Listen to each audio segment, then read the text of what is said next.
Why am I returning to a scam train?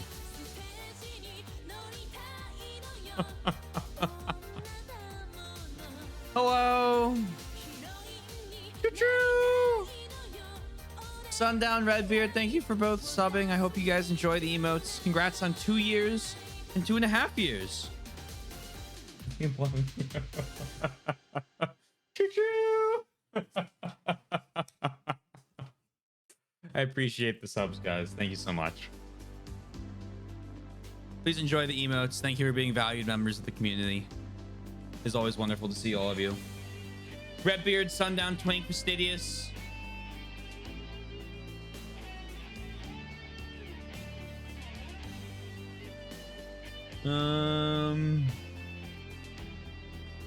Roller, hey.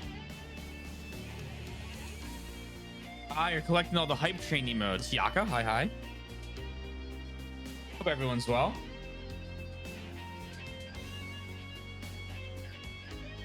Ugh. Give me 1 second, and I will be right back, and we'll get the stream started. Thank you all again.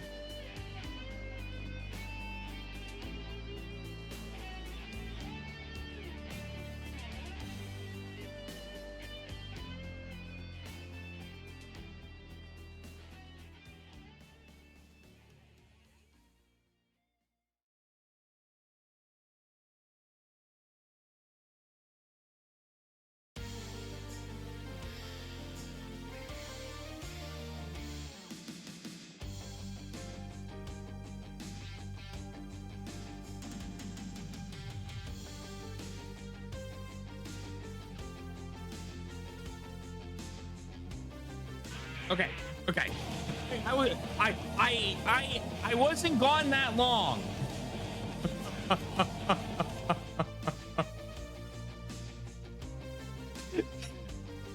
Thank you for the gift sub, Redbeard.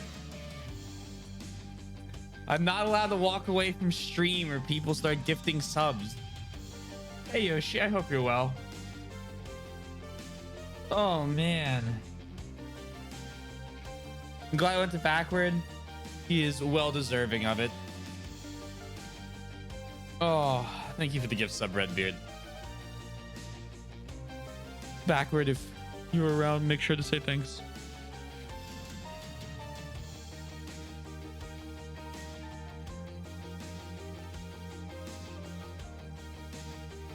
Oh, okay. So we should get started. Hold on. One more second. I'm muting again.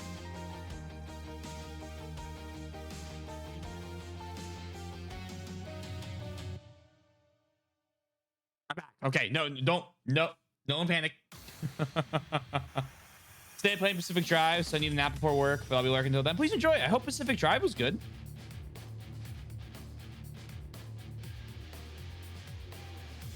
Place when the community gifts go to friends that have a rando. That's very fair. So the way the gift subs usually work is they go to people that I think are around more first, in so much as like if you've been here twice, it'll favor you over someone who's not been here, and then after every single person that's ever viewed your stream in like a specific period of time, I think is stubbed, it goes to random people. And the penguins are all doing great. Thanks for asking. The viewers, that's what it is.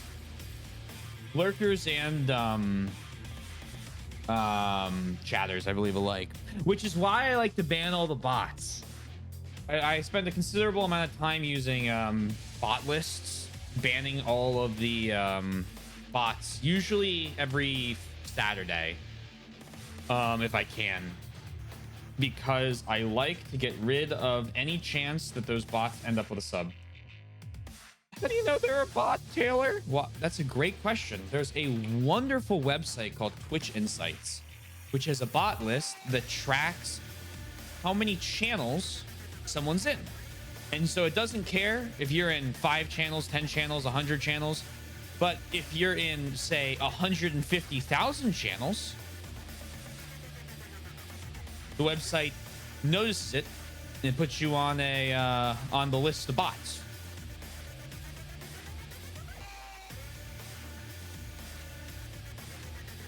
These do prioritize people being active in chat. Now they go to long-time viewers. That sounds about right.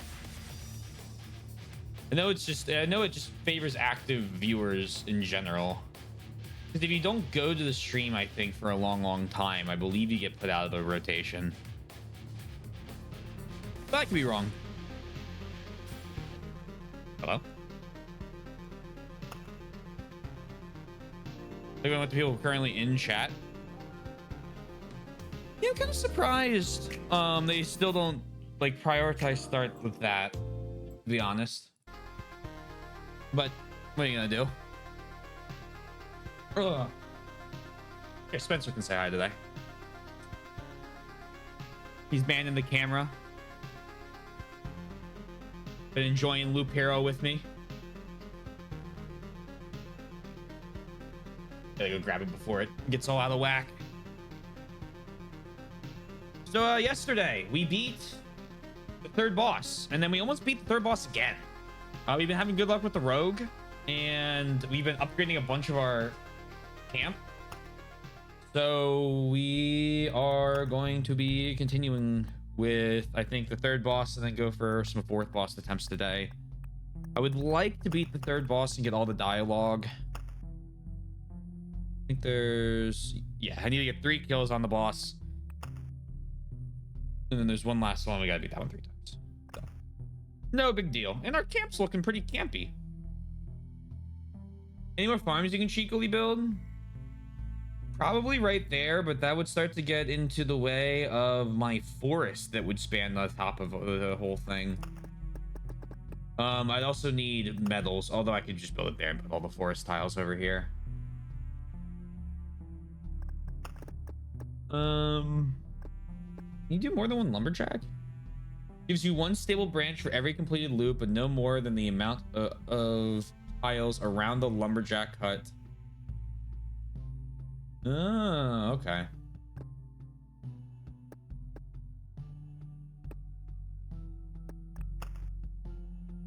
Yeah, we'll put 1 there and then get a lumberjack right there.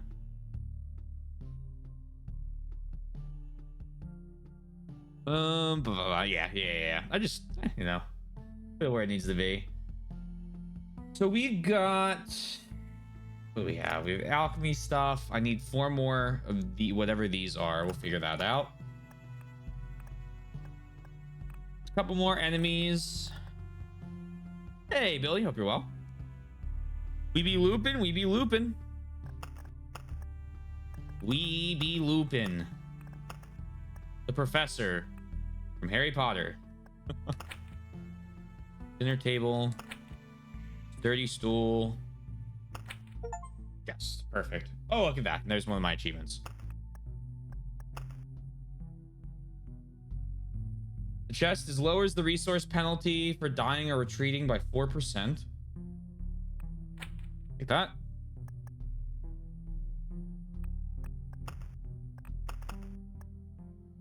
All of my doubles here. 1% HP heal by potions. Increases damage done to boss by 4%.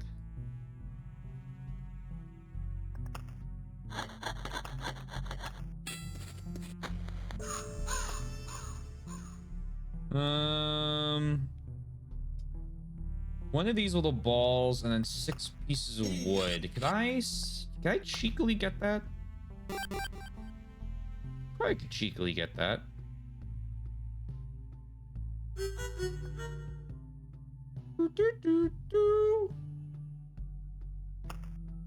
Desynthesize those. Synthesize that.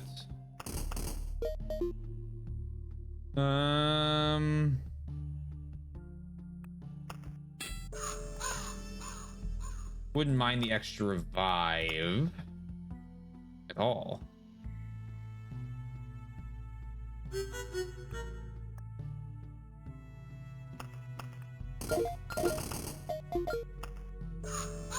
And just the upgraded building. Cool. I was watching the people. At first they were lying still, then they began getting up, walking, bringing coffee. Convenient. I can watch you too. You don't need to lie still. You must keep going. Okay. Plus 20% HP after revival. I'm not really all that pressed about the HP being higher. I wouldn't mind getting hero strength upgrades. Other than that, I mean, maybe the Smithy card I would like to upgrade. That unlocks Smith Forge. Yeah. I think I'm gonna go for this next. I would like to start the expedition with basic gear for any class. So that should be fine. Expedition. We're gonna do this one. We're gonna do rogue. We're gonna use our rogue deck. Guess who's back on the... Oh, hold on. Guess who's back on the laptop with the sticky spacebar because he's too lazy to take it apart and fix it. Is that Soybean? Oh, you. Oh. Oh, okay. I'll be honest, taking apart a laptop to fix the spacebar is a lot of work.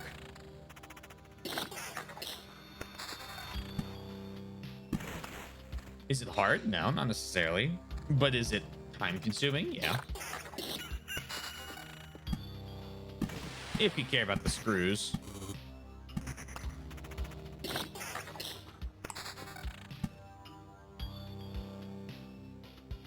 Do that.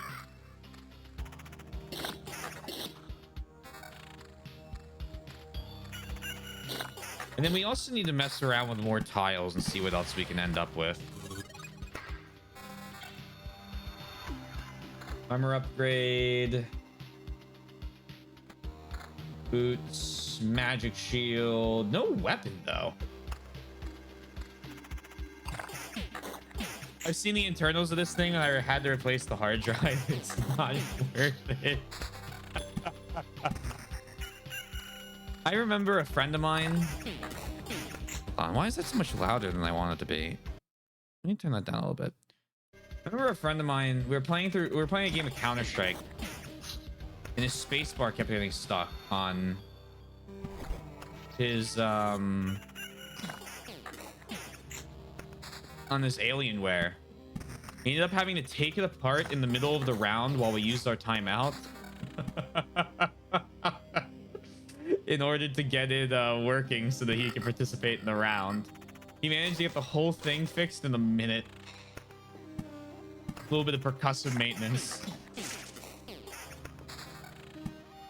As long as you don't build anything over it, you can probably run it through the upper path. Over here? Or over here? Oh yeah, I guess I could run the river through that. Ooh.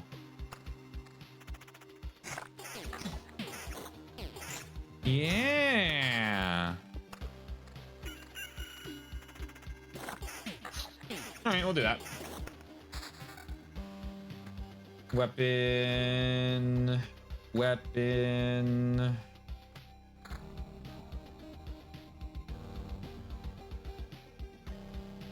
Sounds very impressive. He ended up having to get a new laptop shortly afterwards, so I don't know if it really took. But it lasted the rest of the match. Kinda.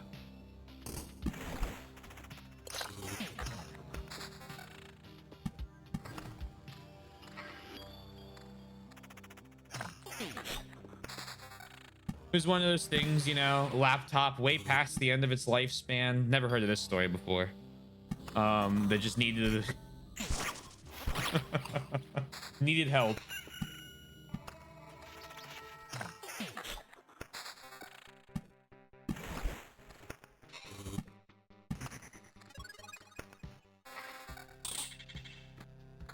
Do that. Let's do that.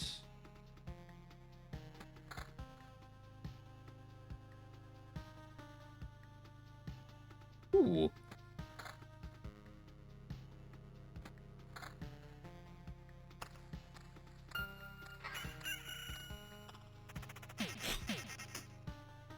Yeah.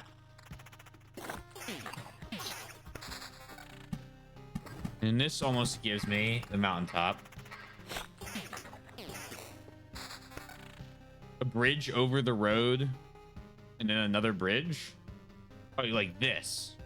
Well, I mean, it's the same amount of tiles. We can just make this aesthetic.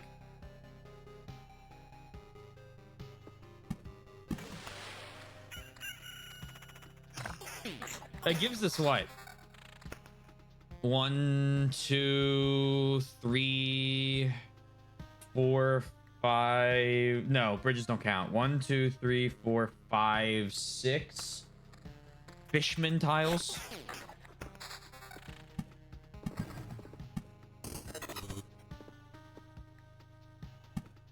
Aesthetic. I think we should all push the lifespan. I think we should all push the limits of what is considered our lifespans. I think that's a. I would agree. I would agree.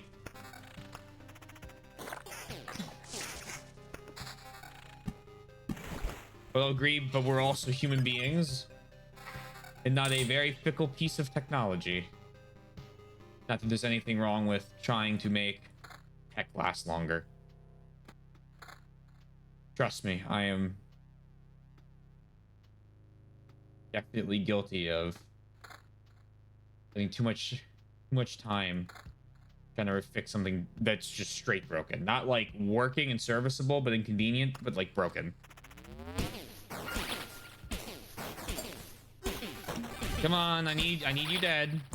I got 1 HP.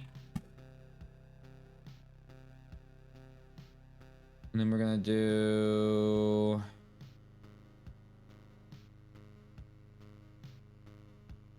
what are we gonna do? Up there.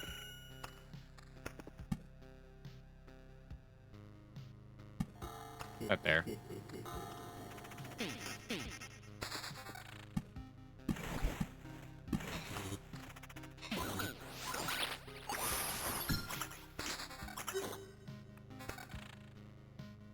Lowers the quality of items received on the camp tile by 3 while increasing the quality of wait.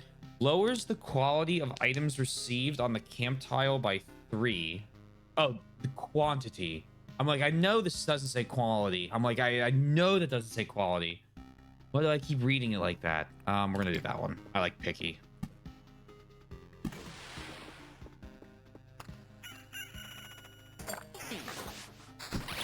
I usually sell stuff that's broken and I don't have to feel like I threw it out.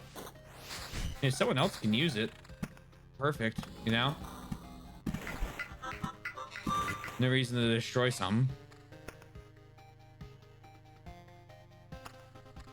Is that a big market for broken items? Bigger than you'd probably think. Especially with like certain devices, especially Mac stuff. There's a big market for them for spare parts because Apple has such a devastatingly anti-consumer policy on getting anything they make fixed by not them. That you can't directly buy parts, or you couldn't for a long time, from Mac in order to fix MacBooks because they wanted to keep everything in their own system. So like third-party fixers would usually end up having to buy used MacBooks and scrapping them for parts, and then you'd use those parts to fix other MacBooks that people bring in.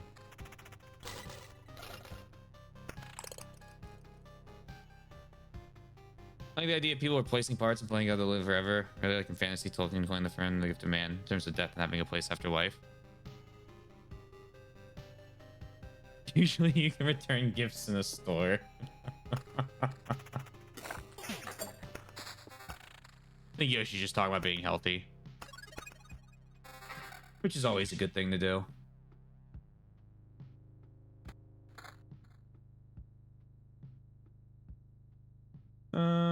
Let's do this.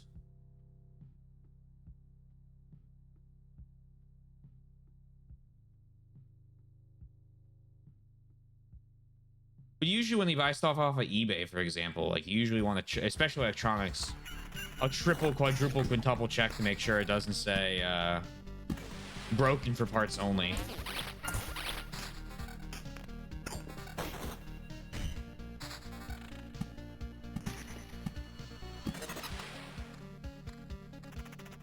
I don't know if that's still the case for Mac. I assume it is. I can't imagine Apple changed their policy on that, but I'll say that to keep me out of trouble.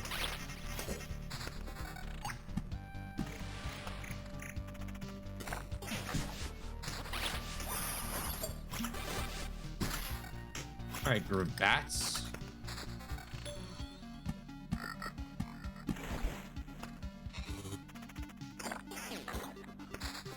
There's the village I've been looking for.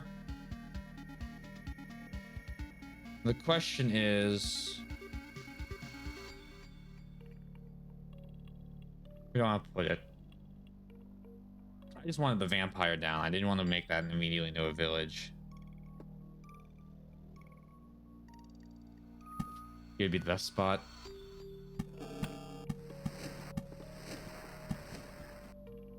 And then it goes there. Not a mimic.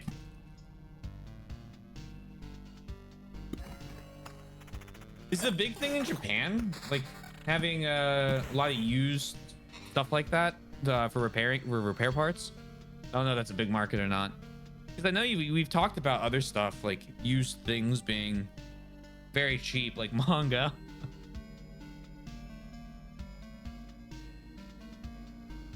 And old games. I'm honestly, but stuff like limited edition consoles, for example, still sell decently well to people who like fixing them. Oh yeah, and just people that keep the shells or something like that to usually put new parts in and fix them up or improve on them. That's another thing. That's a good point, Clone. I forgot about that. Although I don't think that's as common as like just straight selling something for parts. What the fuck? Almost got killed by the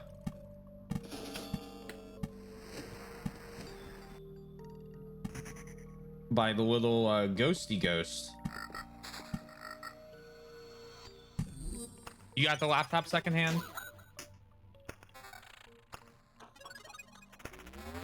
They know a lot of people that buy stuff like that secondhand. Ooh, a lot of good stats on that. Huge damage upgrade.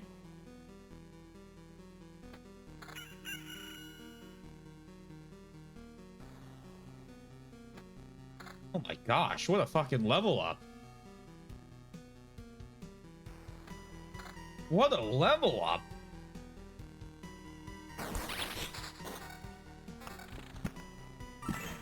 Well, not really a level up. What a set of items, I should say.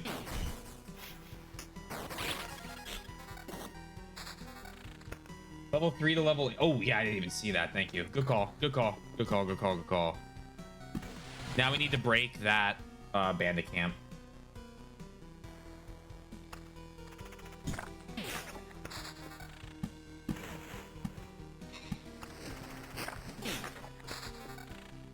Yeah, I missed it.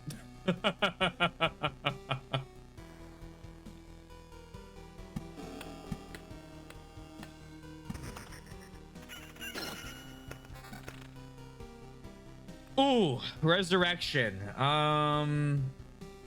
Beats all attacks for 2 seconds. Additional trophy. Give me the resurrection.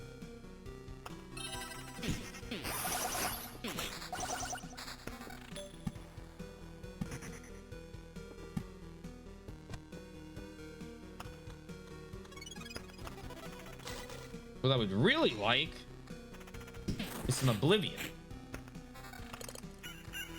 Maybe I should put the Bookery back in this deck.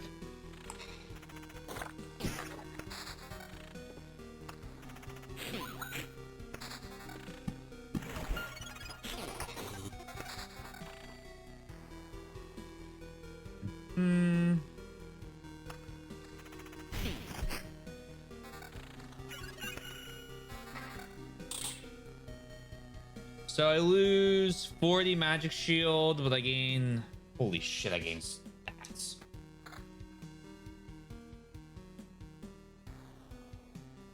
%17% attack speed, but lose the damage to all.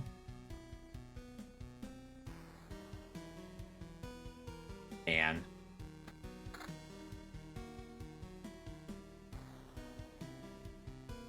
The stats we got in these things are crazy. The upgrade from laptop to desktop was more substantial than I thought it would be. Can't believe my sophomore year of college, and then when I got my first desktop was like 6 years ago. I had a desktop my dad built me out of like all used internals with like a nice case that lit up blue because I really liked blue. My brother had one that was green because he really liked green. And that case for a long time. And I sold it to a friend of mine because it was one of those things where it's like I loved that thing, but it's a thing. And it was taking up space. And if you go to someone that could actually use it, and I was like, okay. Basically partying with a child. But this is a little sad. I still had the SSD, so my thought was I always had the brain of that computer. I was like, it's still with me, and that's what failed when the SSD failed. So I copied over all the files. Whole new upgrade. It's been redistributed into this new brain, but it's the Ship of Thebes now. Or Ship of Thebes? Is it Theseus or Thebes? I think it's Thebes. Regardless, all the parts have been broken. Or not broken, but replaced. It is Theseus. I was like, I can't remember which one it is. All right. I'm glad I asked. But what was it? My laptop. Fuck me. I got a new laptop. I got my mom's old one when I needed one for high school, and then I used that till it literally fell apart. It was running Windows Vista. And Vista's the worst operating system ever. It's absolutely terrible. Like, I know a lot of people complain about Windows 8. I'm sure that was bad, but Windows Vista was absolutely dog shit. I hated that one.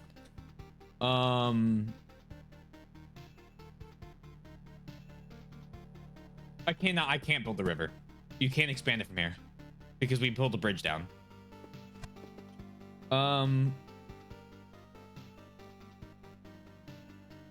But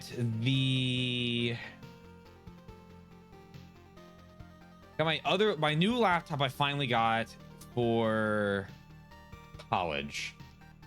That was a miracle. And I've had that laptop forever. And then I have one for work. I have a ThinkPad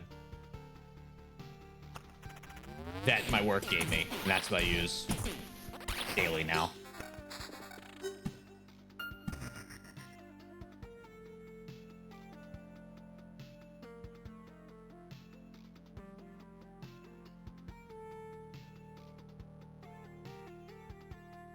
I missed something.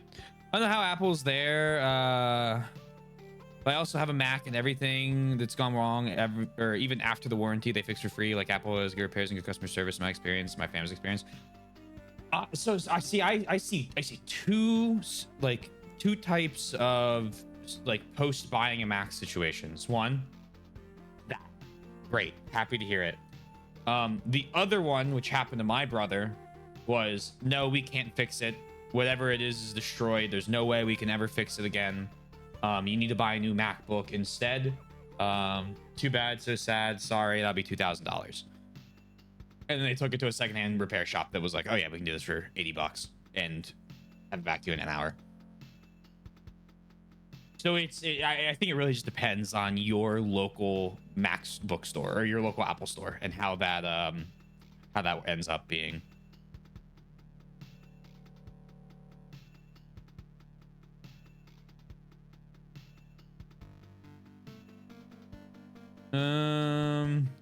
Thebes is the Metroid. Is from Metroid. No, I'm pretty sure it's Zebes. Okay, I was about to say, I don't think it's from Metroid. I'm pretty sure that was a city.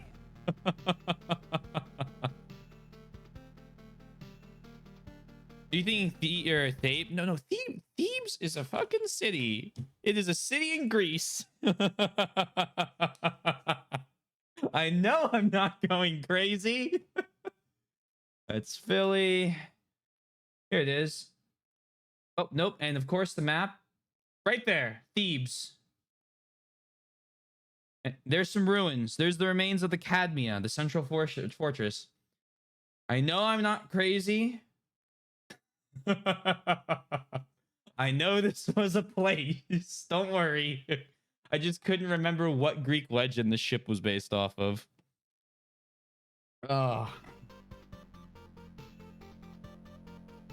ThinkPad for engineering is just disgusting. Well, there's nothing wrong with a ThinkPad. I read Word documents.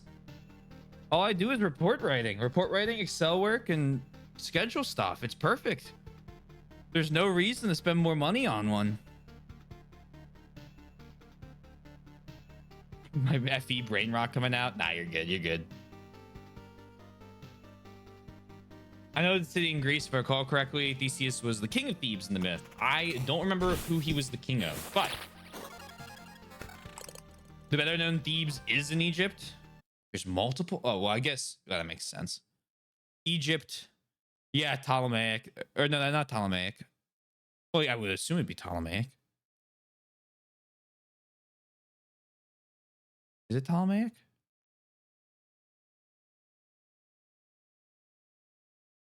I know the game disappears whenever I tab out. Don't panic. No, Old Kingdom. Oh, you know why I know about? You know what I'm thinking about? Oh my god, this is a game we're gonna play at one point. Hold on. Fucking greatest city builder ever. Okay, Pharaoh and Cleopatra. I love this game. I love this game so much. It's this one here. Although I do want to play these other ones as well. Although I don't know if they work on oh, what's it called? But anyway, one of the greatest games ever made. I love this game. This will be one of those games I play like Roller Coaster Tycoon. Holy shit. And one of the cities you have to build in this game is Thebes. And what they did is they made a remake. Speaking of remakes that are actually good, this one of the greatest remakes I've ever played. I scroll down for community stuff.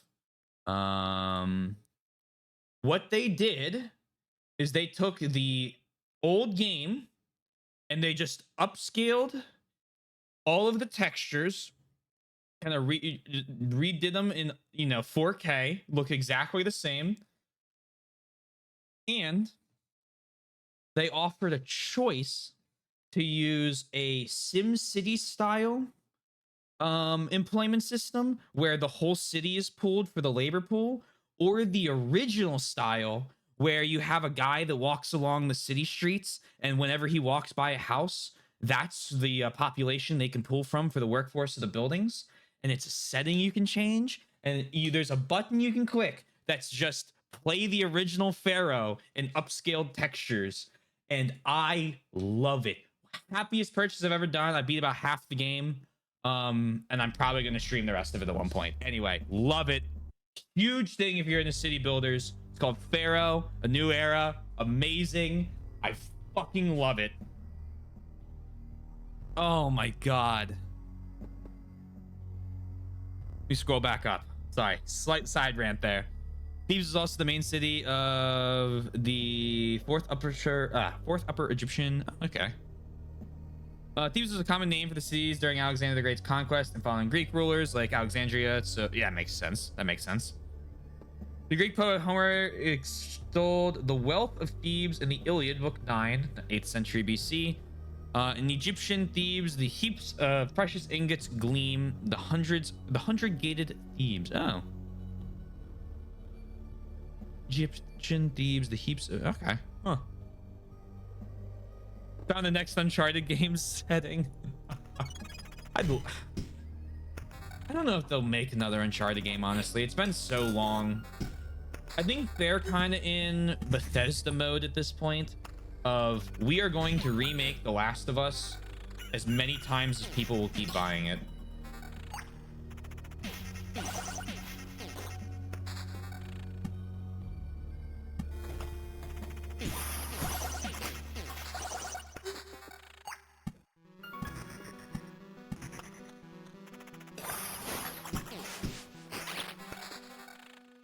this. Talking about Egypt wants me to replay Assassin's Creed Origins. One day I'll finish that game. One day I'll actually finish that game.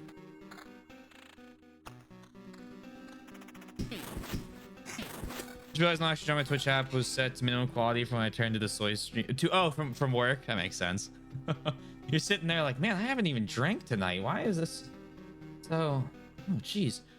I know it's Naughty Dog. I'm saying Naughty Dog is pulling a Bethesda and re-releasing the same game over and over and over again because they know people will buy it. I'm going to risk the Goblin Camp because I want to put down these rocks.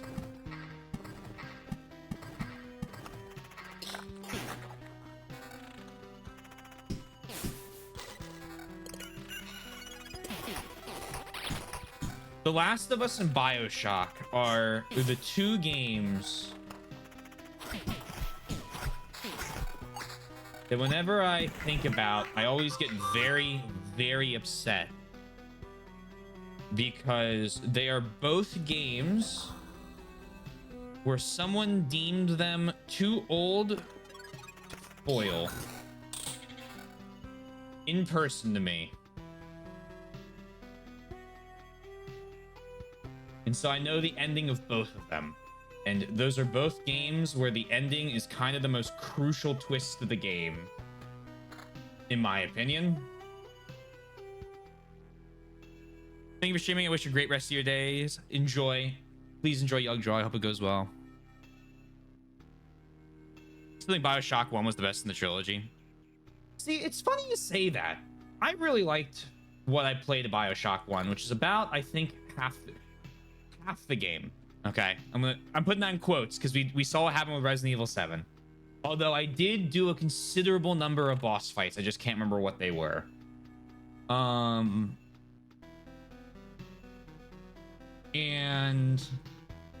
I really enjoyed it. And I watched a little bit of the beginning of BioShock 2 because everyone I had talked to was like, "Oh my god, if you liked BioShock 1, you'll absolutely adore BioShock 2." And as cool as the concept of playing the Big Daddy is, and don't get me wrong, I don't think it's bad. I just kind of like the idea of being the dude. It makes me mad for you. There's no such thing as two. Oh, I agree 100%. That's why I can get really picky sometimes about certain games.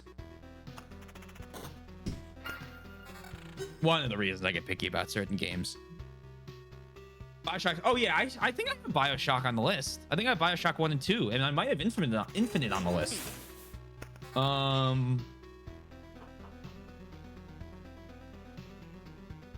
It's rare that knowing the broad story beats story route. Well, I know the ending, and in BioShock, the big thing is that ending. Like that's the really big twist right at the end that you have in the last chapters, right? Well, chapters. And that just got straight told to my face. And I was like, oh. Still a game I'm gonna play, but I wish they didn't do that.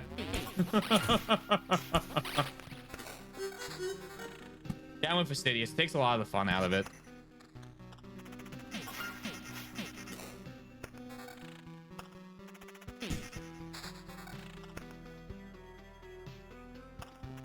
Finally surprised by the ending, but most of my enjoyment came from someone playing the game itself. That's fair. I'm just upset I will never get the opportunity to decide that for myself.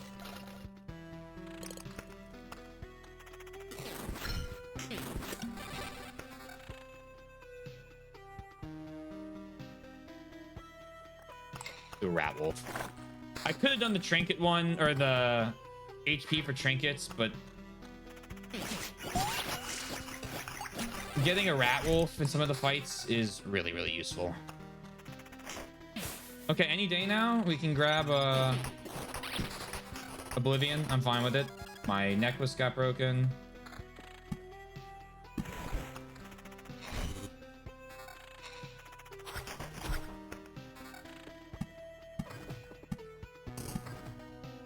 Imagine playing a 100-hour-long JRPG, be really into it, just have it spoiled before you can being really into it, just have it spoiled for you before you can get to it. Yeah, it just sucks. like obviously again, I'm with you, Sada. I understand what you're saying with the knowing the ending doesn't ruin the game entirely, but it's like it sucks, which I don't think you're arguing against. I'm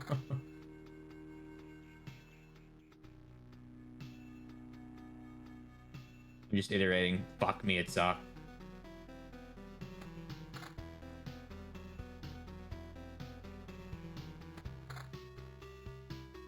I've had that argument made to me about Elden Ring too. It's like, no. Stop. You're lucky I already know Melania.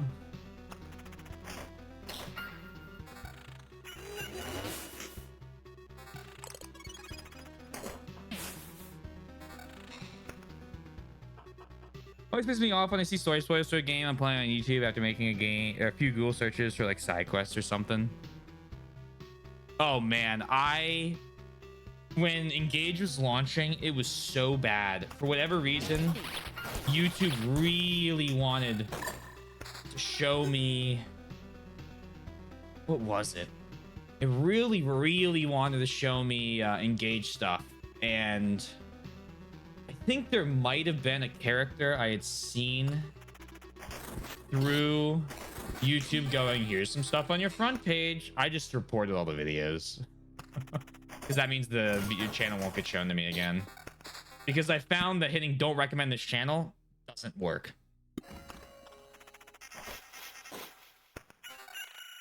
So I just hit the report button and then just don't actually report it for like something that would get it taken down, just something that I don't want to see. Because usually in the report button, there's the stop showing me this entirely thing, and I will just check that and submit without any other report. Hopefully that doesn't affect the person. If it does, sorry. I will not stop.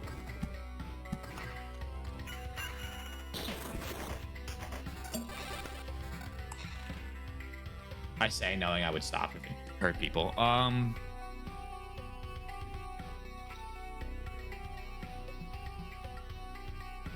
Also depends on the type of player. Like if you play for the story, that kills you a bit more than if you just play with the gameplay. Yeah, for sure. It definitely depends on what you're playing a game for. There are games I've had the ending spoiled to me that I don't care, right? Like Red Dead Redemption. I knew the ending of Red Dead Redemption. It was still a 10. I'm not gonna say anything about the game because I don't want anyone else that they don't know about it, but still fucking loved it. Enjoyed every second of it. It was silly. There were ridiculous moments. It was a good moments. It was a good game. Just all in all, really, really, really, really good. So I'm not trying to say that, oh, if you don't have fully blind to every little thing, it's not worth playing. No. Please don't misunderstand. I just wish for that game I had been able to experience that ending.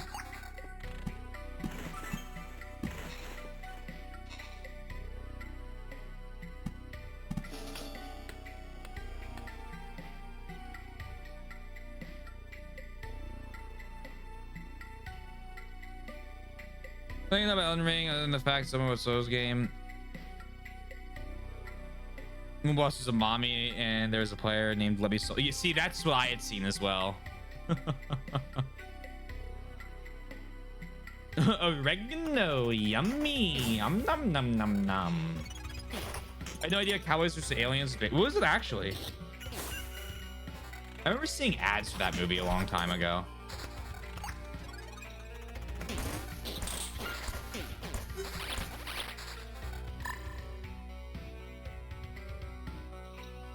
Oh, 11 pure damage.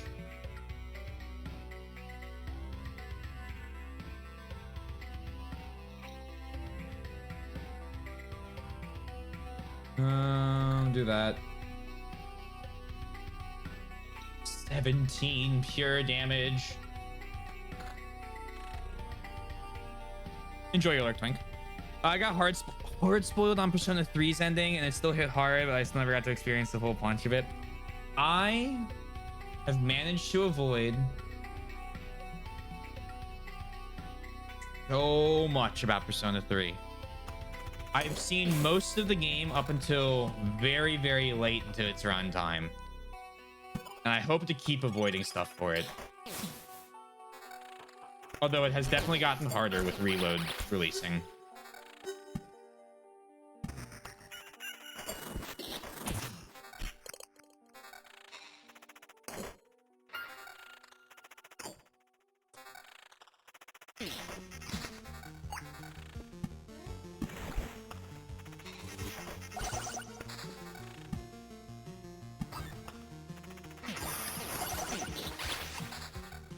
All these fucking rivers.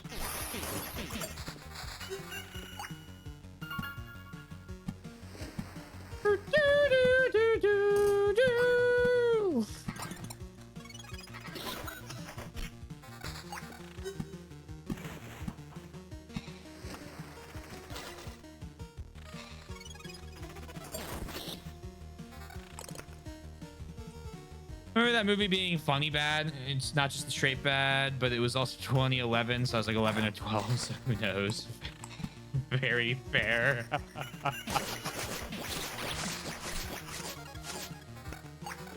Very, very fair.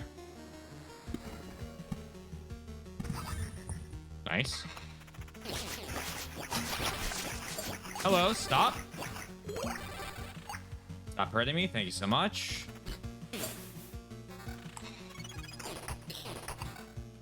Cowboys and aliens. Okay.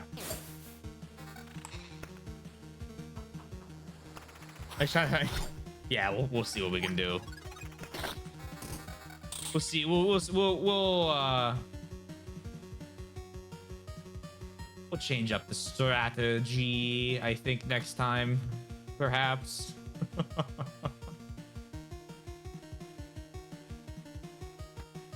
that on. Cool.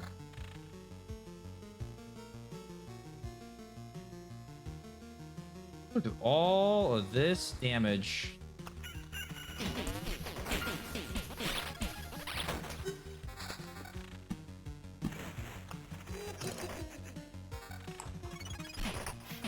The river is so very easy to get blocked.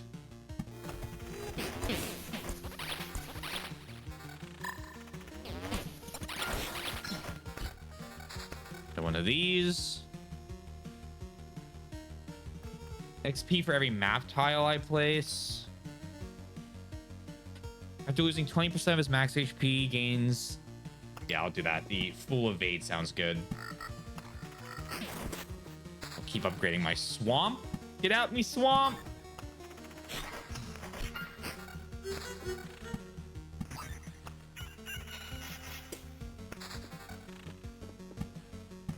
It's the Harambe effect. After Harambe, all time got messed up.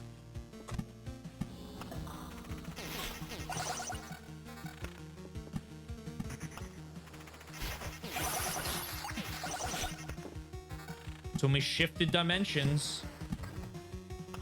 Now we're in 111. I'm just making shit up now.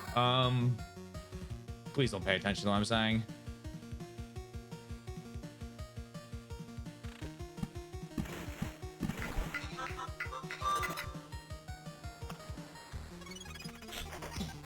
I will say this will be an interesting boss battle because we're gonna go in probably around probably on loop 13. And I'll be curious to see how we do if we just how much damage we have against them. I mean, we have pretty fucking good damage. We're one-shotting everything. Harambe didn't die in the true timeline. Yeah, we're in ending B right now.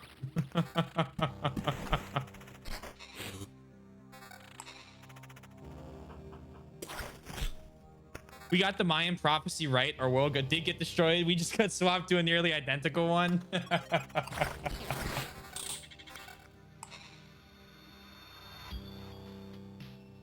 Oh, man. All great theories. All great theories.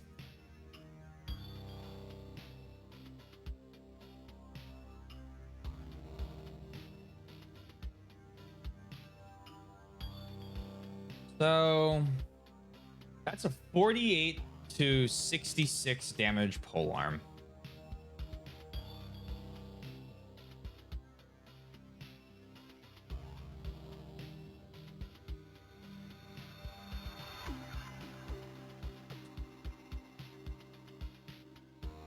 It's 11 damage to all. That's worse. Worse in every way. Because we have to hit. I'm going to put this on. It also gives me 10 defense.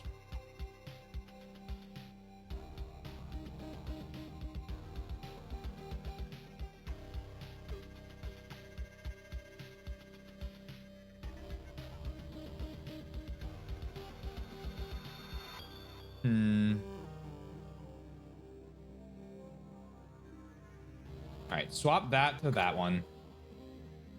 And that to that one.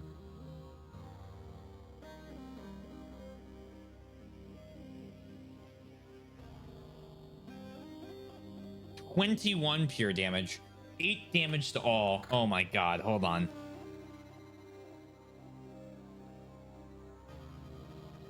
$19 damage to all, 62 pure damage at the moment.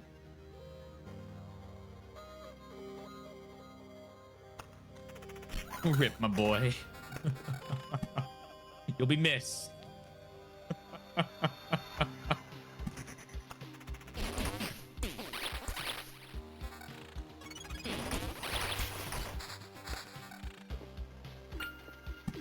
We're in the forest. Village. Still not one Oblivion card, by the way. Lives on in our hearts.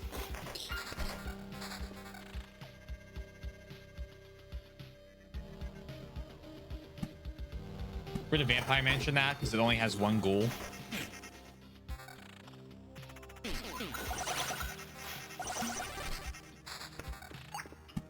We're in another forest. Down another beacon.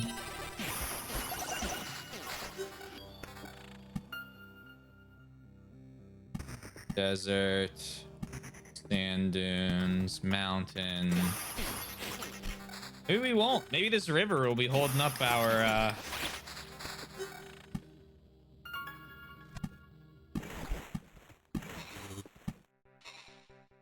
I think longer than I expected.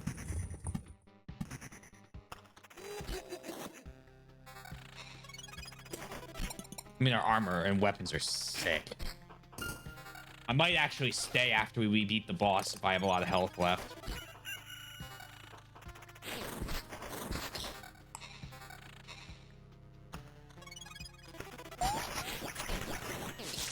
I mean, even goblins. Look at that.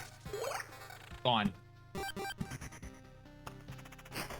Reduce the rubble.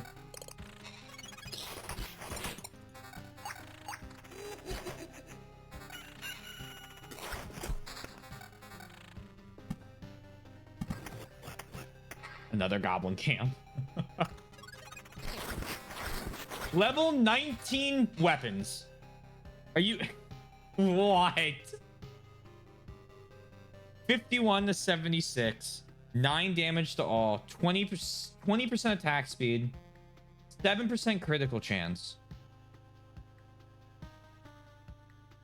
53 to 80. 13 pure damage. 5 damage to all. 9% evasion. So let's put that on there. Let's put this push dagger on there.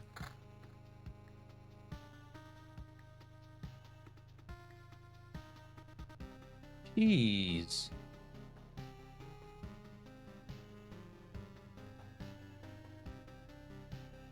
Who's wow, that's got 30 damage on the amulet.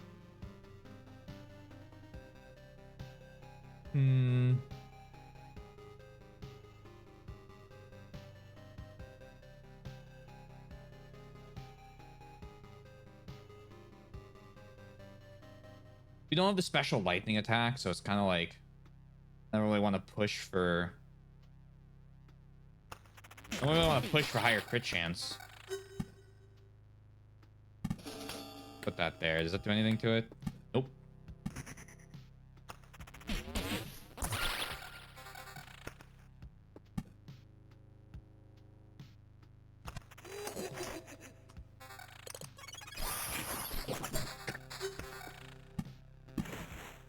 Oh my god. Everyone stay calm.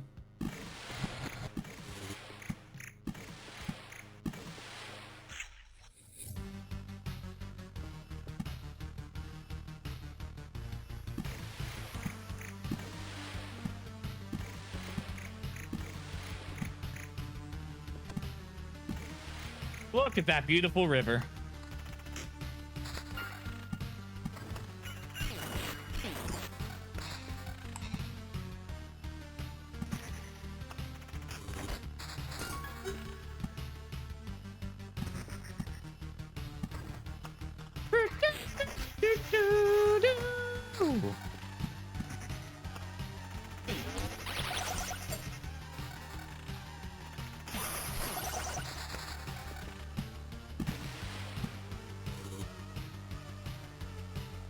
Just neighboring villages.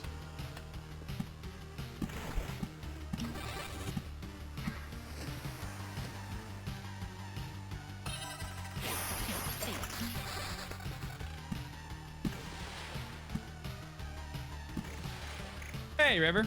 We're doing well.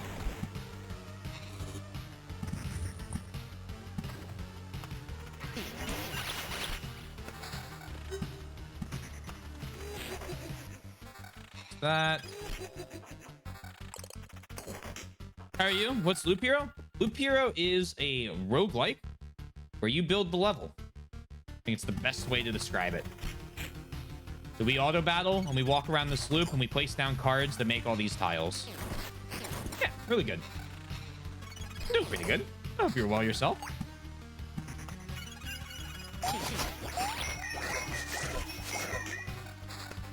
That was a sketchy one. Terrible spot for a mountain.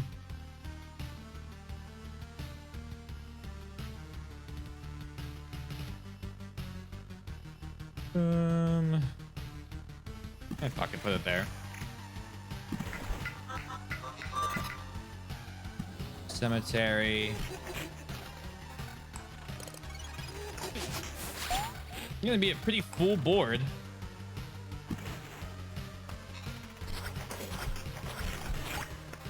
Moment of truth here. We have 2 resurrections. I hope that's enough.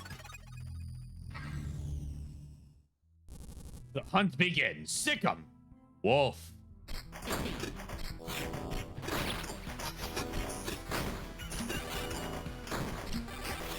It was enough. It was plenty. Wow, you can get lucky once, but twice? Well, you know, everyone has their limits. I think we're gonna keep going a little bit. Shut up. I devour universes whole. Why can't I do it now? Are you connected to him? Is his influence that won't allow me to purge you from existence? That sounds familiar. A dead sorcerer with a halo told me the same, or told me something like that. I see. The old man got it right away. Well, that's expected from the old Omnicron. Tell me, what is this connection? What does it mean? Know this, you are not immortal. It will find you, my bullet. Someone else's magic or weapon. Old age. Something will get you. You have a chance, but you won't get to use it. Never. There's no outcome in which you succeed. And even if there is, I must kill you. Or everything I've done will be in vain. And everyone I've killed would not be game, but just victims of my cowardice. And you should hurry before it's too late. When all this is over, you won't be able to help your master anymore. When the hero's health falls below 20, he may attack 4 times with 2 times attack speed. Ooh. Once per battle. After killing an enemy, your next attack will deal 2 times loop extra damage. I think that one's kind of shitty. However, bottomless bottle, 40% chance not to spend a healing potion upon usage.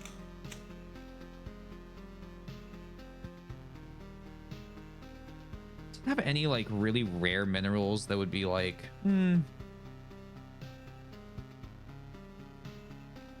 I still have 2 resurrections.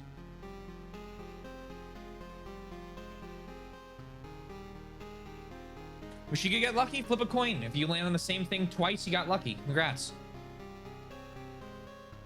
I'm gonna stay. We're gonna do another loop.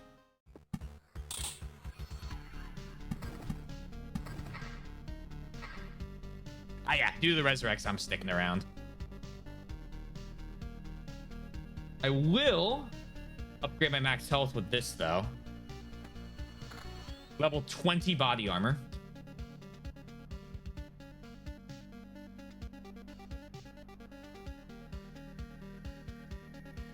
Hmm. 14. Oh, ooh. We can do that.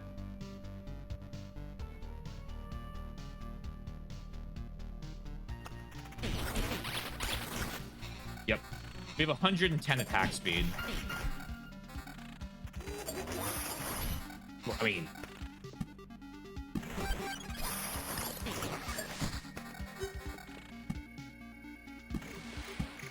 I mean, like, we're not.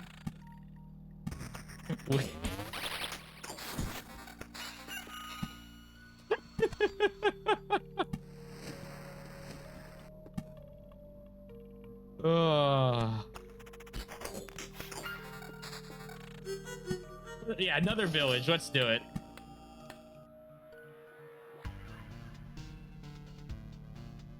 And then put that here instead of next to the village.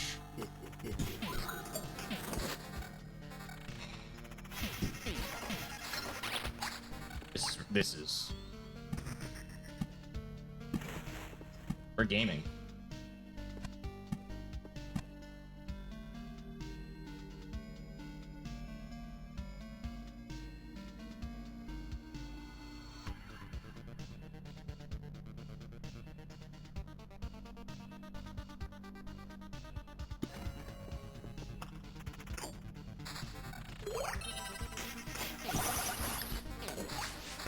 We are certainly gaming.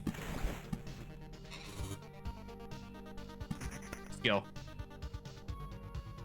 Thank you. Got it. Yeah. Shield of Faith.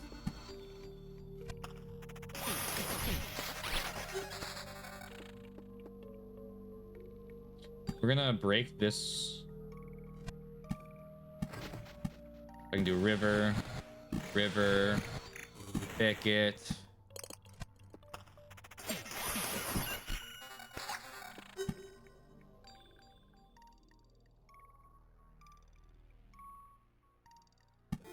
Just putting down tiles to put down tiles, you know? We're one, I mean... Scariest battle so far.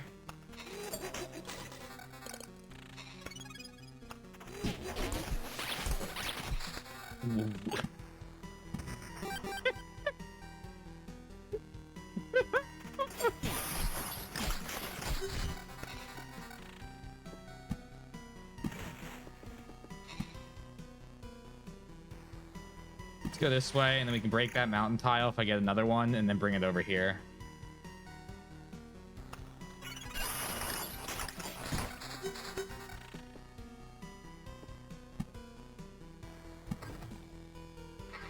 Ugh. Vampire Mansion?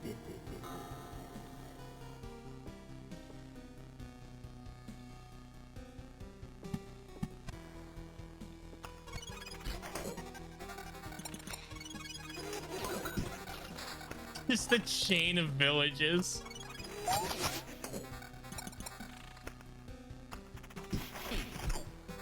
We still have the resurrects. I'm gonna do one more and see how this loop goes. Especially because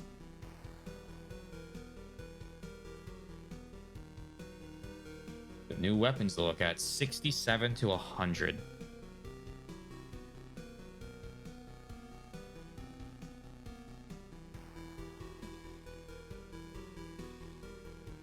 Eleven pure damage.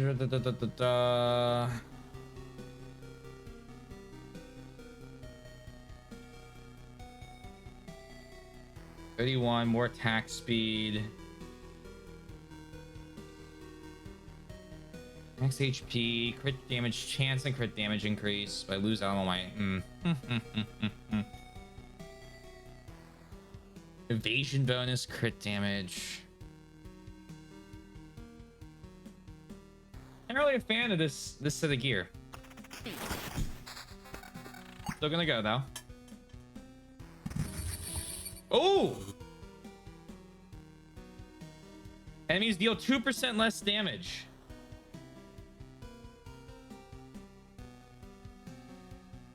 That's how I make that. Stick it next to a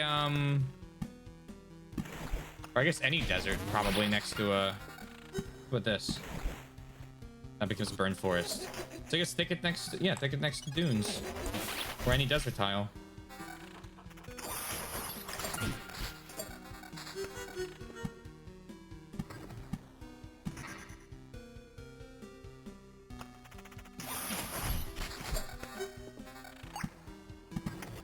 Mountain, forest.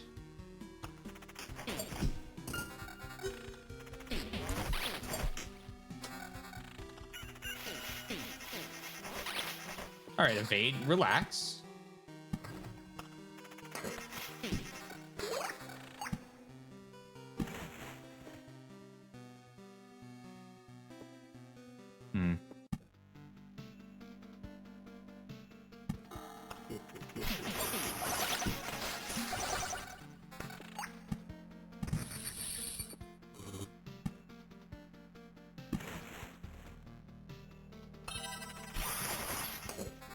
Big.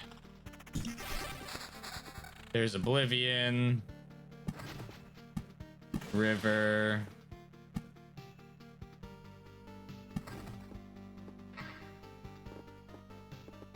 I don't think I can do anything with any. I mean, we only have 1, 2, 3, 4, 5, 6, 7, 8, 9, 10, 11, 12, 13, 14, 15, 16-ish tiles left.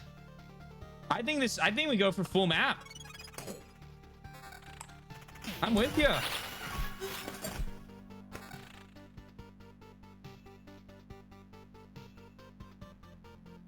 Would love to get a better amulet. Although 21 pure damage is very strong. Please don't hit me. Don't break anything of mine. River.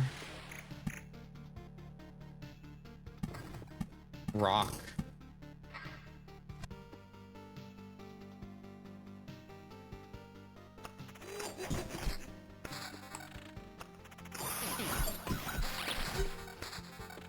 Treasury, how useful.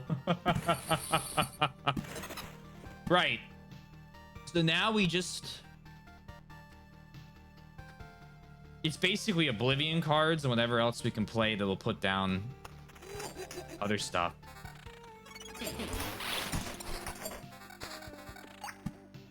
Yeah, I mean...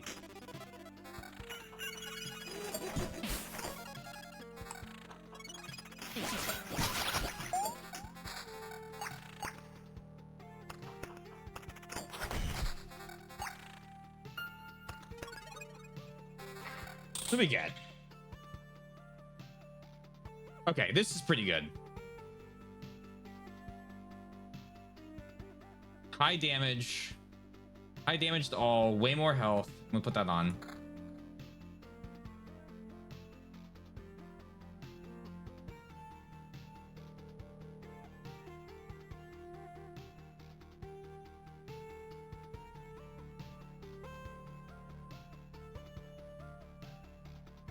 I would lose out on 20 pure damage and some damage to all, but regain 30% attack speed.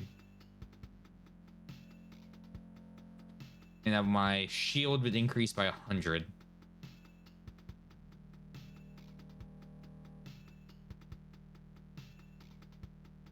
Weapon-wise,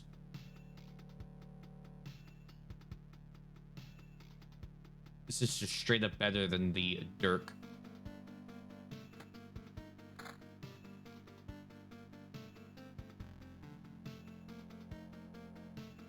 I'm gonna put this on for the extra magic shield.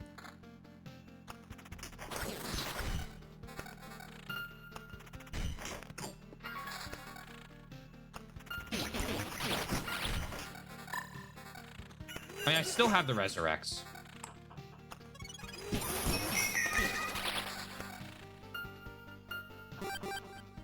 like that's five people. We're getting 7 orbs of expansion. 5 people in that fight. 9 orbs of expansion.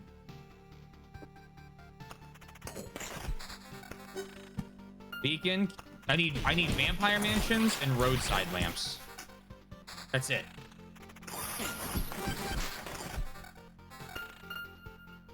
Yeah, and we're gonna get a ton of encyclopedia pages.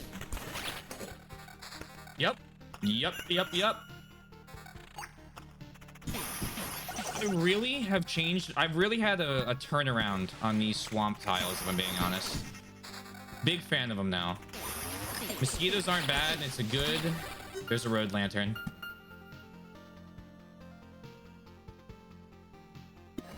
Do that. I don't mind fighting the mosquitoes. Oblivion.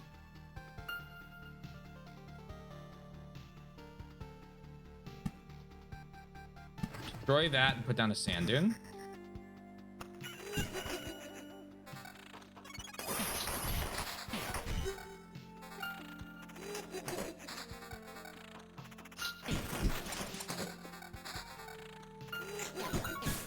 We're gonna max it. I mean, we're gonna... We have 15 encyclopedias. I think we can get a max of 30. There's a vampire mansion.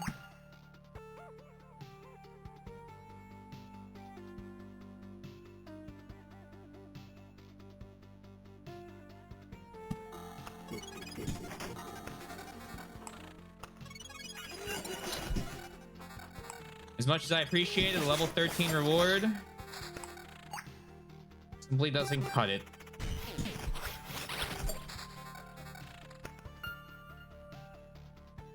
Yeah, there's a resource cap of 30 on this one.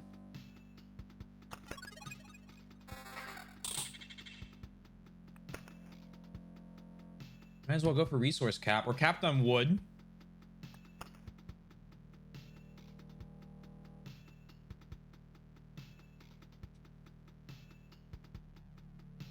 Um, 65 to 97 is more than we get from the Qatar with its 9 damage to all.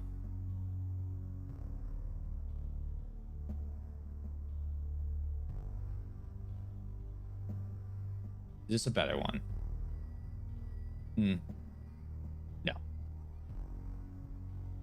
Put that on.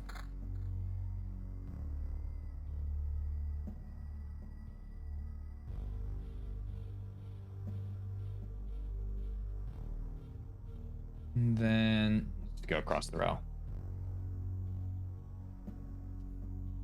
True, but it was only 5 or 6 damage to all, and I still have 50. And I gained like 20-ish damage. No, I gained like 10-ish damage from it. So if you factor in damage to all on top of the actual damage of the weapon. So it's like, I think I can sacrifice it there. I wouldn't want to sacrifice like this 14 for 19 pure damage though. Because you're right. Very, very useful for those large groups of enemies.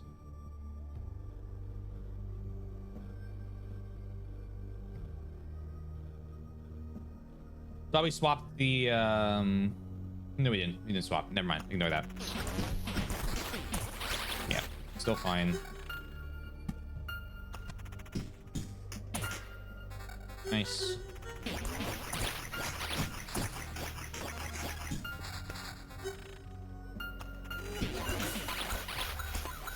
And that's like all we're taking out all of these desert spirits as well early on, which is nice because having them show up for like a real fight would be annoying. Okay, hold on.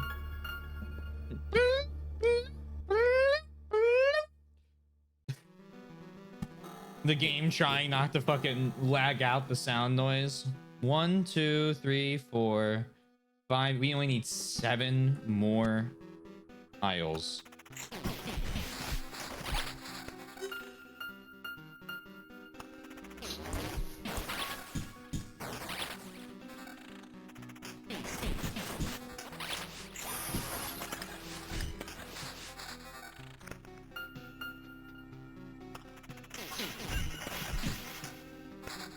Oblivion. Okay, hold on.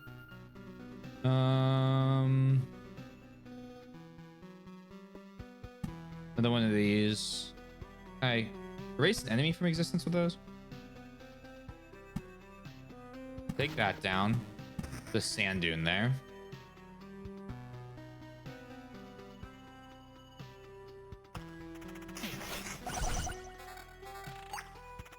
It's one less enemy each time I do it, and there's battlefield. How about these? This will work too. There.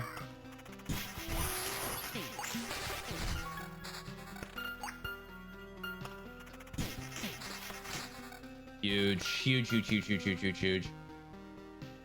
We're at 21 books. Yeah, we still have plenty of damage to all. I don't want to get rid of any more, though. I definitely don't want to get rid of any more.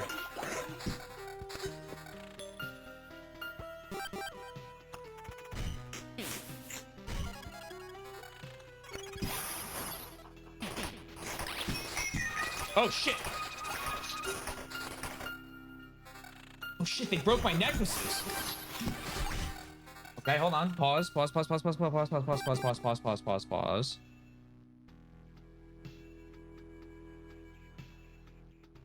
That hurts my attack speed a little bit.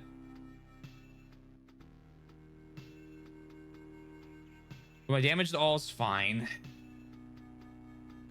I'll put that on for now.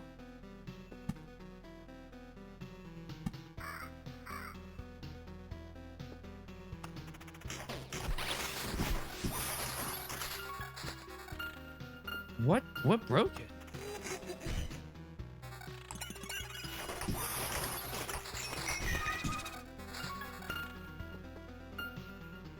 Another village. Say we leave after this loop regardless. We're so close to maxing it though. 1, 2, we only need 5 more tiles. And we're about to get another level.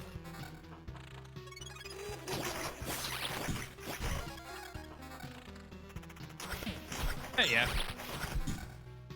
I say tile, I meant skill.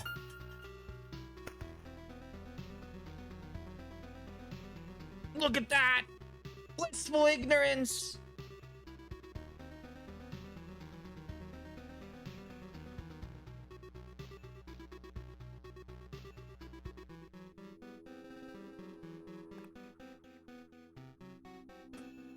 Marauder's much better. No. Because if I grab that, right? I guess it would have. Well, we could have used it to remove the ziggurats, but let's see what we have here. Okay.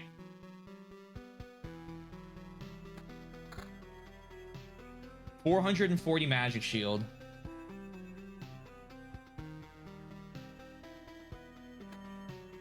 Upgrade almost every stat there.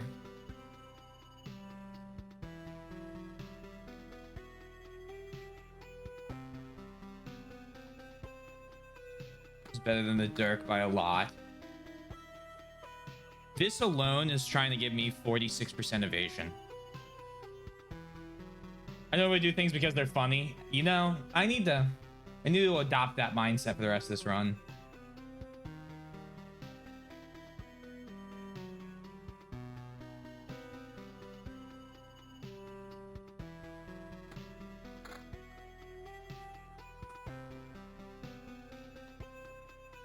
%52 evasion, basically from just the boots. I'm gonna do one more round. You may laugh if we die.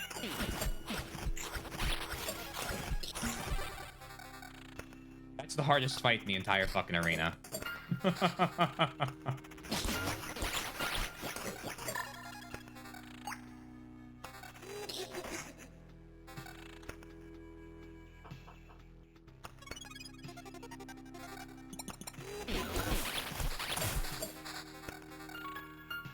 And that'll give me max books. Can I put the Storm Temple on that? That's too bad.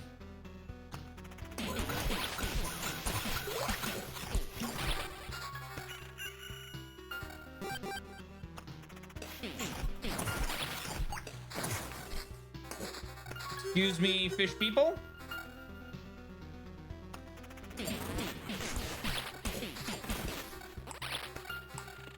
Battlefield 4. Yeah, we'll leave after this one. We'll leave after this one. The nice thing is all the battles are stacked here because this whole thing is just fucking just villages. Hey, relax, relax, relax, relax for that damage.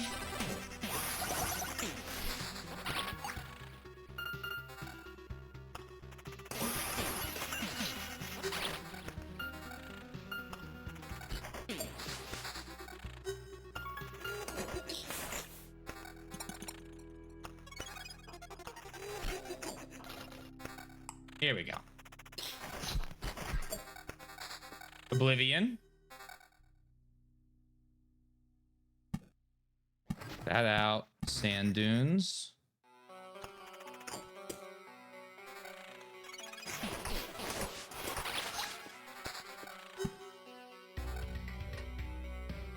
Road lantern.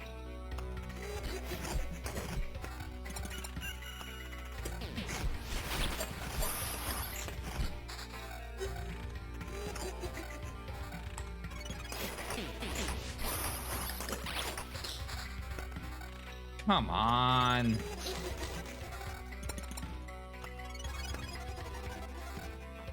Yeah, we're out on this one, I think.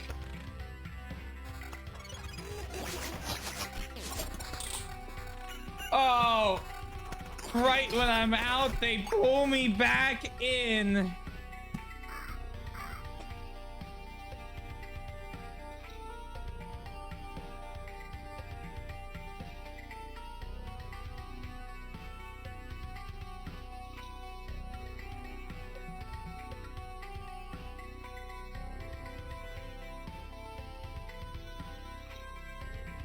Nah, we're leaving. We're leaving. Let's see the equipment and then we're gonna leave. Oh, but hold on a moment. Look at this item.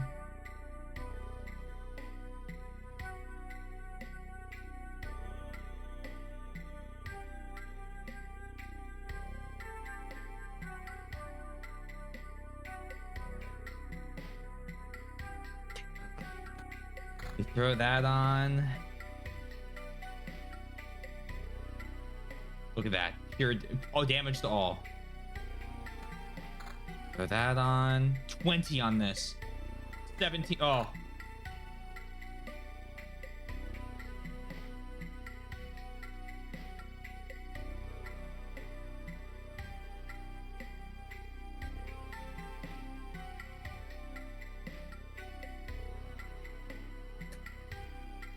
%109% attack speed.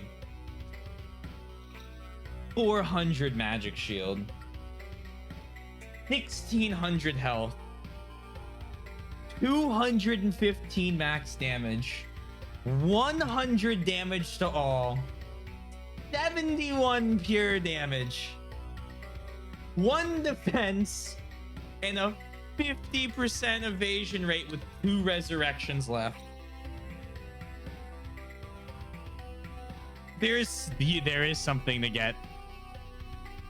My full board.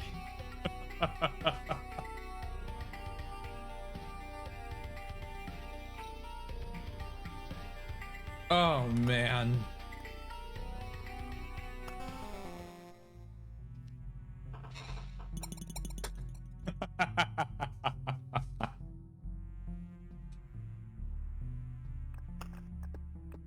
Oh, what a fucking run. That was a great ass run. For the warehouse.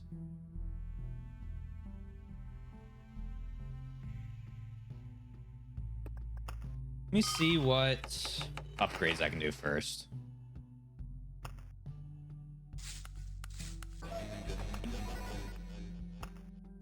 Let's see what I can upgrade first.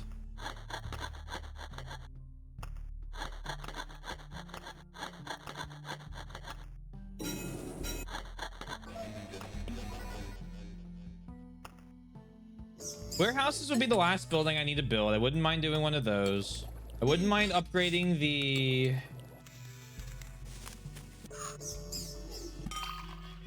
Where is it?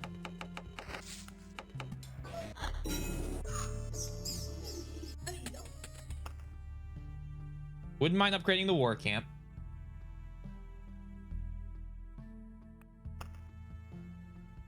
Two buildings are better than upgrades. I'd rather get the 4% damage upgrade than the random dude that can attack one tile away from the campfire. I will build a warehouse though first. Another achievement. Hey, so that's all the buildings. Just look at us. Yesterday we had no idea how to get by, and already we need more space for all our belongings. I always knew that human greed would outlive an apocalypse. Also gives me an item slot. All right, here's what we'll do. Alchemy.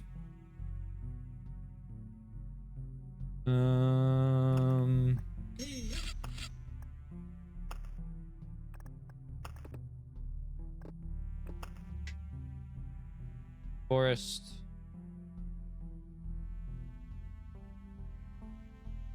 Look at the forest there. Does that mean I can build a lumber? A lumberjack there?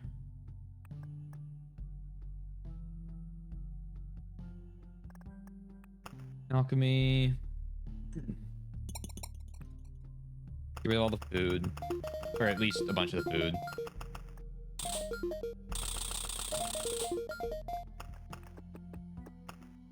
I can. Okay.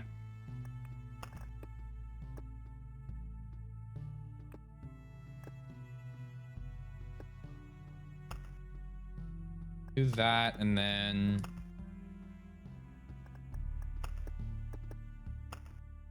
mud huts.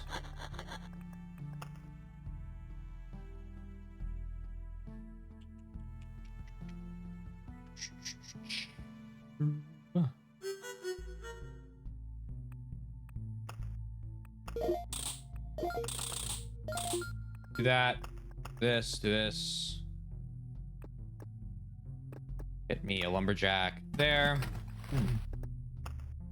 Forest.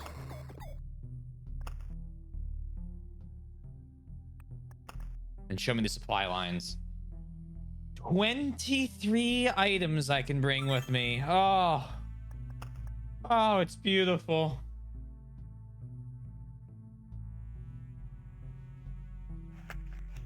Oh my god.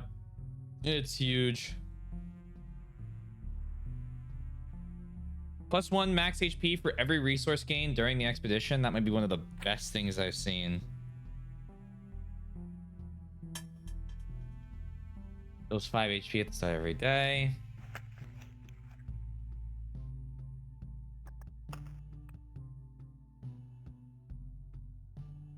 Dirty stool. Frying pan. Can you eventually stand their range? Yeah, I believe it. I believe it. We just haven't extended their range yet.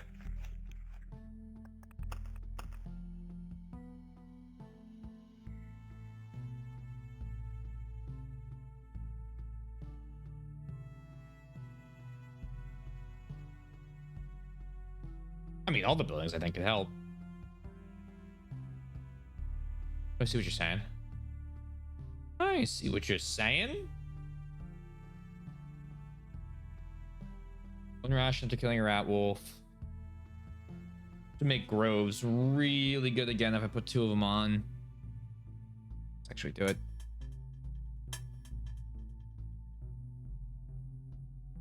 Oh. +1 times loop additional healing. And then stack boss damage.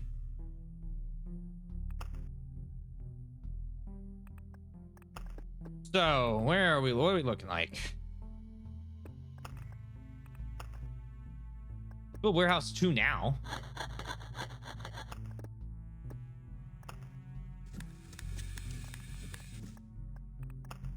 Alchemy.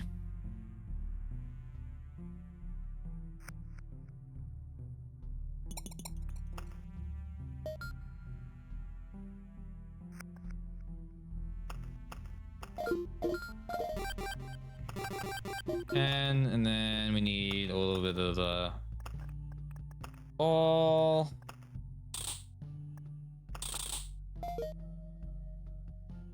Get from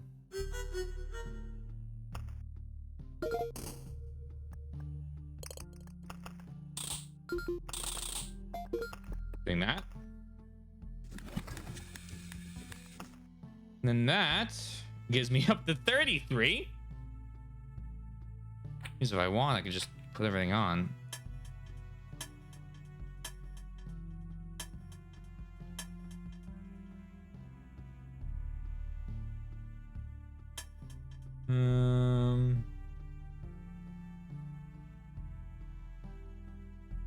Additional health when passing through a village. Additional enemy per enemy kill.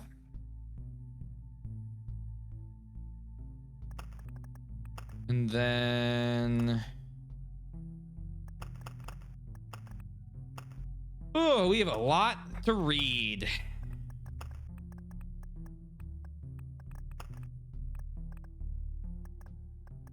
We need to figure out what we combine it out. Well, no, I gotta place a suburbs card. That's the roadside, I think. Or that's one of these.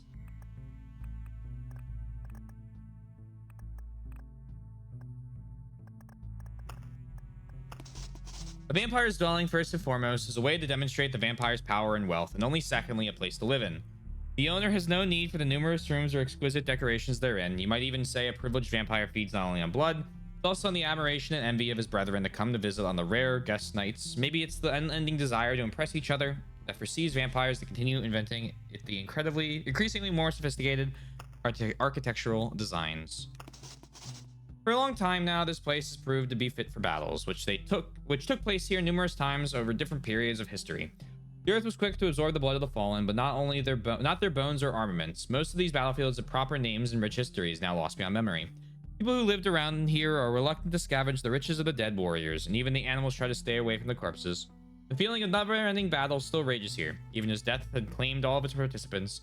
Whoever visits here risks becoming a part of its long-gone battle, and walk away with the souls of combats forever stuck in their ears. Sooner or later, those unlucky people find their way back here, only to become new members of the immeasurable army of ghosts. The only difference between this camp and all the other ones is a lookout tower. Not much of a distinction, one might think, but for the goblins, the regular camp and the lookout are drastically unlike each other. It's pretty obvious that the goblin lookout tower is a reaction to extremely unhospitable living conditions, because such conditions are the only thing that can force goblins to abandon their usual building template for another template. The lookout tower allows goblins to cut down on the number of blind patrols in the hostile territories. Goblin archers are able to spot their prey from afar and can quickly inform the vanguards. Goblin lookouts can usually be found near swamps, which goblins really hate, but the thought of not robbing travelers on the hostile lands they hate even more. A witch's hut is unassuming yet terrifying. Perhaps it's the contrast. The lands around it are harsh and grim, but the hut is tidy, homely, and cozy. Witches tend to avoid company, but they clearly know the meaning of order and beauty, especially in their craft. While the various medicinal herbs are orderly planted by type, each experiment is chronologically committed to paper, and the vials on the shelves are sorted by color of the liquids inside. Even the poor victims of their failed experiments are meticulously buried nearby, arranged in an order known only to the witch herself. Survival is quite a difficult task. Usually people commit their whole life to it. But if just surviving isn't enough, if you crave answers to the questions you ask, if you want to have a peek at the secrets of creation, then the bookery is the place for you. The withered finger of a scribe will point you towards the right shelf, and his hands will provide you with a table, a stack of paper for your notes, and all the ink and candles you may need. Don't mind the sickly and almost inhuman look of the scribes. When exactly does the thirst for knowledge turn into servitude to it? The question is almost rhetorical. Turn into servitude to it, the thirst for knowledge. The question is almost rhetorical. The transition is too smooth. You probably won't even notice as the intoxicating feeling of superiority gained from the new knowledge gives way to the desire to discover something even greater. And there you will be, passing ink and paper to a new neophyte, knowing they're looking for the answers they will never find. When knowledge of this world is compiled and starts to intertwine and mix, magic is born. There are no fancy rituals or shamanistic dances. There's not much information on how bookeries actually become abandoned. Usually the farmers that bring food and supplies to the bookery just find the whole building ruined when the scribe is gone. The Chinese to them say the scribes were very agitated when they last spoke with them, claiming the world's existence itself started talking to them in the language of the cosmos. And soon they'd be able to tell the fate of the whole universe from just one leaf falling from a tree. Yarnum? Is that you? The bright red color of the leaves and roots of this tree has no connection to their diet, although some may find it a somewhat sinister coincidence. Strictly speaking, the leaves are just rudimentary. For the plants in the blood grove, photosynthesis is only a secondary way to acquire energy. The vines hiding in the forest floor are quick to react to the twitching movements of any wounded or dying creature. In an instant, the poor victim becomes entangled in them, to be dragged underground. How they can tell if a creature is dying is quite interesting, but not as interesting as the blood grove's method of propagating its species. Those fleshy giants, often mistaken for undead monsters because of their grotesque appearance, they are actually just a peculiar type of fruit, made from meat, bones, and branches. During its short bloom, the seed uses its bare bloody flesh to attract predators, whose dead bodies will nourish the crimson sprouts of a new blood grove. The Cosmos! Did I skip over shipyard? Thank you. Thank you, thank you, thank you. Good call. The wreck of a ship on a sea cliff is a sad sight, but seeing the wreck near a thin river is a very strange sight indeed. In fact, such shipwrecks serve as sources of power for the sirens, the mages of the merfolk. No one knows exactly how it works, but a sunken ship filled with treasures and the dead crew is able to boost the magic powers. Probably has something to do with the agony of approaching death. That would explain why these ships are often discovered on old battlefields. Another thing that supports this theory is the feeling of unity the fishmen experience during battle through the common desire to kill and not be killed. A blood grove in its natural habitat is completely inseparable from the woodlands around it, which is actually quite strange considering that its trees have absolutely no symbiotic connection with the other trees or plants, but that's just the way it goes, or when. A hungry blood grove is yet another artifact of the present time. The blood grove solves the paradox of its separate existence via heightened aggression and the modified behavior. Its sharp roots are not just waiting for a weakened victim anymore, they try to attack any living creature that gets within their reach. It's currently unknown what exactly this more aggressive way of hunting is compensated for, but it obviously isn't very helpful. The trees are always in a half-withered state, regardless of how much prey they consume. Yeah, River Plus Battlefield. Which is it was a cool thing to discover, and we got to fight the siren. So we should have that in the common enemies, I believe. More around here. Yep, siren. Bridge. A bridge can tell you a lot about the place where it ended up. If you see some old ropes and a rotten plank instead of a normal bridge, stay vigilant. That place is definitely no good. Should you cross a river over a sturdy stone bridge, your future may look quite bright indeed. And if you happen to be a merchant by trade, the sight of a reliable and wide stone bridge designed to hold the weight of a trade caravan will definitely bring joy to your heart. Only a few people understand that not only does a bridge cross the river, but the river also crosses the bridge. Also didn't do that one. Villagers adapted to living without most aspects of the outer world, content with the bare necessities of rural life like their fields and bloodthirsty aristocrats. Turns out the list was incomplete without the greedy bandits. Unlike other scarce groups of people wandering the unstable dark, the bandits have not forgotten their desires. Unconcerned by the end of the world or the yesterday that doesn't exist, they only care about the coffers of a nearby village. Even if the dissolving world, they remain deaf to any pleas of mercy, get quick to spot items they can steal. Unbelievably, they can make this horrible life even worse. There's nothing really interesting about reeds, but seeing a part of a flowing river overgrown with reeds will certainly alarm an experienced traveler. It's quite a rare sight, and there's a number of reasons for that. More often, such reed thickets are planted by the merfolk to create a food reserve for their river camps. Muddy water with a weak current is ideal for breeding the certain type of fish they consume. Plant fibers are also fit for building their primitive underwater dwellings, and let's not forget that it is much easier to hide in the numerous tall reeds. The traveler should stay positive. Sometimes the reeds are nothing more than the mere result of simple natural processes. Still, you probably shouldn't test these waters. Usually, outposts are built either by military forces of some country or by mercenaries looking for a stable income. Their origin makes no difference to a traveler. Either way, the road becomes safer at the cost of some coin. People tend to show little enthusiasm about the soldier station at an outpost. It's nice, of course, to be saved from the teeth and claws of a beast that suddenly attacked you on the way to the market. But how are you supposed to survive the winter now that they took half of the crops you wanted to sell?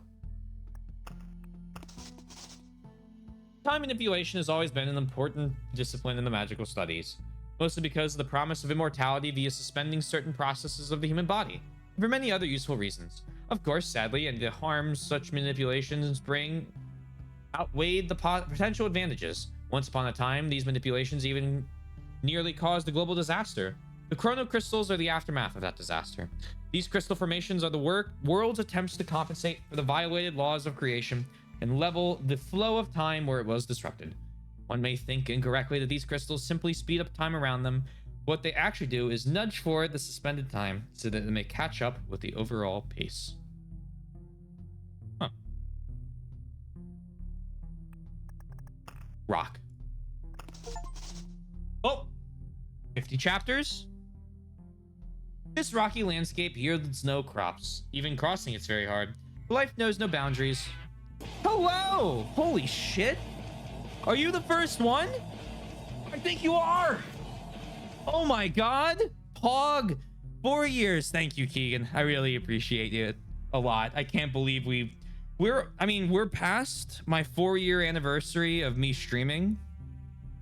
But I think in like, what is it? Like March 11th, March 9th, I have to check, is the 4-year anniversary of me playing Valkyria Chronicles 4. You want something crazy to think about? Hey, look, I'm balding. I say, knowing that I'm not. Here's for another 4. Let's go. You're gonna make me go get more badges done, I think. I don't know if there's any other after that. Let me tap out real quick. Yeah, you get the king penguin. Yeah, it is nuts, isn't it? Isn't that crazy?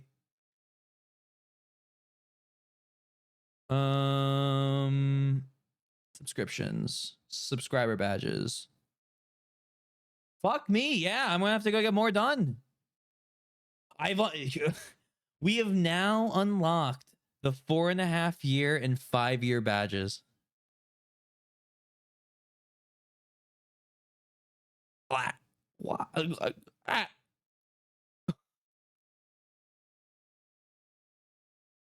What?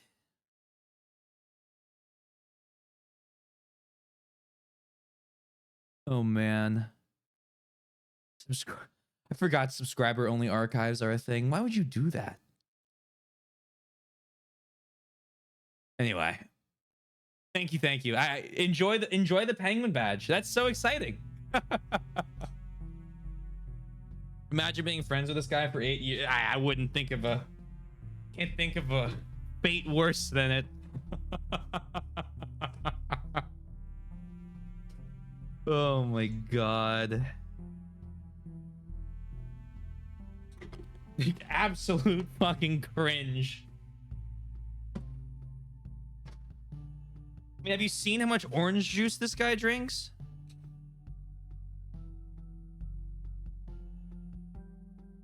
How's Korea treating you? I'm gonna ask while I keep going back to reading about rocks and mountains and mountain peaks. Even's Crossing is very hard, but life knows no boundaries, and it always finds a way to conquer even the harshest lands. Natives of these rocky wastelands are usually quite sturdy and tough, probably because anyone less rugged simply wouldn't be able to survive there. Good, yesterday was stupid. Stupid in a entirely frustrating way, or stupid as in a that was really dumb. Glad I don't have to deal with that again. Krog the Rock. Mountains are always rich with rocks and snow, but finding anything else can be a real challenge there. Even breathing becomes difficult as you climb higher. Why would animals and plants still choose to exist in such unfavorable conditions? Probably because there's very little competition with other species. Few creatures would want to fight for survival in these harsh lands. Even passing through these lands is a challenge of its own. This mountain is so big that it had to be singled out from the other rock formations and given a separate name. There are a few tribes living around this mountain peak, but only the Harpies are well known to us. They can easily cope with the thin air and the extremely cold winds that always blow down the peak slopes. Certain discoveries indicate the existence of a civilization clearly very advanced in magical arts, which at some point disappeared almost without a trace. Why it disappeared is still a mystery, as well as why such a hostile environment was chosen for its capital. The few people who decide to explore the peak sooner or later reach the same conclusion. One ought to explore something more plain and easy. Frustrating waste of time. Probably will have to deal with it again. It sucks. I'm technically working right now on a Saturday. Because you had to work on... Because of what happened on a Friday?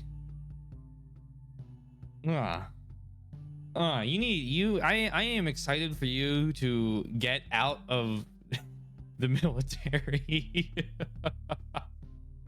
When you start working biomed, your job is going to be so fucking cushy, I hope, in comparison to this. Right now, you're waiting for get a call back. Right now, I'm waiting for a call to go back to work. At least I can wear civilian. You should not have to be in uniform, true. Still dumb. Ugh. Surprisingly, the army has a recruiting issue right now. Who would have thought?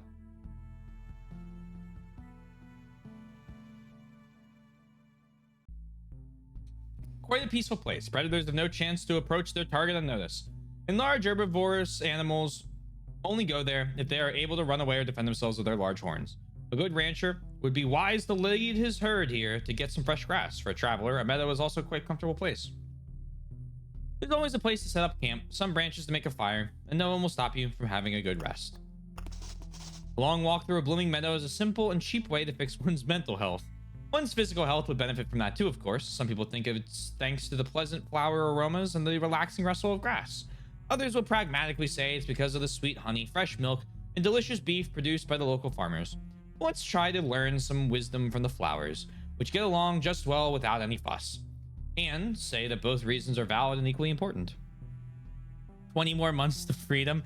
Do you have like a little like a calendar, and each one of the days has like, you know, like what is it, 80 weeks, 79 weeks, 78 weeks, 70, and then you just do like a little like red line through it like they do in all the movies and cartoons.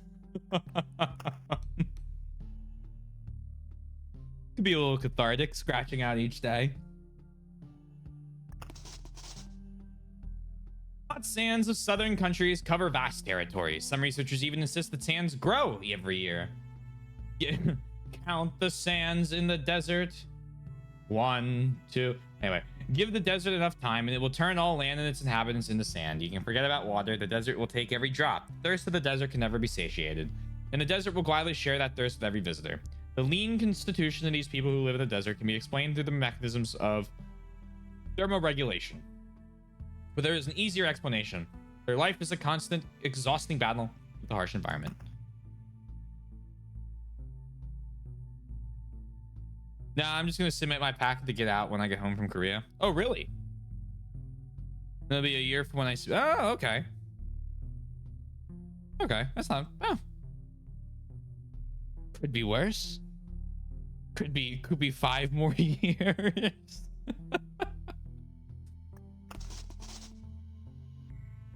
Sand giants forged by the hot winds. The sand dunes may look motionless, but that's hardly the truth. Layer after layer, the wind carries them onward, and the slow march of these giants never stops. While the dunes may look safe, it's still better to avoid them. Just one thoughtless step and you'll be lucky if you only break your leg. A single gust of wind can cause a landslide that will become your doom. The air around the dunes is always hot, even at night. The scorching mountains of sand are powerful enough to heat up even the coldest northern winds. In the end, the dunes will take your life, and only they will decide whether your death will be quick and sudden or long and painful. A monumental temple that used to bask in the eternal scorching sunlight. Its walls accumulated enough heat to cook the deep sands around it, but not enough to warm the ziggurat's inhabitants longing for the glow of the heavenly orb. The magic of this place is very simple and also very useless. With or without magic, everything will turn to sand sooner or later. The ziggurat merely accelerates the process ever so slightly. A generic notion of a river as if from a basic archetypal memory. Its width, depth, and current are absolutely constant for its length. Yet for a memory of a river, its uncharacteristically resists being left in an incomplete state. For one, it's utterly impossible to envision a second river until the first river is complete. And since there is no way to form an estuary or as other big bodies of water no longer exist, it will never be complete. Remarkably, the existence itself seems to relish the presence of a river. The world around it grows stronger and more complete, as if waking up from a dream. Maybe it's due to the natural circulation of water, the most common and necessary thing in our world. It gets a bit dry this year, but I'm going to stay in 3 months after my date so I can get 30% of the GI Bill and get 3 months of captain pay while I'll be on leave the whole time.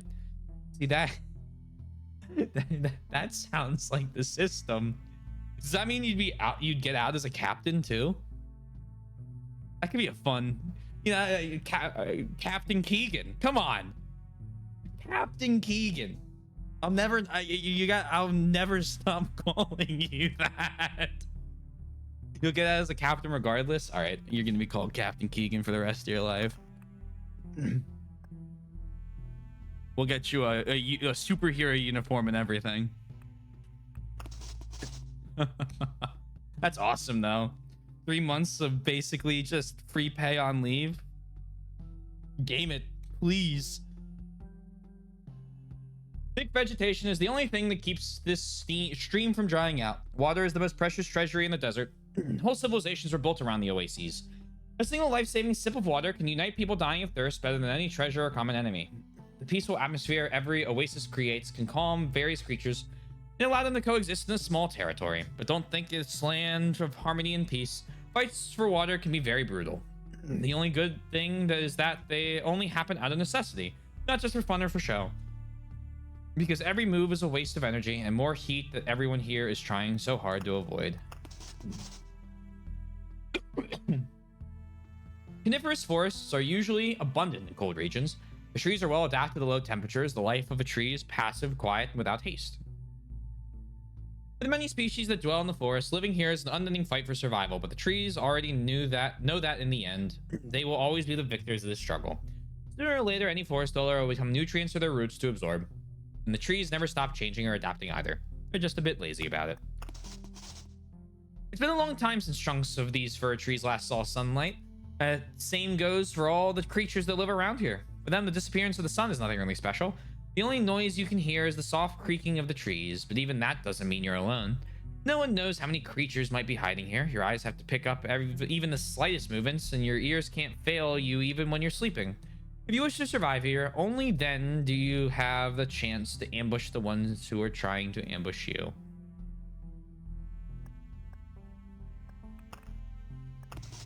One can certainly guess who would be the winner in a fight between lightning and wood. The sight of these charred stumps gazing at the sky full of ashes would discourage anyone. If you follow the straight lines of the charred trees, they lead you to the source of the damage, a storm temple. The forest is hard to kill. Even the most deeply burned stumps are capable of growing new roots, and new green sprouts will take over this place once again. The forest is going to wage this battle for dozens of years, and again it will be pushed back by rare flashes of dry storms. Despite their dead appearance, burned forests are also home to some fearsome creatures. This harsh environment, with the occasional lightning storm and forest fire, befits only the toughest of creatures, who can easily slice their victims' throats with their sharp teeth, claws, and blades. Sometimes they attack just to cool their bodies with fresh blood.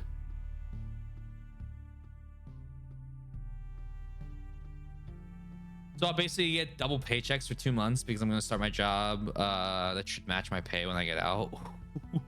Ooh. Ooh, nice. We take that. The shrubs that form, that'd be a great 2 months.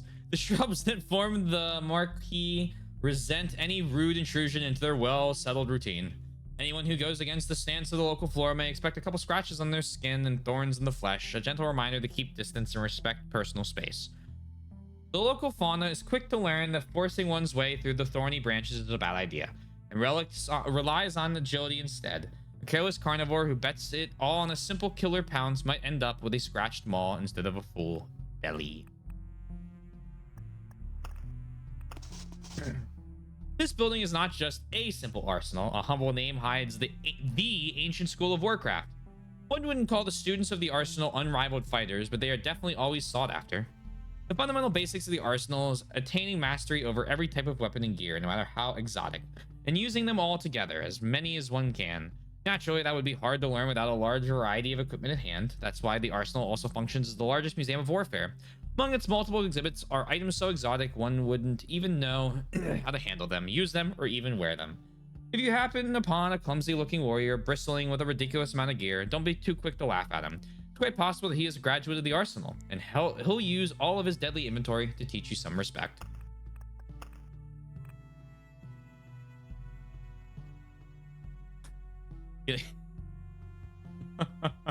It'll be good for you, Keegan.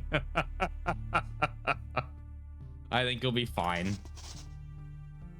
One would think it's just a piece of common wood, but every common wood is quite rare now. My memories about the existence of tree branches are quite foggy, and not enough to fully materialize them. Almost all the sticks I'm able to find during my travels literally vaporize if you so much as reach out for them. The few branches and logs that still remain in my hands will certainly be put to use for the restoration of the world.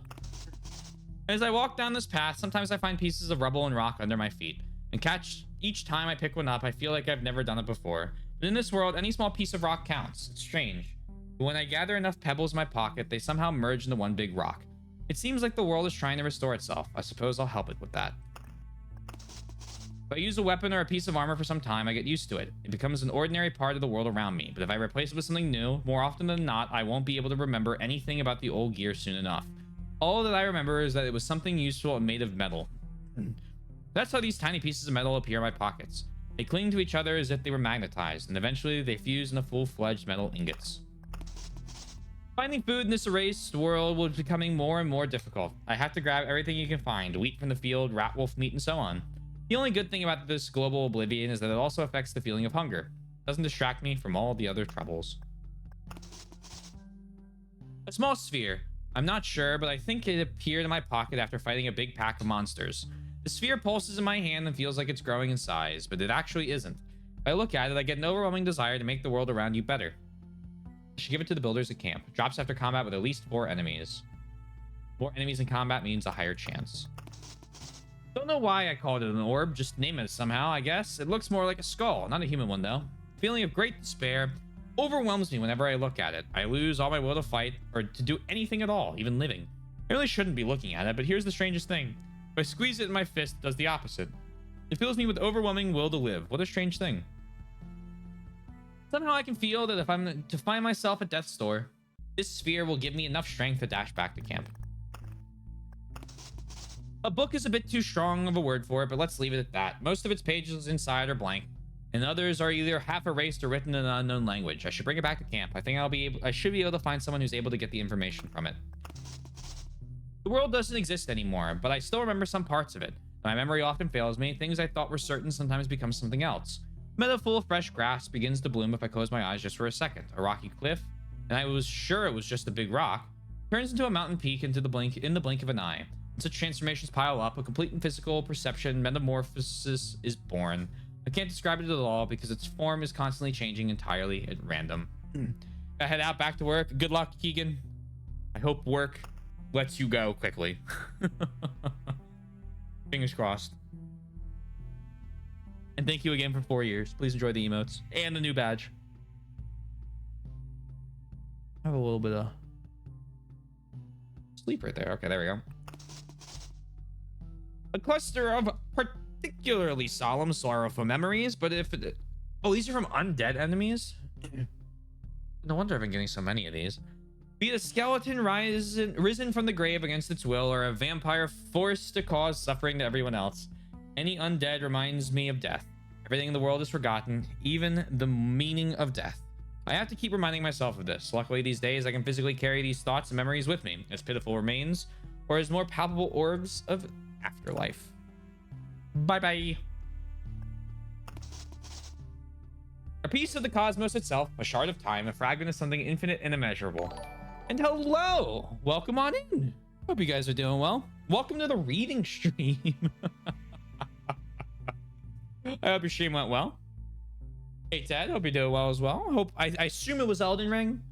I think that's what you've been playing lately. I'm sorry I haven't been able to attend during let me get you a shout out here.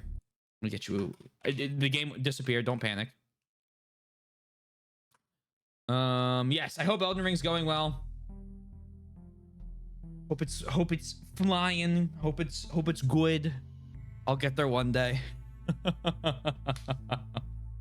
One day. If you guys don't know me, my name's T Taylor T Swizzle, whatever you want to call me. I'm a variety streamer. I play just about anything. Right now we are playing through Loop Hero, where we're trying to kill all the bosses 3 times. Demon Souls, where we're on a new game plus run for the platinum, and we're trying to beat Earthbound on the weekends. So all going well. We were doing good. Spent an hour on a boss and haven't beaten. Oh man, that is the Souls special. I will never forget fighting Artorias ever when I did it the first time, because I couldn't deal enough damage to stop him from getting powered up from that, like, one of his attacks. And yeah, he just absolutely fucked me up. Anyway, one day I hope you see it.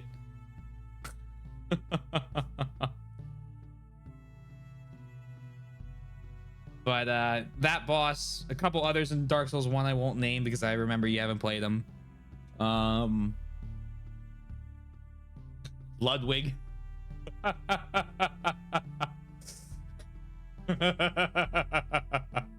I'll get there, just give me time. No!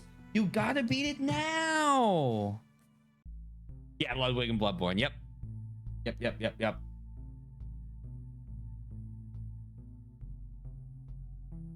That was a fight that really tested me on... Are you sure you're doing well in this game? Are you sure? But I will say, we did like 6th try Orphan of Kos. And if that was all from practicing on Ludwig that whole time, I will take it. I will take it. Oh man. Took me way longer on Orphan. Oh, enjoy. See you later. Peace out. I will finish the thought though. No, you're good. No. Please go. Lovely talking to you. Thank you for the raid. Yeah, absolutely. If you need to go, run. Get out. That goes for anybody. I understand. Never upset. Hey, Soy. I will hear the thought though. If I have to suffer on earlier bosses in order to beat later ones faster, I will happily do it. That's my only thought. That's basically it. Soy, welcome to the reading stream. I actually need to get up and run and use the bathroom real quick, and then I will be right back. I will, however, leave you with a penguin. Be right back.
I'm back.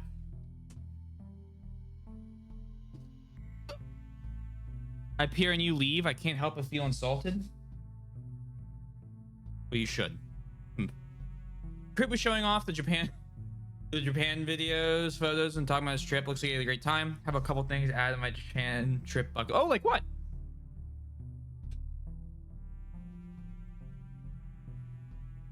The one thing I learned about that I didn't know I wanted to do until Danny mentioned it was this. There's this like forest where it's like a pretty big tourist area, but I don't care. It's kind of cool. The forest where the deer in the forest walk up to people. Not forest, at the park forest. Kind of, it's a hybrid thing. Yoshi could probably tell me exactly what it is. Where they'll walk up to the people who enter and they'll bow their head and then you feed them. And all the deer bow because they know that if they bow to the people walking around, that they get food. I was like, that sounds like an absolute blast. Well then, I don't know what to say. The world is gone, but nature always adapts, and living fabric is proof of that. This is a small root that is in constant motion. It's twisting and wiggling in my hand as if trying to find some soil to grow in. Multiple roots will cling to one another and form a single sphere. Only then do they calm down and fall into some form of slumber. It seems these roots are trying to get close to other plants and living creatures in this empty world. I don't think we should plant them in the camp, though. Wouldn't want anything nasty to grow from it. A spherical droplet, cold to the touch and seemingly fluid, but that's not exactly the truth. It pulls in my hand like a big droplet, and starts crawling about like a swarm of tiny insects. Can't be sure it's not actually made insects, but I can't prove otherwise. If I collect enough of this shapeless mass, it forms a small sphere and stops acting all alive. I'm going to call these spheres orbs of unity. At first I thought these droplets were slime chunks, but it seems this material can be found around all sorts of liquid or swarming creatures. I've added the bamboo forest, this temple that I forgot the name of, but is covered in gold leaf. Nice. And a couple of other things that I'd have to look at as photos on my list to say. You gave me the rundown. That works. Also, welcome to the camp.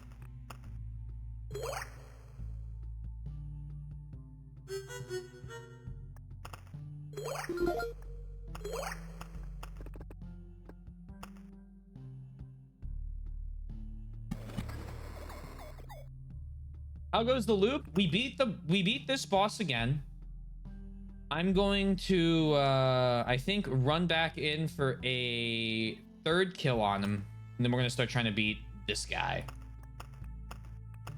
We'll see how it goes. The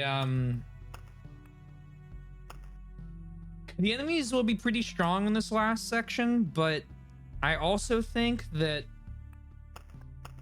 our bonus is that we have like kind of an exponential growth thing going on with all of the buildings we're able to create after we beat the higher and higher loops. So I'm hoping we're able to take it on without too much problem. I mean, we went from barely being able to start this to absolutely... We almost filled the entire map in. We were 2 tiles away.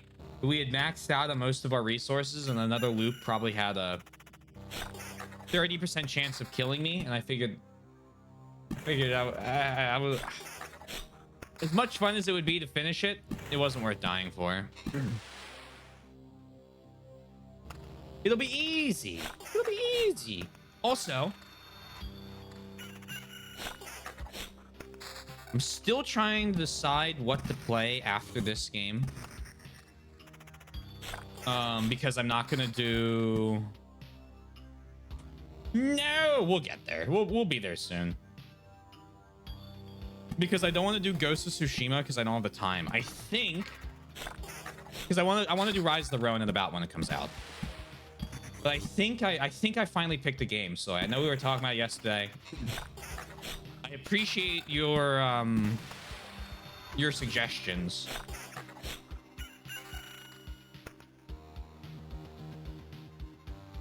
Just play 2 games and fill it in with Elden Ring. Right now, here's the thing, Sundown. Right now we have...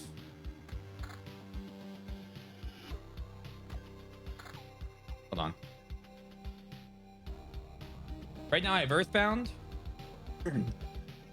We have Loop Hero. We have Demon Souls. I want to be playing Rise of the Ronin at the end of March. I want to play Stellar Blade in April.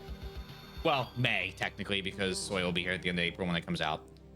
And so because I want to play those two games around launch, and I'm not waiting like I always have been, then I can't commit to something like Elden Ring. Because the reason I'm not doing Ghost of Tsushima after this is because I want to give it the proper time I want to give Ghost of Tsushima and not feel rushed through it and wanting to move on to a different game. So I think what I'm gonna do, I might just play Silent Hill.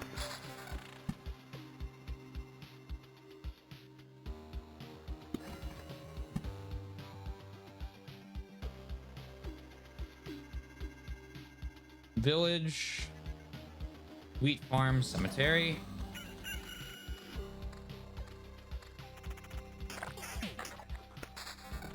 Because those are pretty short games and I have a lot of them. Maybe we could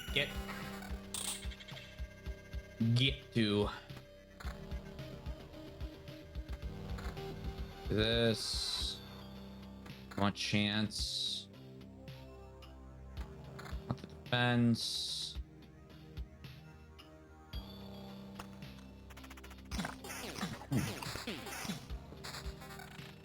Because like I like the idea of like Catherine, but Catherine's I know Catherine's not terribly long, but I'm playing it, so it's gonna be long. What else did you recommend? You had a lot of good ideas yesterday. I really liked them, but like all of them I was like, I don't wanna feel rushed with them. And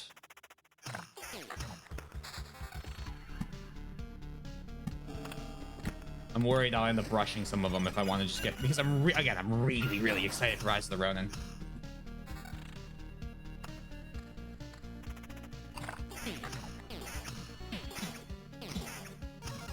I think the combat in the game looked absolutely fucking stellar.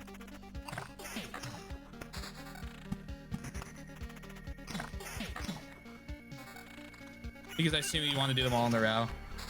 If I was gonna do all the Silent Hill games in a row, I would have done all the Resident Evils in a row. The thing about Silent Hill, if you thought, from what I understand about Silent Hill, is if you thought the quality, I'm gonna do this with the river, by the way. If you thought the quality of Resident Evil sometimes got a little sketchy.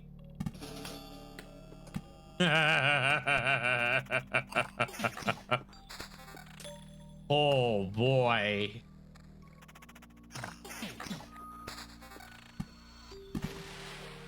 Fear of Dave the Divers. Yeah, and then the other two tactics games. But I didn't want to mess with tactics games. Hey, Abel, hope you're doing well. Doing pretty good. Just enjoying some Loop here. I hope you're streaming well yesterday.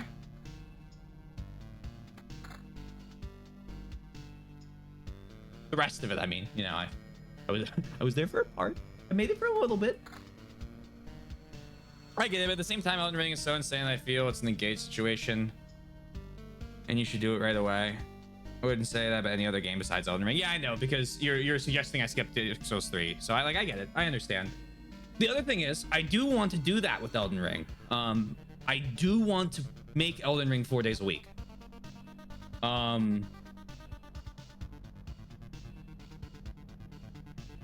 I don't want to do that now. So I am pushing it back a bit. I know, but that'll also let us beat Dark Souls 3, and then we can truly get on to Elden Ring, where it'll be the last one in the grouping. We won't have to worry about going backwards to Dark Souls 3. We'll be able to really enjoy everything.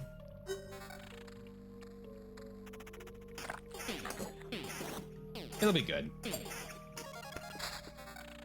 I'll do a bunch of running around and dying and whatever horrible dungeon traps Miyazaki has come up with.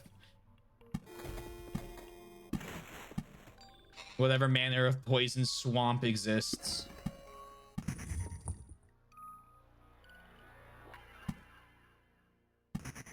We're trucking along. Yeah. I hope you're enjoying it. I don't think I love genealogy. Well, I don't think like anyone loves genealogy as much as some of the wonderful members of this community do. But I still really enjoyed it. So I hope you are as well. Just if you wait super long, you'll have to keep dodging literally every piece of Elden Ring content. Yeah, that part is annoying. That part is annoying, but it's worth doing. I like Picky. Picky gave us some really good stuff last time.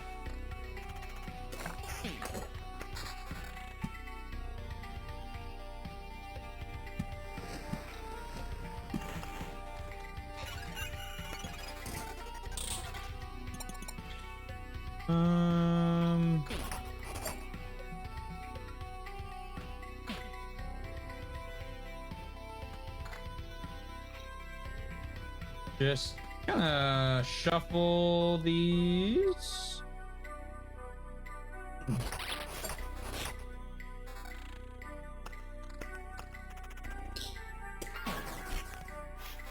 Only Gears King this game, so yeah, Picky is so fucking good. But yeah, again, I don't think anyone's under the impression that I don't want to play Elden Ring.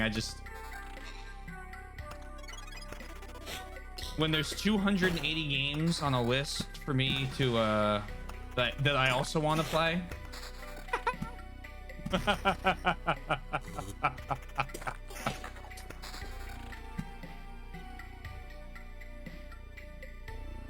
I should put that there. Then that beacon could have gone somewhere else. I know you're excited for Elden Ring. Falls under. I don't think it's honestly. Picky is a skill. I wouldn't even label it boring. And my logic for that is getting to see items with all those like abilities on it, like super strong stat up, like all of that. That's just fun. Also, I'm not gonna stagger it this time. I'm just gonna do the top row as our lightning boy.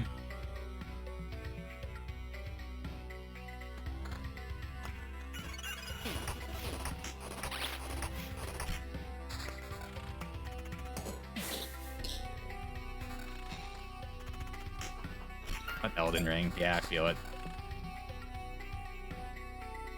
Unless Mother 3 got a remake, I doubt it'd be here. But Sundown, here's the thing, right? When I beat Elden Ring... Oh, we got Live Alive. I definitely want to get into Live Alive. I'm going to be... I'll tell you this. Live Alive, I'm going to be playing after Twink's Game Redeem. So, that'll probably be in a little while.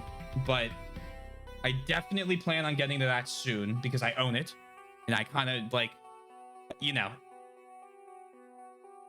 I own it. I want to do it. I want to play it. So I'm going to Twink's Game Redeem. We're going to do Twink's Game Redeem. Again, it's going to be a pretty long playthrough. What was the game already? Yeah, he redeemed Dark Cloud. So I think that's in the fucking what is it, in the Excel spreadsheet.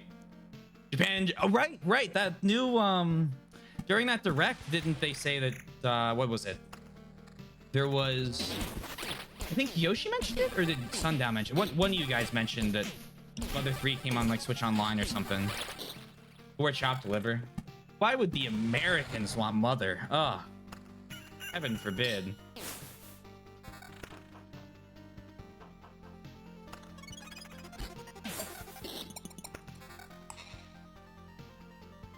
But yeah, he did redeem something. He talked to me about it, and I guess this is just like, what is it, preliminary, getting my mods to help me in order. Apparently, supposedly, I don't know yet because I haven't met anyone there because I don't watch the game, obviously. Apparently, the community can be like really willing to spoil things. And I know nothing about the game, so I'm trying to keep it basically like Earthbound, where I know nothing about the game. Um, so you may be on. What is it? Duty don't help stop stuff. Stop. What am I talking about? Help stop people from spoiling stuff.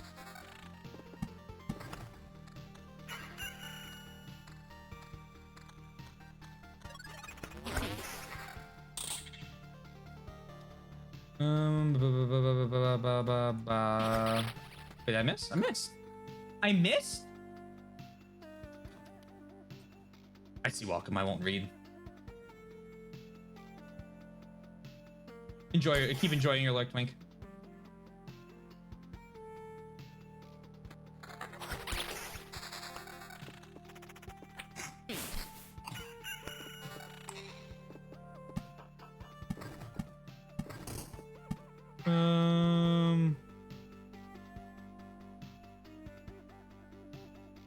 Up there.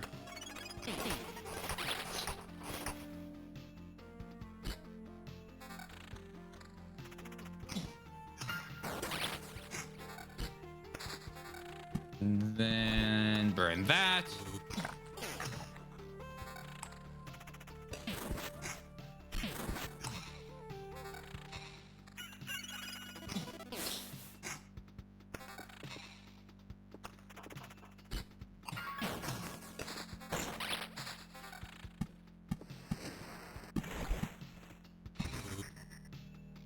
I don't know because I can't read it. But if you said something about Dark Cloud, I'm trying to avoid anything. Like anything about the game. So I know nothing about it. I'm going in completely blind. Twink requested it, so I know zilch. Let's do those shards.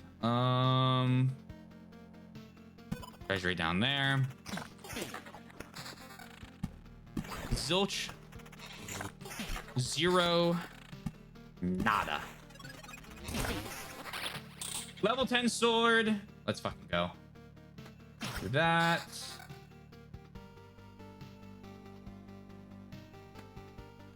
This.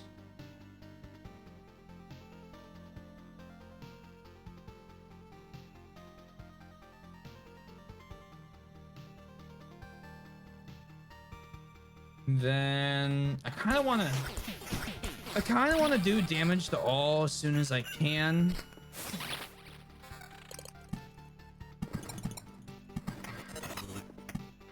Because I don't want to deal with large groups of enemies.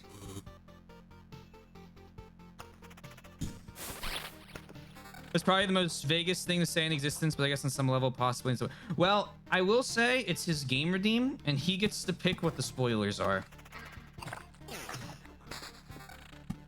at the end of the day. So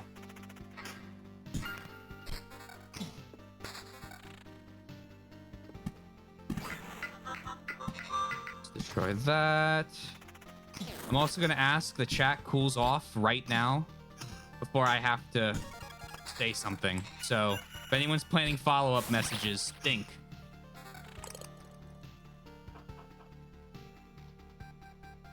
about it. It's all good. I don't want people getting hostile with each other. I don't like this. We're all here. We're all playing games. We all love our little penguins. All right. I understand. Sometimes it's for we all have different, again, we talked about before. We all have different ideas of what spoilers are, and we will coexist. So help me God.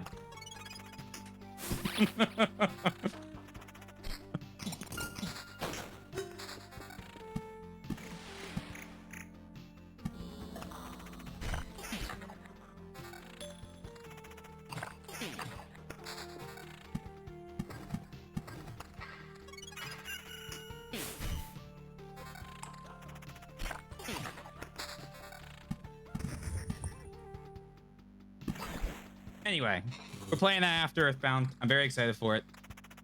Should be a lot of fun. We're gonna do it on PlayStation because games aren't expensive, and we can track achievements then. That's Fisher. Isn't he a lovely boy?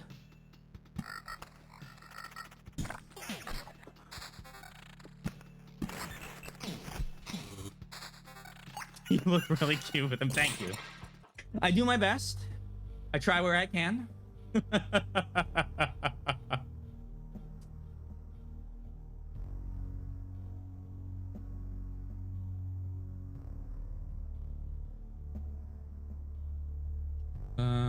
ba, ba, ba.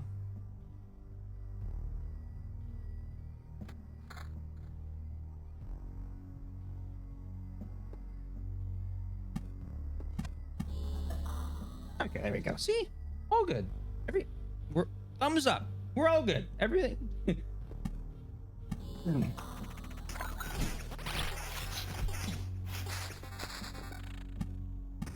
Everything is all good. How's that song go? Everything is awesome. Everything's cool when you're part of the team.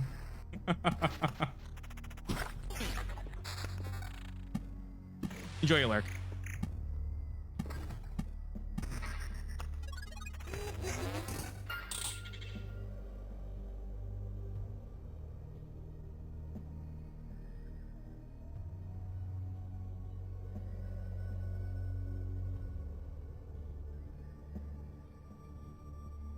Thank you. Enjoy genealogy.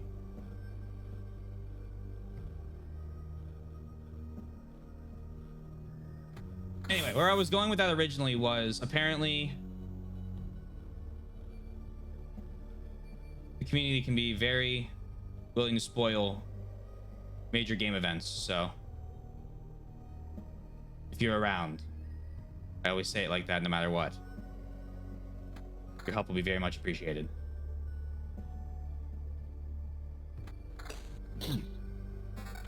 Going for raw damage upgrades, mostly because at this point, I feel like just killing everything is our best way to go.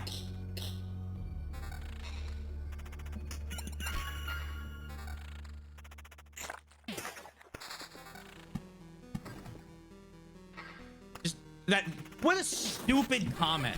I think killing everything is our best way to go. Yeah, of course it fucking is, Taylor. No, I think killing everything fast, individually, when it's low numbers of enemies, is the good way to go. What I sometimes I just like I have a thought, right? And I'm like, yeah, this is what I'm thinking. This is what I'm gonna say as I'm playing it. And then I say like a third of that sentence, and it comes out as the fucking dumbest fucking thing I've ever said in my life. Hello, Critius. I hope you're doing well. Welcome in, everyone. If you guys don't know me, I'm an idiot. I'm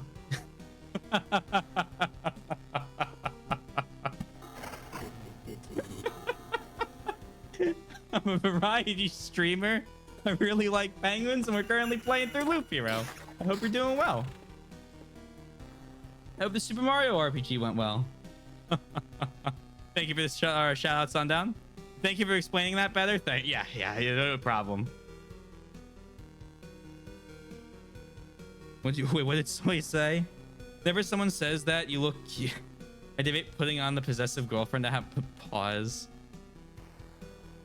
You may put on the act if you like to.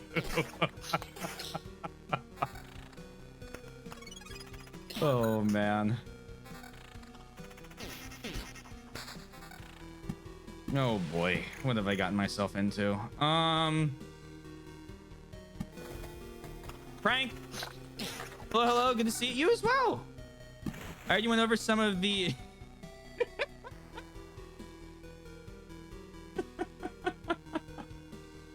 Ooh. I'll let that one play out.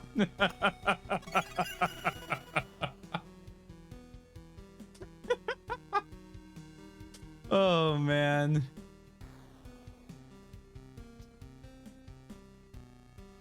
Good to see you as well, Crit. I hope you're doing well. Hope you're streaming well. Hope you're making good progress. Hope Texan Bowser is helping you out.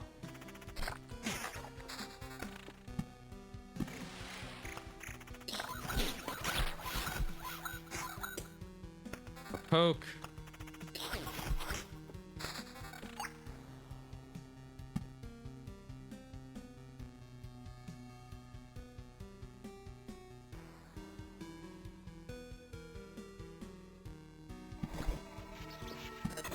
And the burning less of the forest.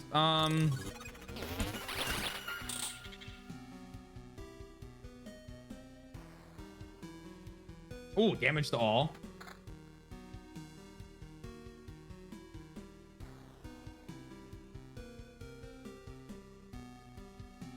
Damage counter. Run that. Ooh. Ooh. There you go. More RPG was good. Got 2 more stars tonight. Nice. Also did show off. Yeah, I heard about that. I'll have to watch the VOD to catch up on some of those. I saw all the pictures you posted in your Discord. It was fun going through them all. I'll call my moose friends and organize a raid in the voice of it wasn't my fault. The keyboard made me type it. I don't know what I was going with there, but it wasn't British, so I stopped.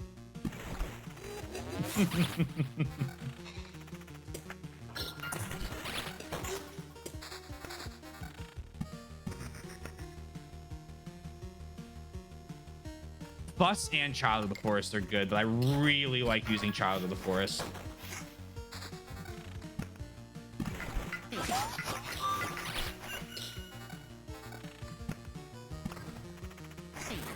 Anyway, if you haven't seen this game before, this is a roguelike where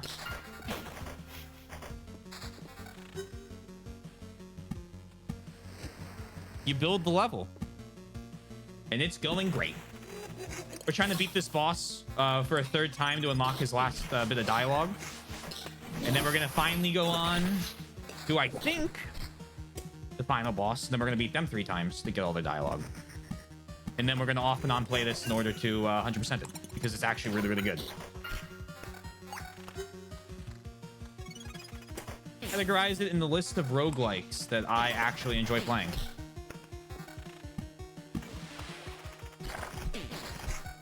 Because there's definitely like a 50-50 on those sometimes.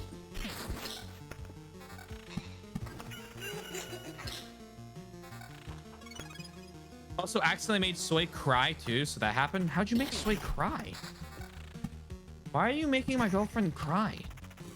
Do I need to fight you? Am I gonna have to fight you now? Am I gonna get sent after you for this? That would be really inconvenient. Fight for your honor? Well, I need to know what happened. You can't just go around fighting people. Oh, you told a sad dog story? Whoa. Great, you can't just be telling sad dog stories.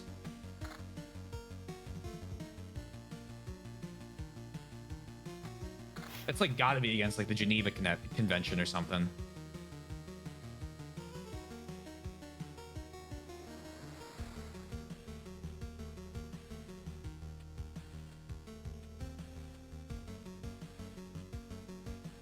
This is a kind. Oh, hold on.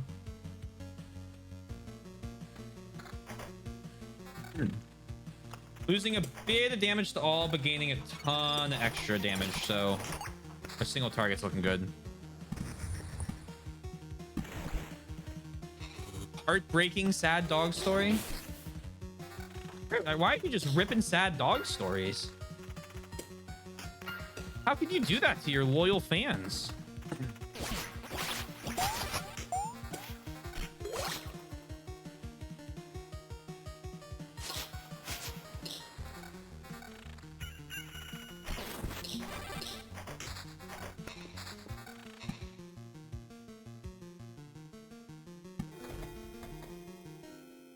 I was telling the story of the dog that was memorialized at Shibuya Station with a statue for being a good boy and waiting for its return or owner to return. Oh, yeah. Hachiko. Yeah. I think that's the one. I did know about that. Oh, that's a great story. Wait, don't you feel more heartwarmed for knowing about how good dogs are?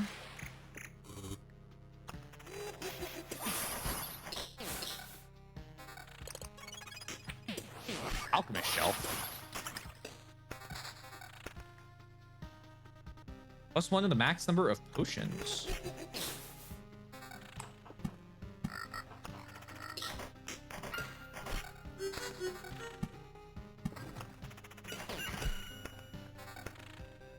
I don't have resurrections. Well, I have my camp resurrection. I don't have my skill resurrection.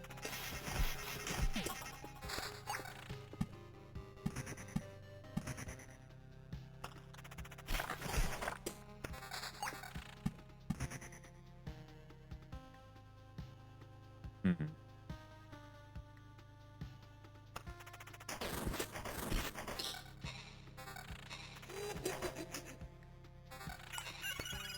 Let's turn that into account land.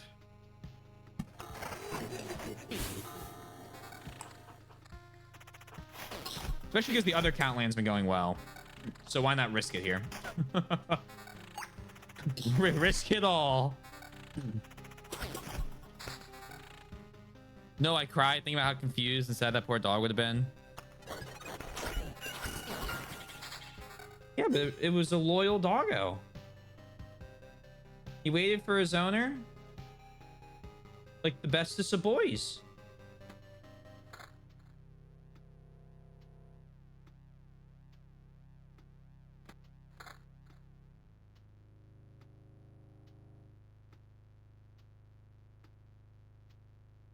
$17 damage to all? Jesus.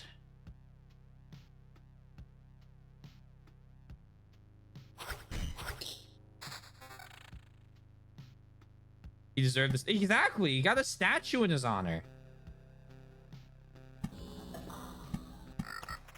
Well deserved, boyo.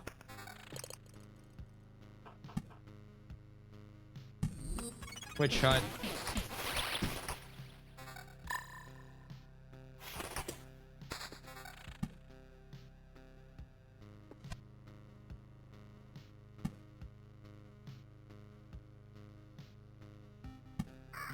Goes there. Sand dunes.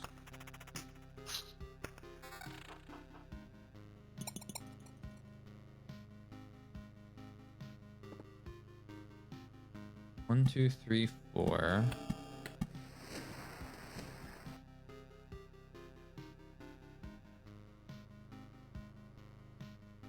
Go to spawn the ship. Wait, can I still do it? Chat delay. Yeah. Well, we should be able to get another one. That's a good point, though. We could spawn them up here. That won't be our last battlefield. Look at that. See, Sundown? You are ahead of chat. Look at that. Shipwreck. You just knew what the next card we were going to get was.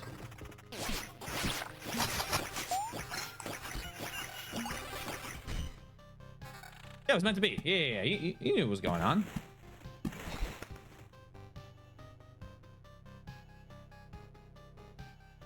These all kind of suck. Treasure hunter.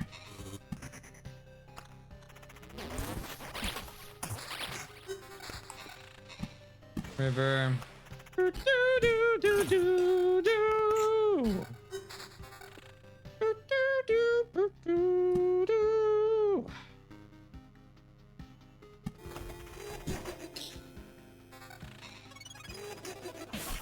They're not mutually exclusive things? Exactly. Then I don't need to fight him for it. It's a good doggo story. Don't worry, Kriyt. I got you.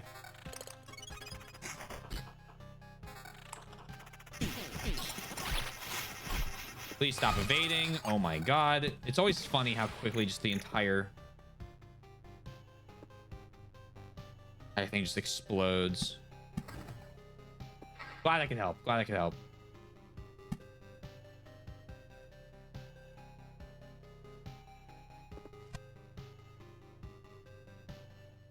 But the fight was over making me cry. Well, technically it was the dog that made you cry. So do you want me to go fight the dog? That's kind of messed up.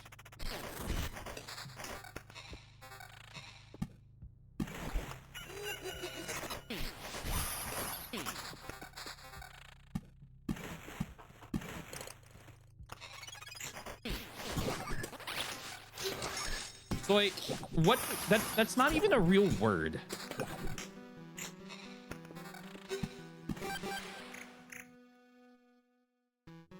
We can still get the river out.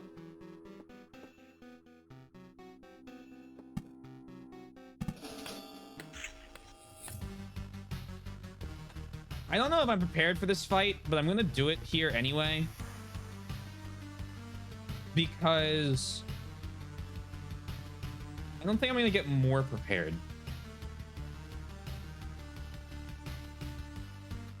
Like, we have good damage, we have a decent shield.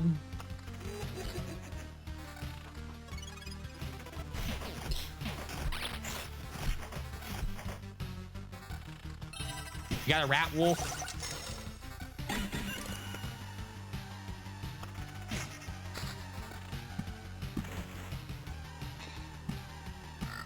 Oh no, we might die here.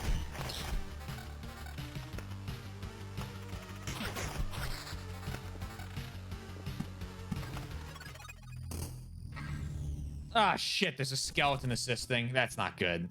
The hunt begins. Sick him. Whoa.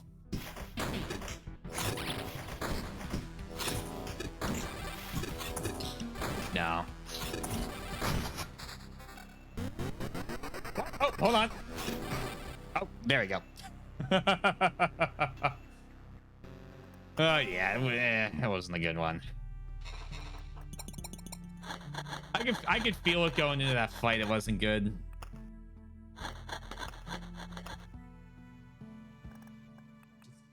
Yeah.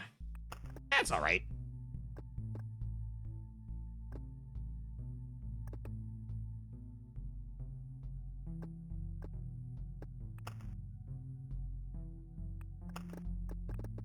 You just go right back into it.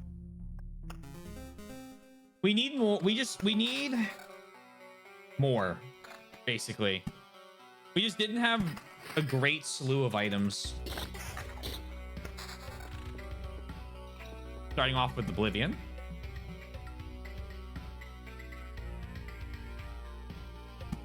Go there.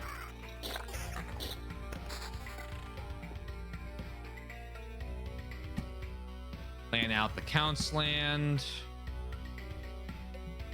We could do Wheatfield Village, Wheatfield Count's-Land, Wheatfield Village, Wheatfield Cemetery.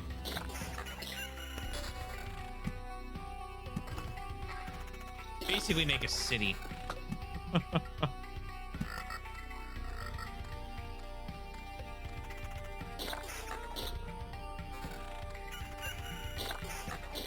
We still got to the boss with relative ease.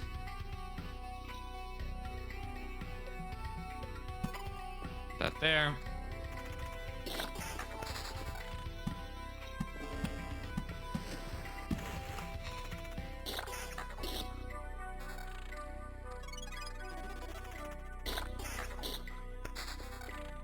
Then thicket, and then more swamp. Get out, me swamp!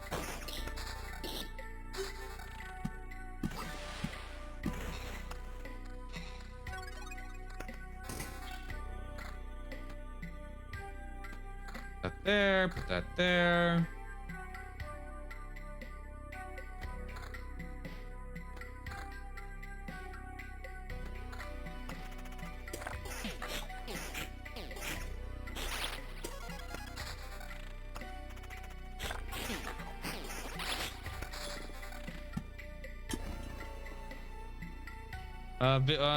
Okay, Wheatfield Village, Wheatfield Village, Wheatfield Cemetery. You may wonder why I set it up like that. I don't really know. I just think it has a nice aesthetic to it.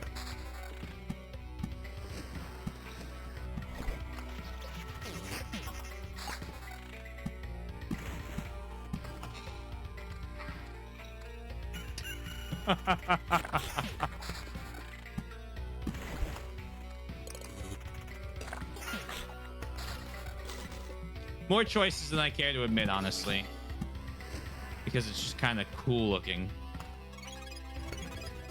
Okay, so that gives me that.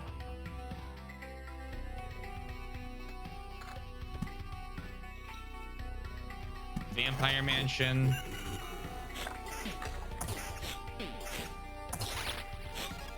Stab them.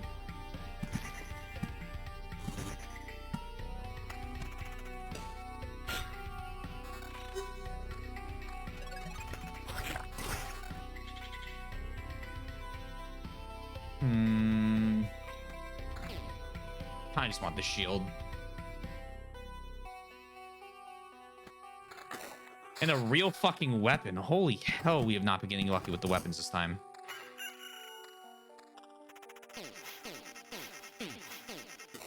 Love that the mosquitoes basically do as much damage to themselves as they have any chance of doing to me. We'll grab a sandwich real quick. So BRB, take your time. Take your time, please. Have a good little post-stream tear sesh. Or come back quick. Either one. You know, I'm not your parent.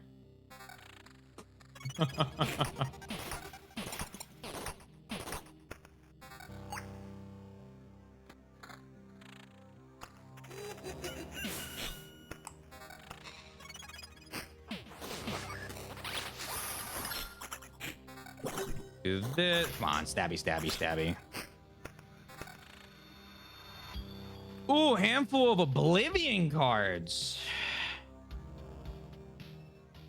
That's much better later on. I want Smokescreen, which I actually do like as a card. 2 seconds of invincibility could be all it takes.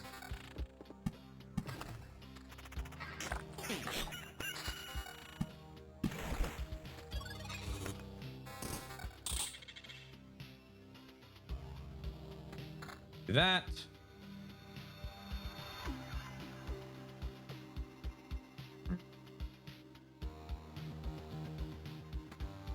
Put those on. Yes. Now we're cooking. A little bit more. We have turned the stove on finally after 4 loops.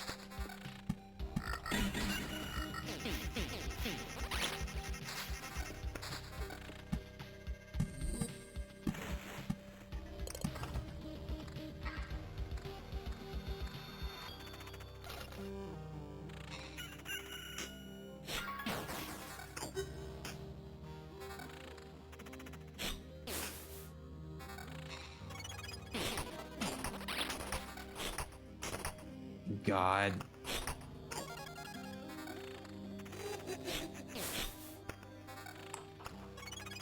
Bandits might be my least favorite enemy type in this. Goblins are annoying, but they usually don't have a high enough health pool. Do you guys keep resurrecting? 20% chance to resurrect from a corpse after 0.7 seconds. Stop resurrecting. Oh my god. Village.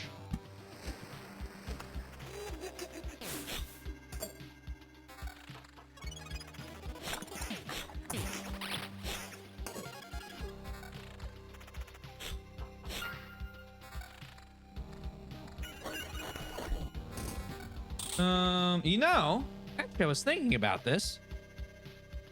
One of the nice things, now that I know Yoshi's not here, so I'm gonna say this. Now that I've played Earthbound, I'm a little more inclined to actually play Undertale.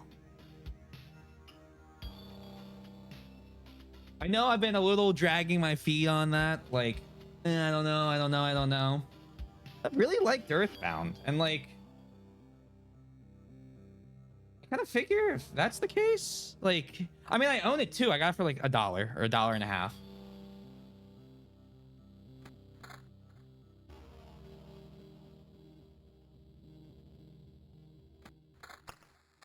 So I kind of think I'm not going to promise an immediate or anytime soon thing, but I'm definitely much more excited to do that.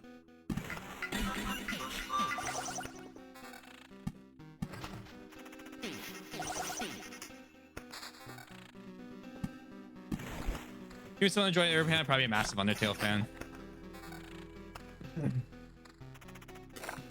I expect good things from that game, and I don't think it's going to disappoint me. Is my hope.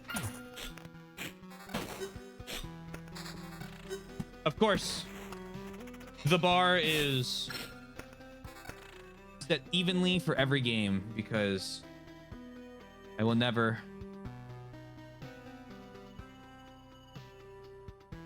Good fuss.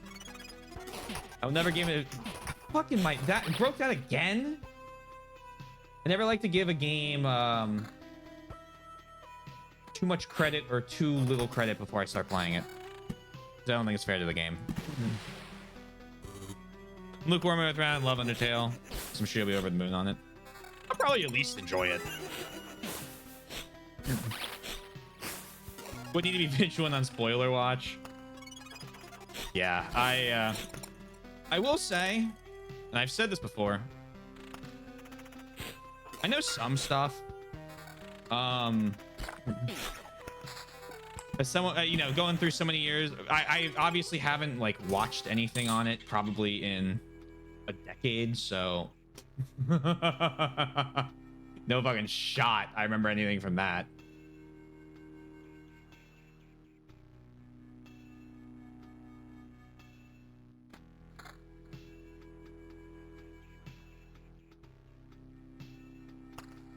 I probably couldn't tell you a single story beat, honestly, at this point. Besides, I think the main, the one of the main ones. But I don't know that, so I'm not gonna. You stupid goblin camp. I'm not gonna say what the thing I think I know what it is in case I'm wrong, so that no one corrects me. Plus, don't forget, I had seen half of Resident Evil 7. Seen half of Resident Evil 7 before I played that.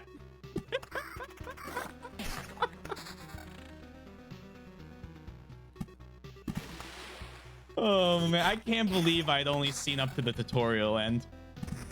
I was so confident that I had seen half the game. Nope.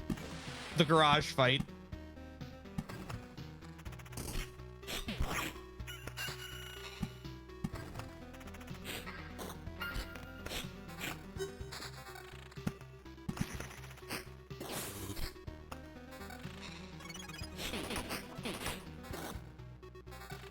That was such a silly.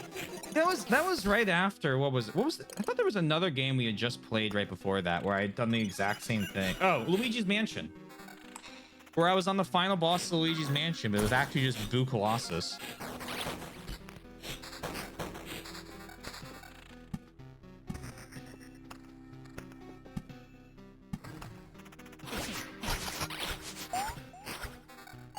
I will say I will probably play I will probably play Undertale like I play Earthbound, just fully blind, kind of go on through, see what ending I get.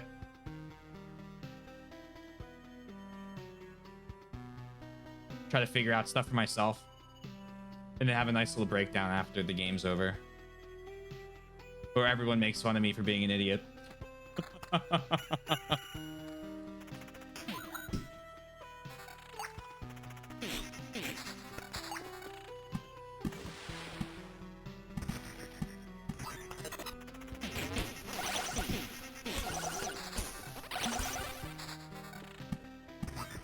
The reason I bring that up is because I saw that game on the list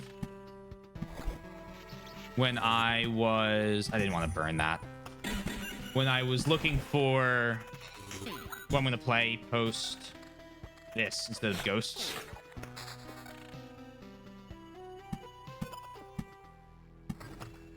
And my first thought wasn't immediately I was like, ah, that's a new thought.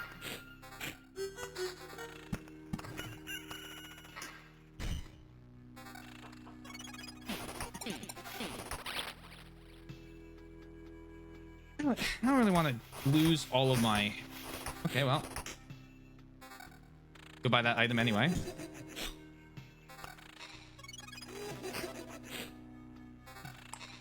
Framer is slightly different than Earthbound. It's a bit more upfront about it, but not in a bad way. It's goddamn hilarious. Yeah, I expect to. I expect to like it. As I always say, I never expect to not like a game going into it. Boss Goblin is brutal.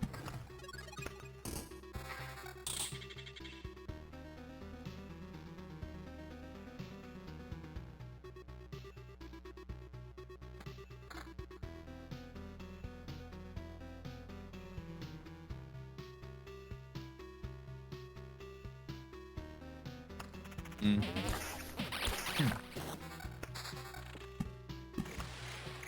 Oh, skill. But yeah, it should be good. Should be good. Rat wolf.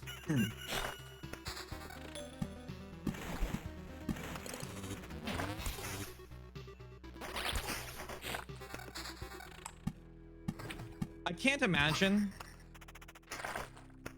I absolutely hate it. So we'll take that.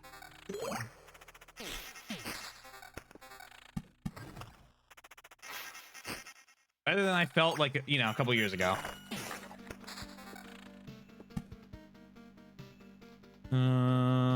I really don't want archers next to that fucking goblin camp.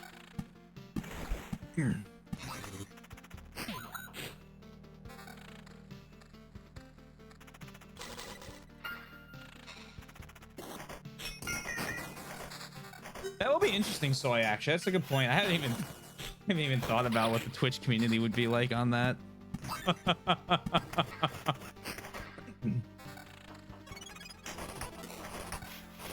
Oh well, we cross that bridge when we get there.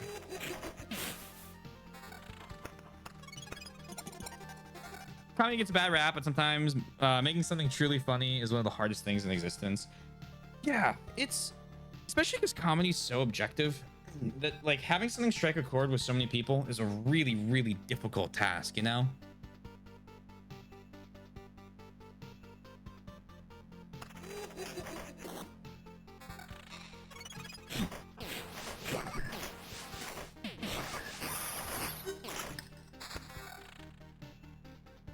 We want to be a maximum lockdown. Yeah.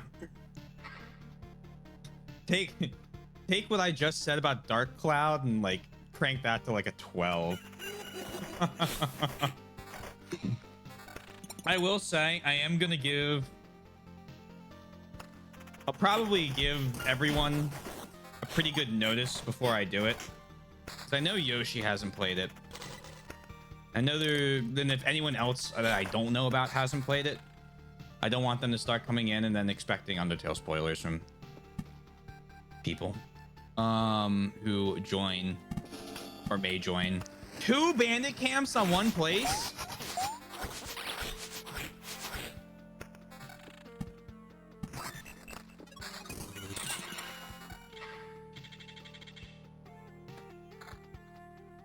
Son of a bitch.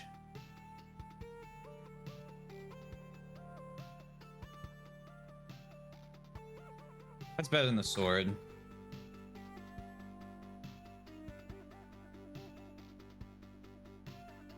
And then the Dos Banditos. You're fucking me up, man. Any Oblivion card will probably get used on them.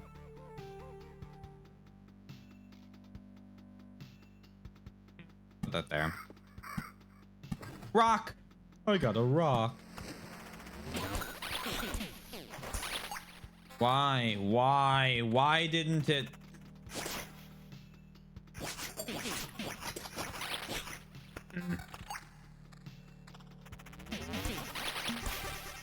I don't.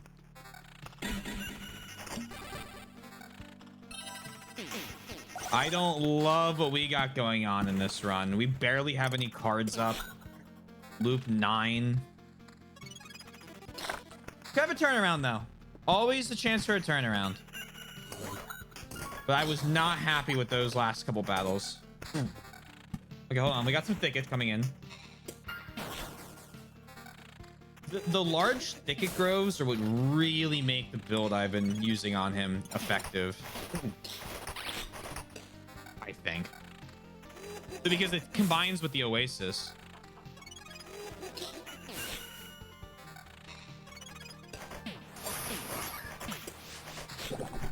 You're down.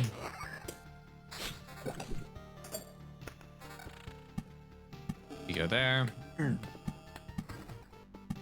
More thicket. Okay, hold on. We're cooking now. We're cooking. 24% attack speed.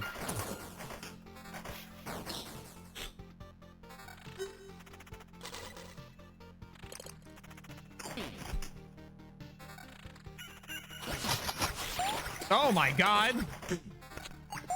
Oh man. Oh, that was scary. Can I please have a crumb of decent weapon? My weapons are all fucking awful. Holy shit, they're so bad.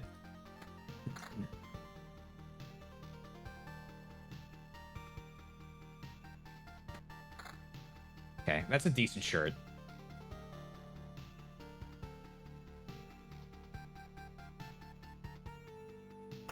I mean, I might as well keep the counter because right now I have 25% counter and my main fucking stat. And I know shipwreck.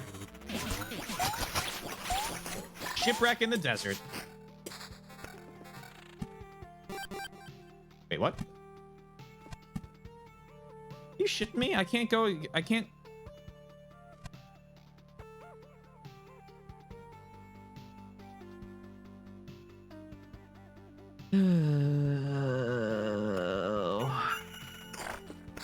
Okay.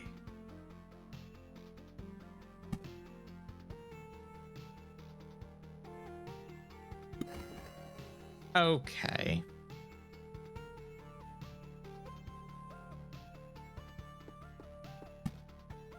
Understandable. A chance for redemption. It's a wasteland card.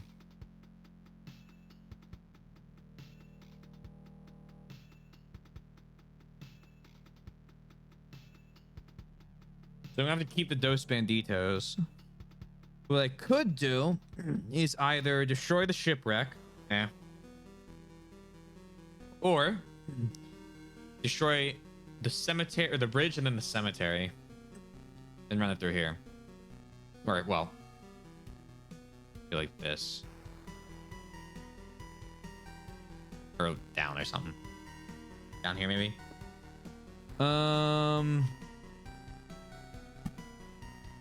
Destroy the bridge. You become a battlefield again. It was all a secret plot to get transformation orbs.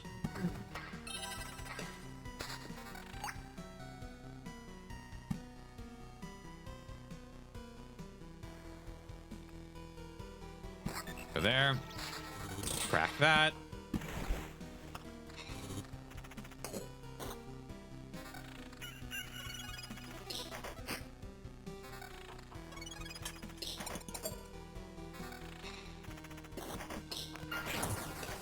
Hello, large group of skeletons. Jesus. Oh. Ooh, ooh, ooh, ooh, ooh, ooh. Are you actually considering the Oblivion cards? Yes.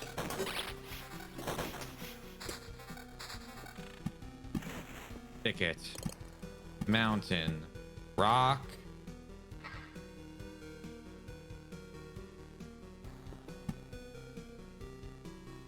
Treasury.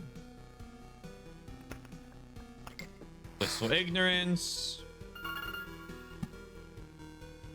Goblin Camp. Bandit Camp. Bandit Camp. That. Goblin Camp.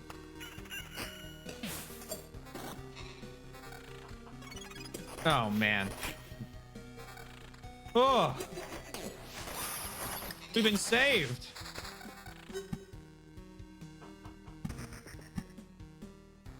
No beacons yet?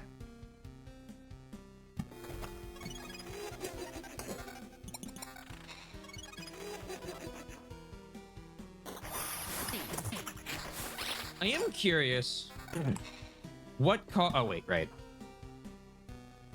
What causes the harpy to flee there?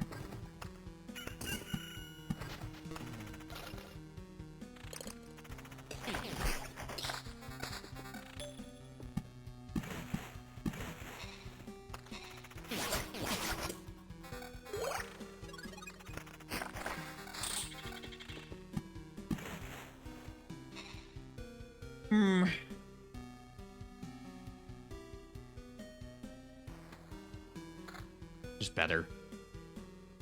15 pure damage. Ooh. Oh, no. Oh, that's way better. That's what I want. Damage mission has been successful. How go the loops? They're going. I'm not happy with the items we are being dealt, to be perfectly honest, but we might have a very funny win if I am able to kind of claw this forward.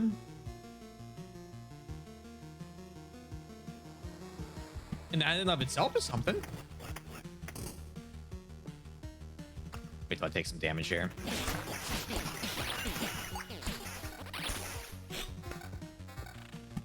Oblivion, get rid of that. Now we get a shipwreck there. I can't believe this isn't a shipwreck. I guess Oasis doesn't count for it.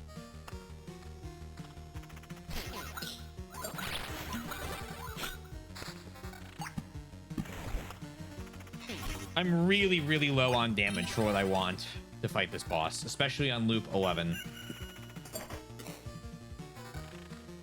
I want like triple my current pure damage. And about double my regular damage.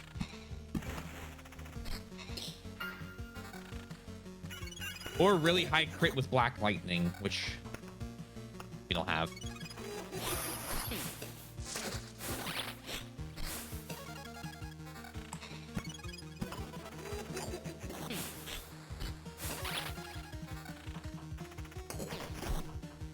All our rocks need to go over here.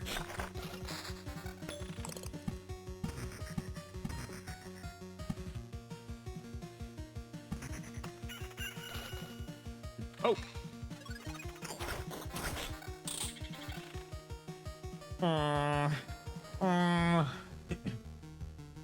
Yes. Man.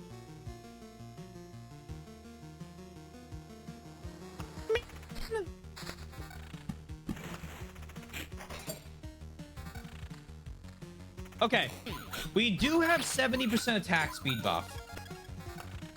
That at least is comforting in some regard. Also, the top part of this map is basically just civilization.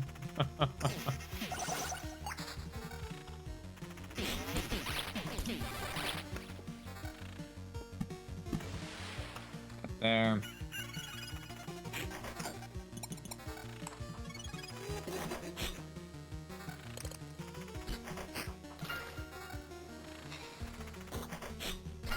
Oh. Down. I want to turn those into reeds. Isn't he good? Yeah, kind of is actually. Large AoE damage. I'll take it. Well, large. We still have 2 weapons with just the weapon trade on it.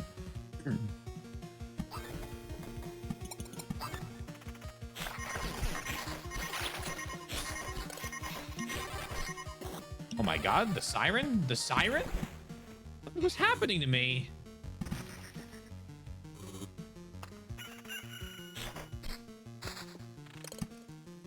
Go there. Rock there.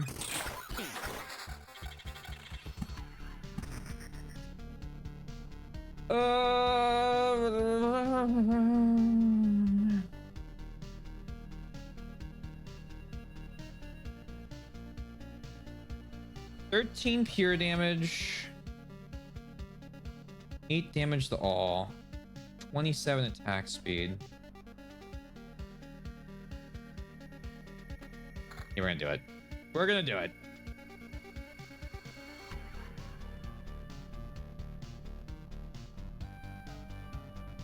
Seems like a lot to manage in this game. Is it that way? Curious, I have no idea.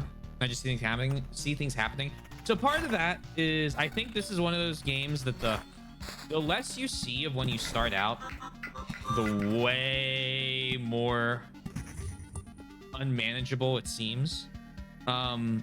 Basically, you start out with like rocks and like meadows and like not really many cards or many enemies, and only one class with that only has to worry about 4 items. And we have played through a lot.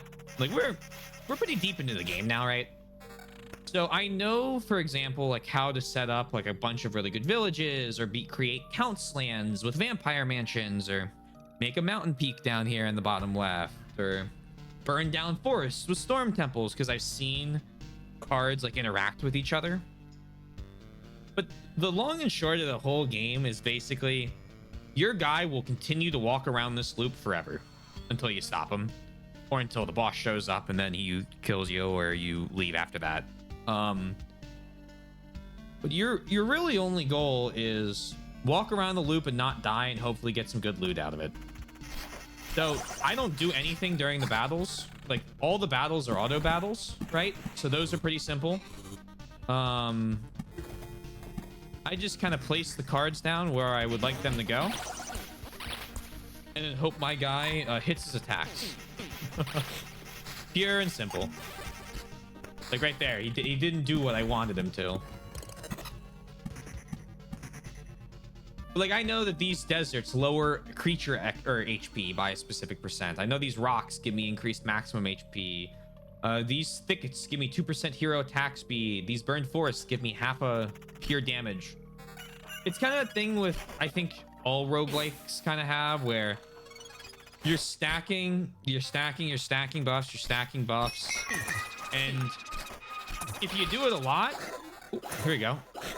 Nope, no max level ghost. You know what's happening, and otherwise you're just kind of like, oh man, there's a lot of stuff going on.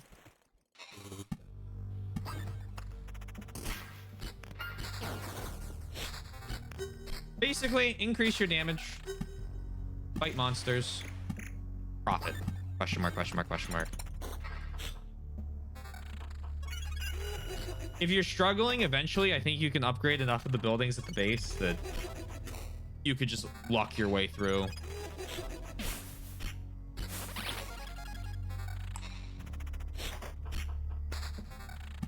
Not that this isn't mostly luck, considering, again, roguelike. This is bad. This is bad. This is really bad.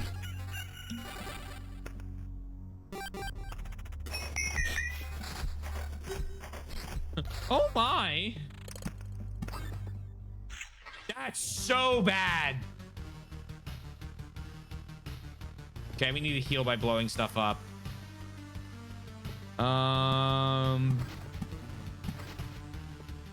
What happens when Taylor doesn't pay attention to...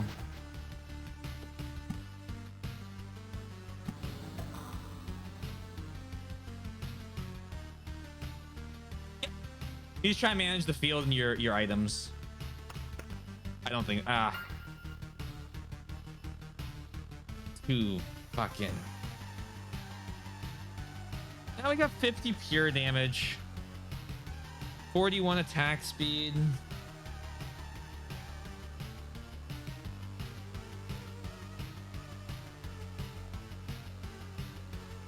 Oh yeah, we're YOLOing. I'm just...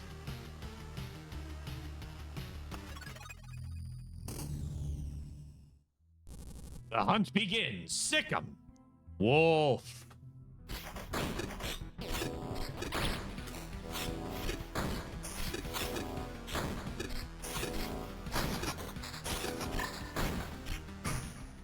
That heal. That fucking heal.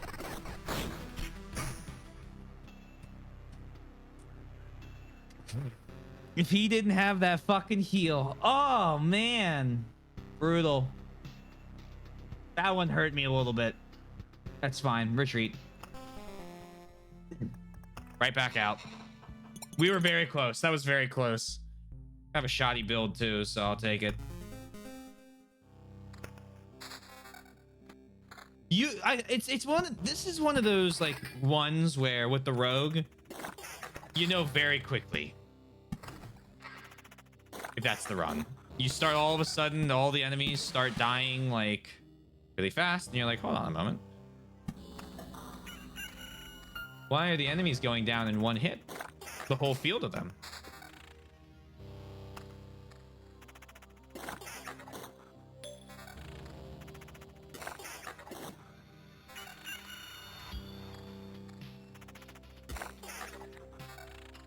Counter on right now? Oh, I have 2 retaliation damage. Where do I get the... I mean, it must be from a camp bonus.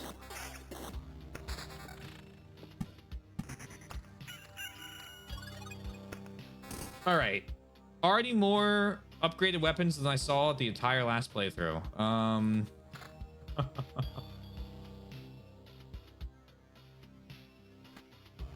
Technically better.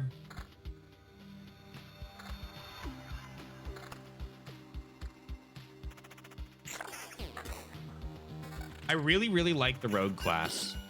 The necromancer and warrior class getting items as you walk around in some instances is a big hindrance that I get them all in one little go. Because you're much more reliant on the RNG of these, what, 10, 11 items?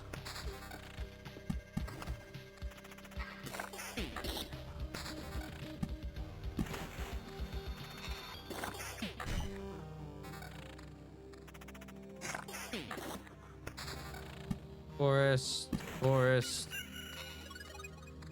That's not what I wanted to do, but that's fine. Vision.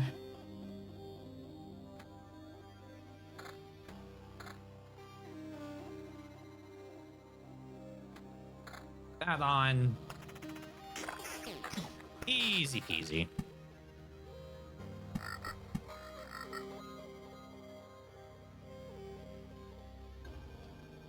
I'm burning that thicket down, I guess.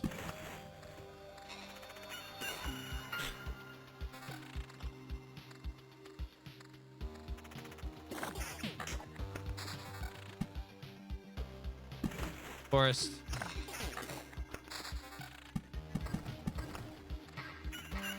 Like, for example, my starting play on all of these maps is basically put 9 rocks and mountains together.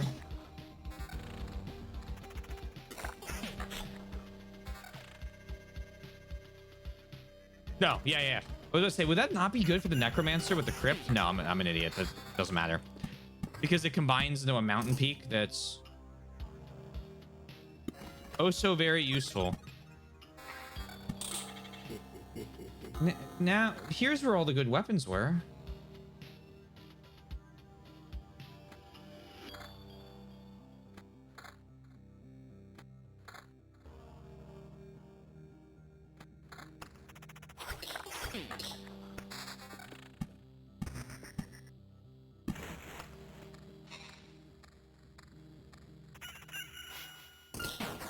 Come on now. Hit the skeleton.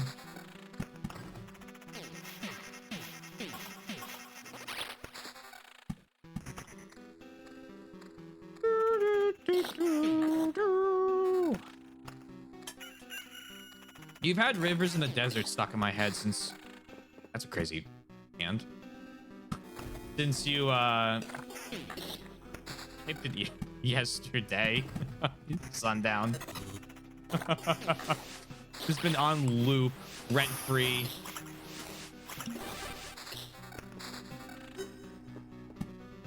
Ticket.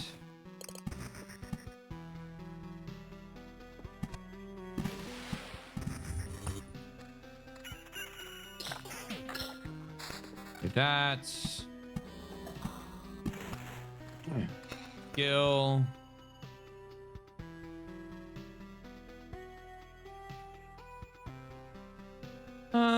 Gift of blood. So crit chance is useful now. And of course, I'm getting every critical damage possible.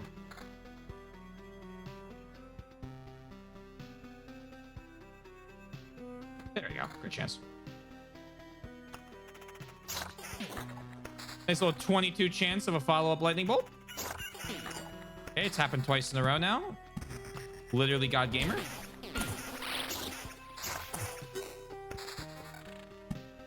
And with that, I'm immediately converting the village. I'm gonna do that. I'm gonna kill you. I'm gonna put down the thicket. Yeah, you know, honestly, in retrospect, I can understand this being a really confusing game to try and watch if you have no idea what's happening.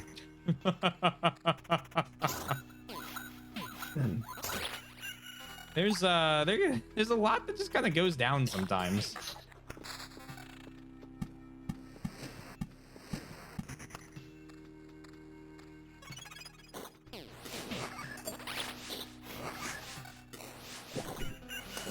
It's been a trip. Well, you know, that's what you get for missing the beginning. What can I say? I'm sorry. I'm not actually like this.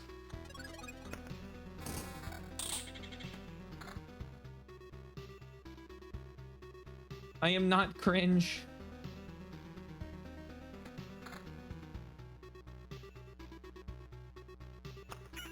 Uh-huh. Hey, wait a sec. I am not become cringe.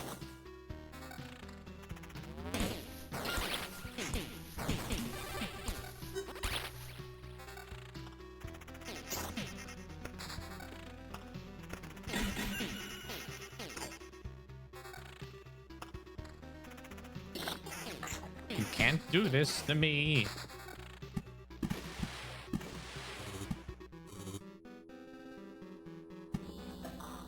Become as cringe. Whoa, whoa, whoa.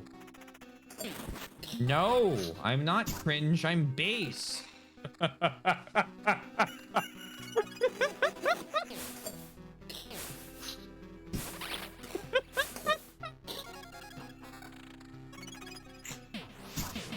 Oh my god, now that's cringe.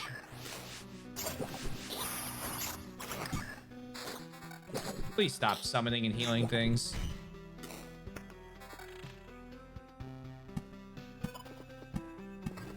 There. Remember when I was playing Orwell 1 and the raid came in late game and I had no idea how to explain what was happening? That's how I feel watching this game sometimes. This game is very simple. I place tiles down and it affects the land. Super simple. And every tile has a hyper-specific combination with other tiles that may affect the way it's treated by the game. And then every item is basically a percents thing.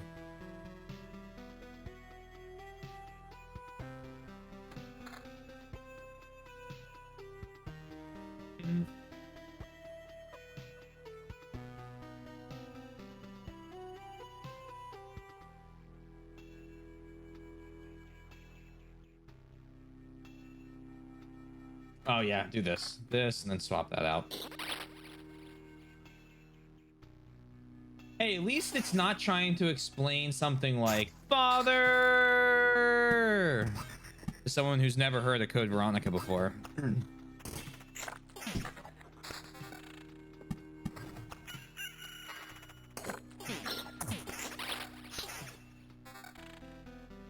Resurrection. All right, if we can get this run off the ground.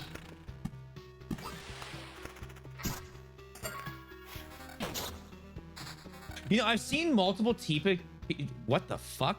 Multiple people type it out like that. Father. I was like, no, he's yelling it. That's like, that's not how he says it at all. And I rewatched this, the scene.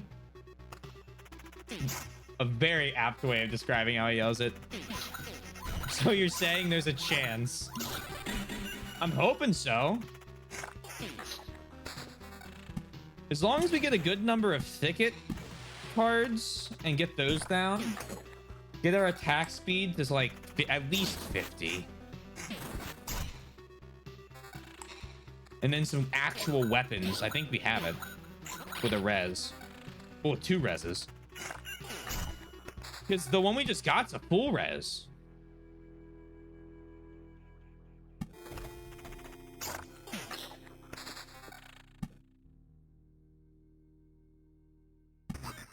Which we take.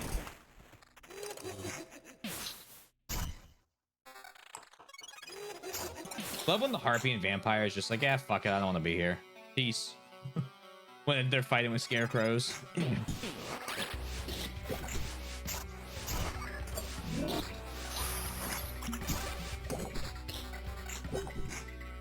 Good work. No, not good work. There we go. Good work.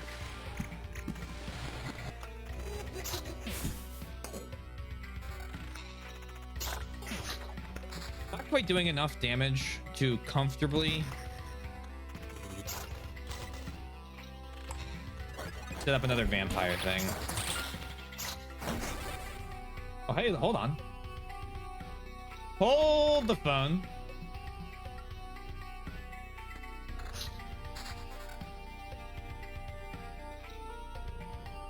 What's this? What's this? Actual items?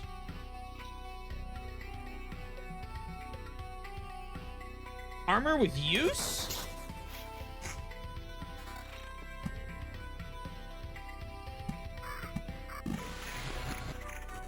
We're gonna risk the siren again because they're just kind of cool looking.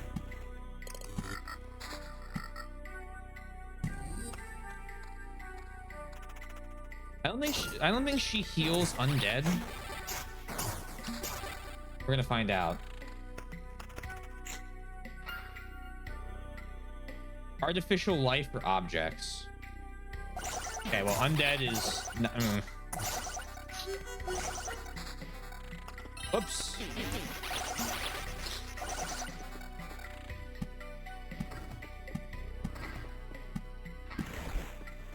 There's the river.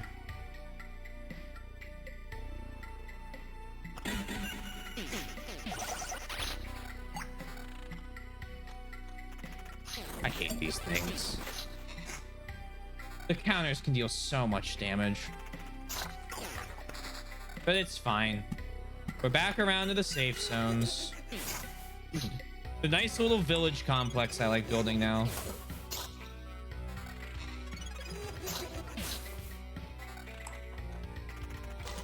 Need a village down south.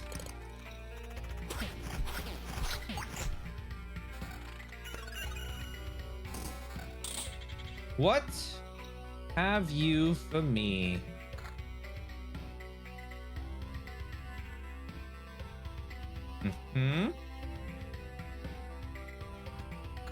Just way improvement on damage.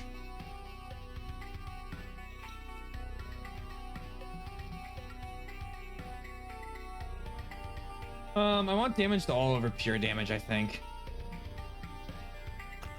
Where I can get it, at least. We're not quite in the realm of having a whole bunch of enemies on field obliterating us. Like, needing to take them out instantly, but we're getting close. Alright, picky. Big. Level 10 boost with crit chance? Oh, because of the black lightning. Ooh, yeah. More blood lightning. Calls. Good calls. Make another Catland.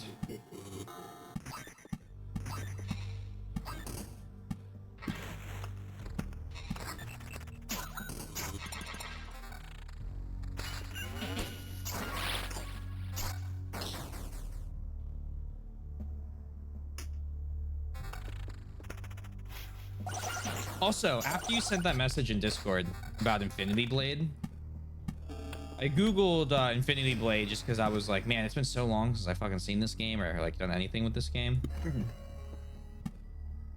I know I talked about like Infinity Blade 2 and I had never beaten that one. I didn't even know. There's a third one. There are 3 Infinity Blades. I remember playing that game as a kid and thinking, God damn, this is the hardest game I think I will ever play.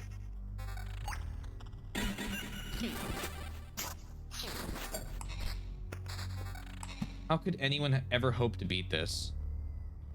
I have them all on iPad and they still work. I think my iPod Touch is 1 and 2.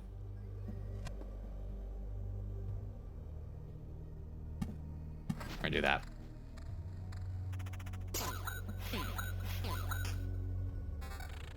I truthfully believe those counter warriors are worse than the goblins.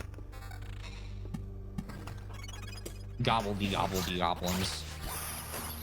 Good work.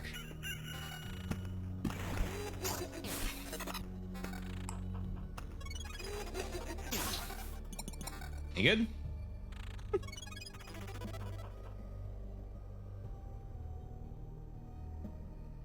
Actually,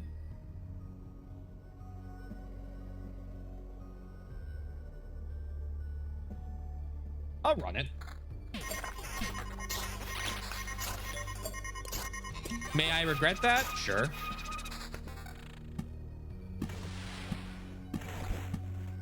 But it is crit chance and has all the nice things I need with that. That. Thicket. There. Builds the ziggurat.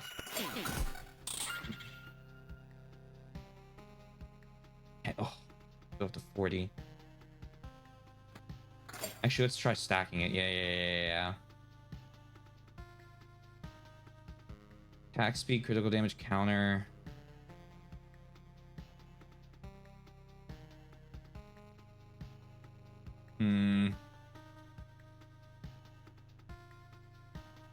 Put the Dirk out. Oh my god, swap that out. It's such an improvement. Yeah, 50% blood lightning chance.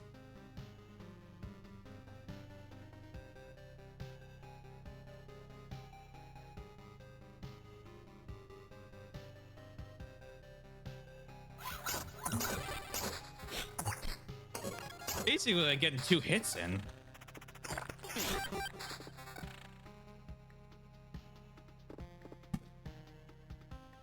Another village.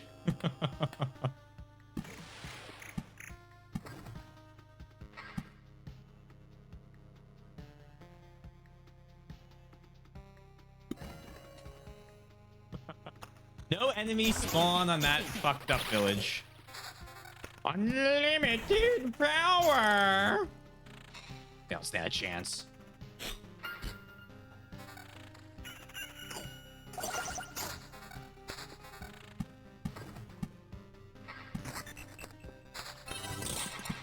Ooh, treasury. Battlefield.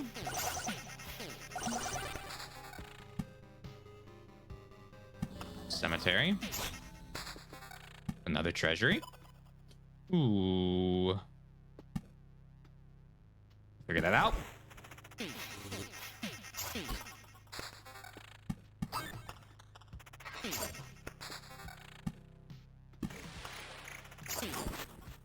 Huge. Hello, large group of goblins. Stop it. Stop it. Stop it.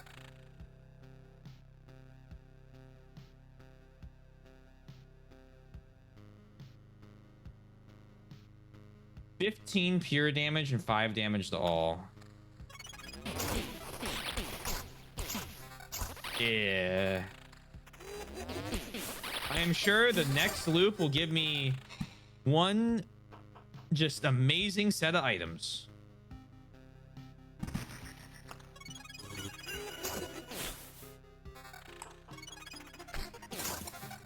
Just the greatest.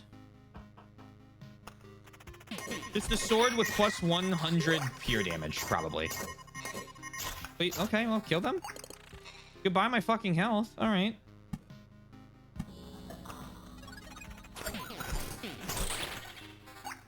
You know, the sirens have been fun, but I think I might have to quit them. Jeez.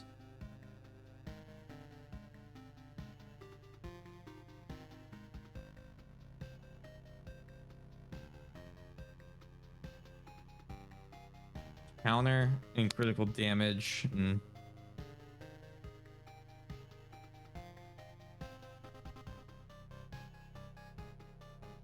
That's just not better.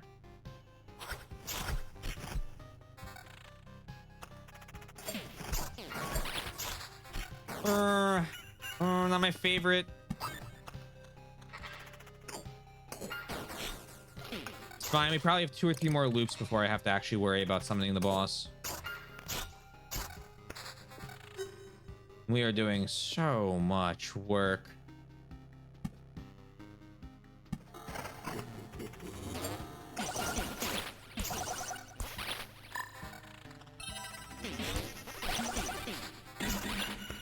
There we go. And we cross there. And we actually get it without having to like Oblivion it a bunch. I didn't even know it was possible to do that. Yeah, I mean that the lightning's going absolutely crazy for us.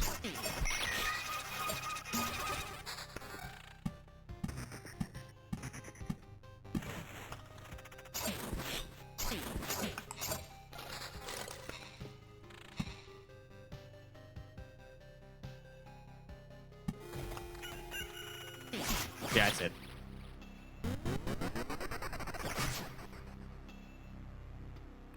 Oh, that was the bad resurrection. Okay.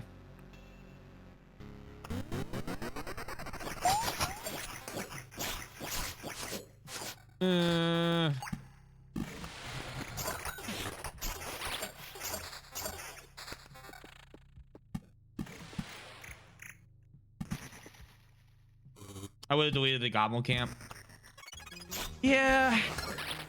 If you have the right combo, the Goblin Camp doesn't really hurt you. We just don't have that combo.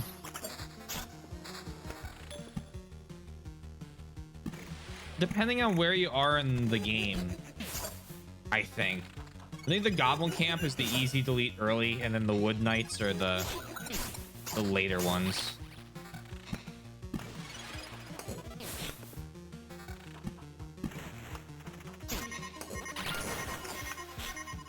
I think we also need to just stop doing shipwrecks. Siren is absolutely fucking us up.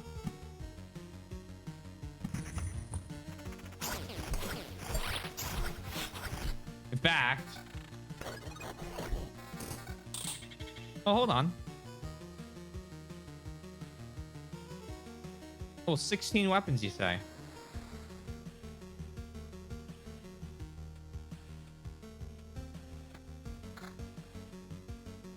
Okay, hold on. We can play this out.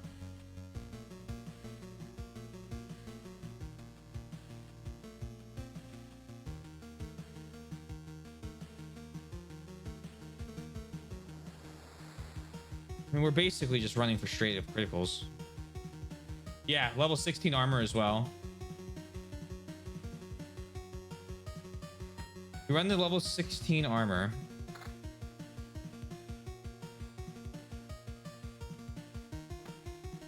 That.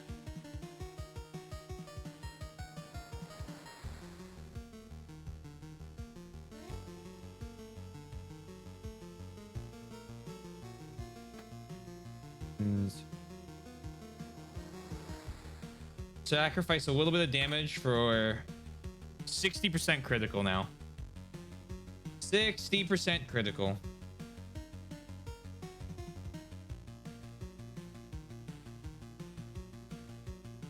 Ooh. Wait, no, it's only one. Okay, hold on.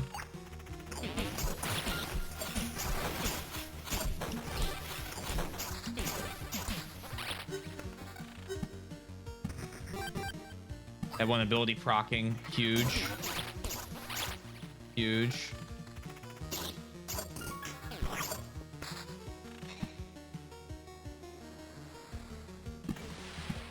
I think it goes there. I'm up to 46% attack speed now.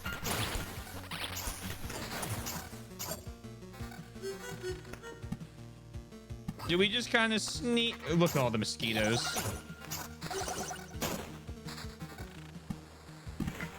That'd be the most intense. Sneak our way to victory at 2 Goblin Camps.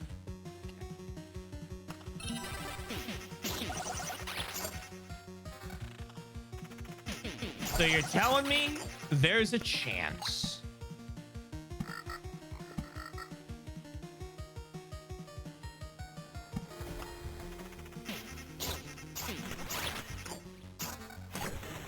Baited?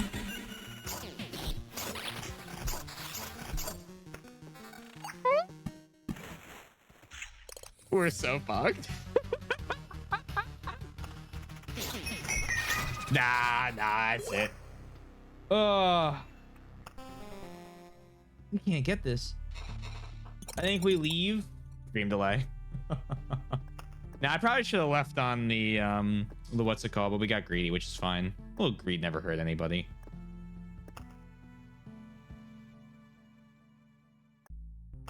A little greed never hurt nobody.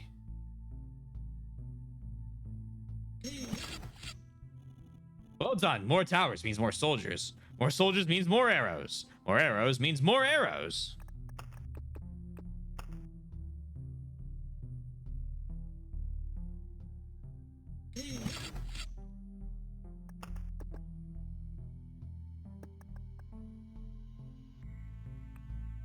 Need 5 wood, 2 metal.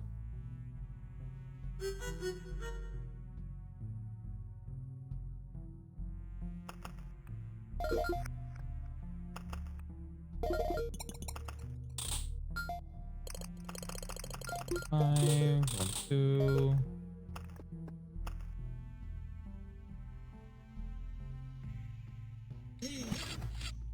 There's that. Look at that. What a camp.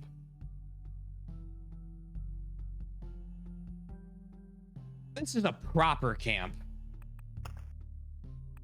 Let's try the 4th one. Let's go Necromancer. Let's swap to this build. Yeah.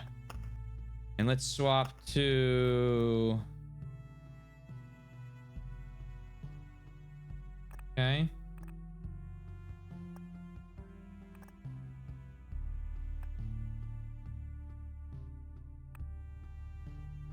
Yeah.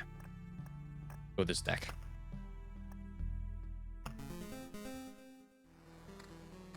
Let's see how we do.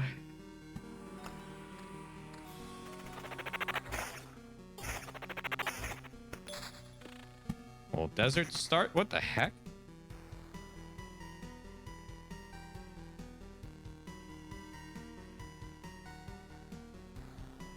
Well, this is new. Interesting. I'm sure this will be an experience.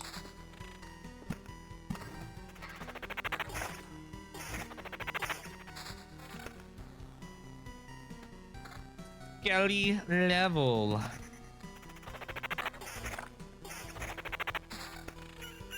Excited to beat the boss 3 times each level. Grove.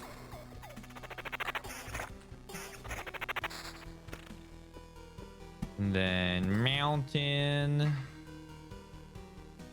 And hold the meadows for now. Oh, wow, so we used the meadow.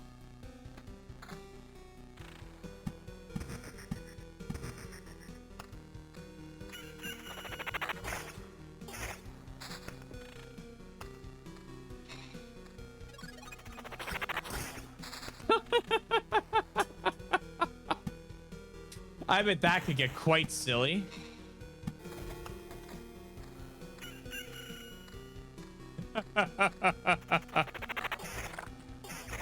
All the fucking crossbowmen now.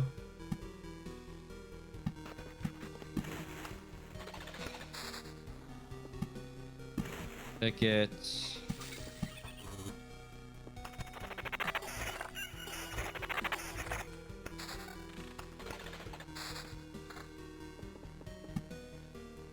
Grove, desert, meadow.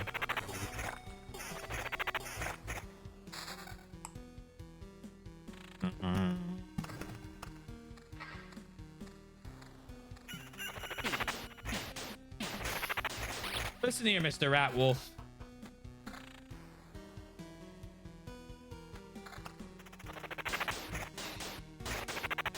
My skeletons are very strong.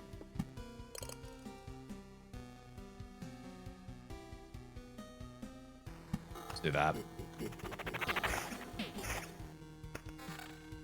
Had to deal with enough magical books.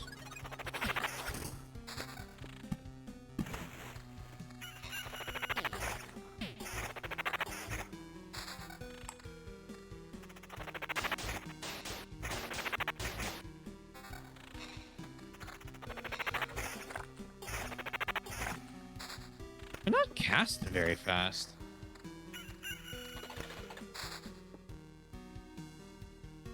Ooh. I like the Rogue Lantern.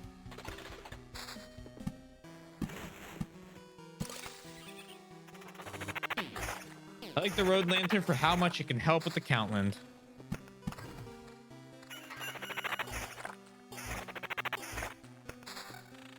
Beacon.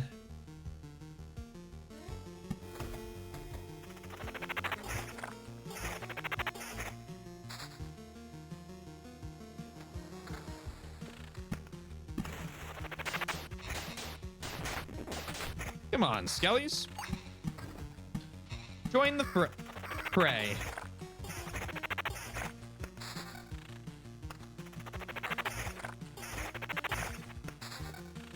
I'm trying to place down more stuff, even if it's not the most perfect. Because I am really curious if I have to beat the boss 3 times in this level.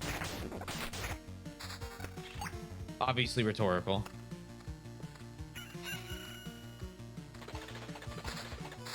I let the village card burn.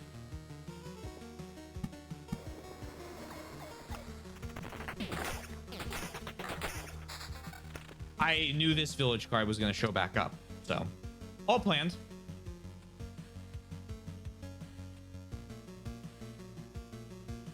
Goes there.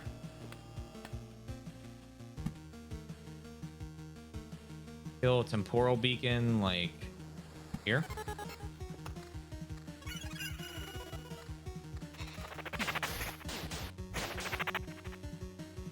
The Kai cannot be damaged by more than 30% of its max HP by a single attack. What? Oh man, we might actually be playing the best character for this. Ignores damage to all. Yeah. Oh man, that sucks for any rogue build.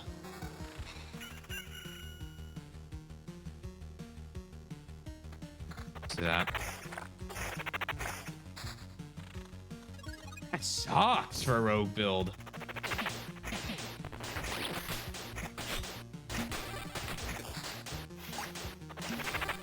Evade, evade, evade. Stop evading.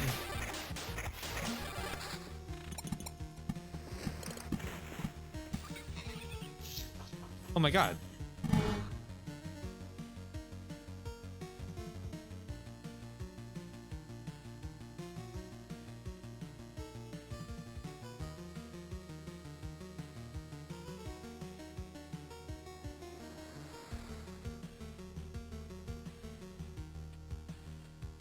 That's so much worse than I could have imagined.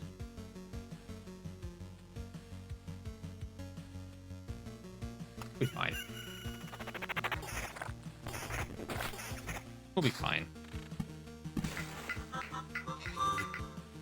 Love these on Necromancer.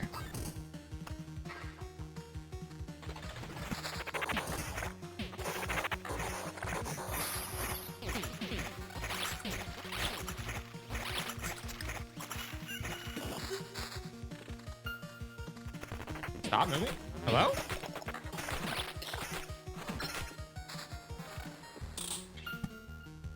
Village. Oblivion.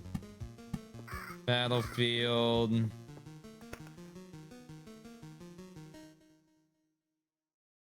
Astra.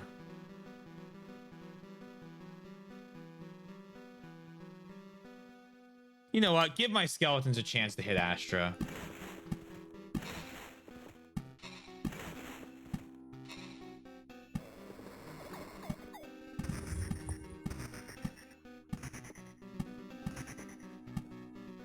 What's the worst they can make me do? Fight 2 of them at once?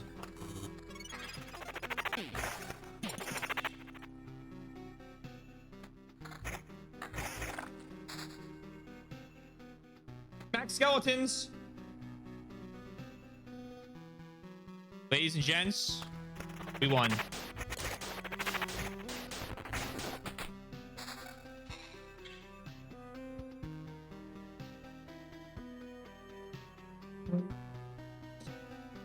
And someone thinks they're very cool.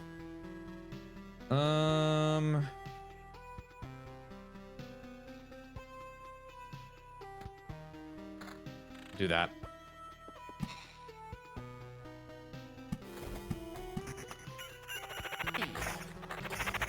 Give me my skeleton army. I think that could be could apply to a lot of things. No, I'm keeping the one I have for now. 4 skeletons is fine. Don't want to be greedy. And we have really good luck with doing skeleton level and then increasing our skeleton max.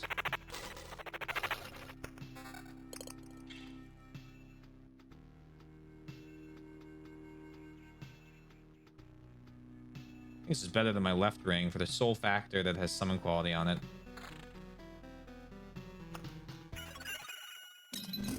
Hello there. How is it possible? Shut up. We have a score to settle.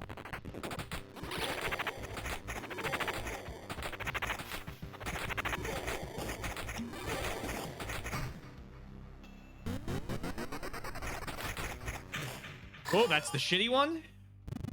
Nonsense. This is impossible. For so many reasons. I don't understand. Next time I'll try something new on this punching bag. Ooh, max skeletons.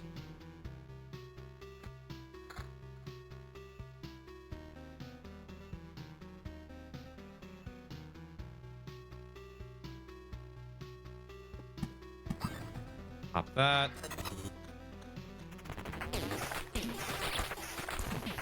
All right, Lich is down.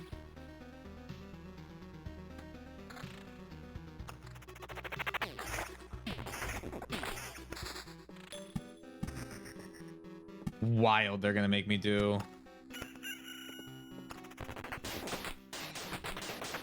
A boss rush. You know what would be interesting? Is if they counted in this mode.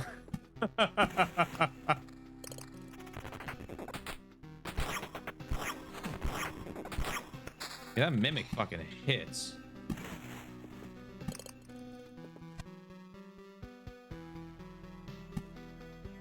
Okay, go ahead and make that count land.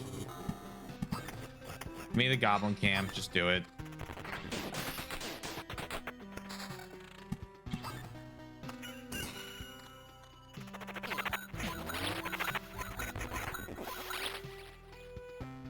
Unit's damage value is multiplied by a % of its missing HP. Oh man.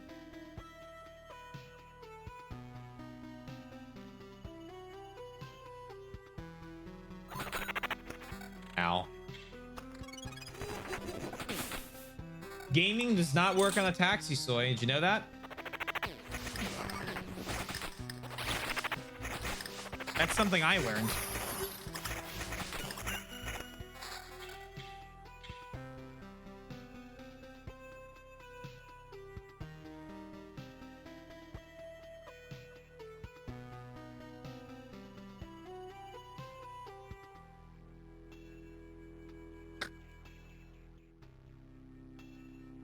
We're starting to actually have a populated list of these. It's kind of nice.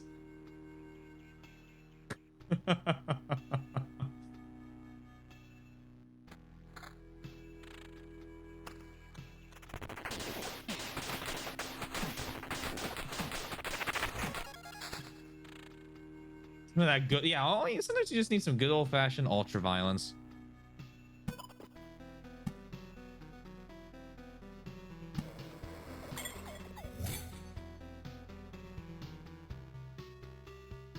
I can't believe the Witcher's Palace stays.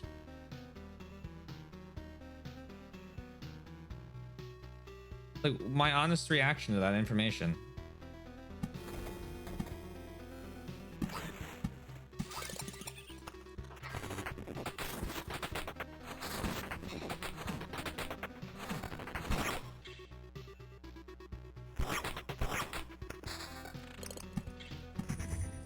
Then you may be sitting there going, did you think it disappeared? Well, a little bit.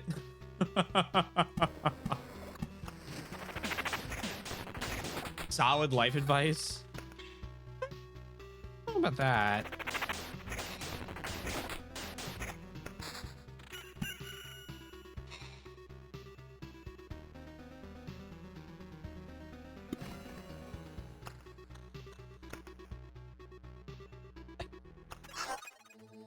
Hello there, ma'am. Could you please stop? I refuse to arms. I'm dead. I'm fucked. Wait, no, hold on. We're chilling. No longer chilling.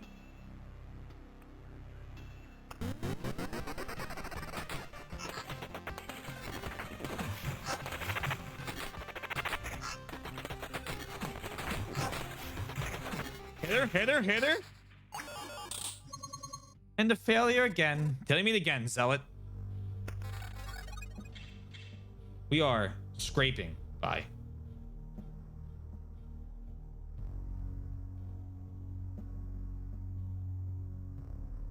It's an upgrade. That's a huge upgrade.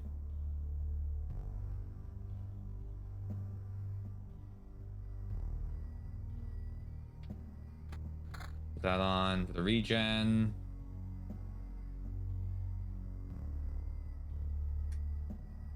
We should leave? Nah, we got it. We can do one more loop. Oh, there's 3 goblins. Get me out of here. I didn't see the goblin camp.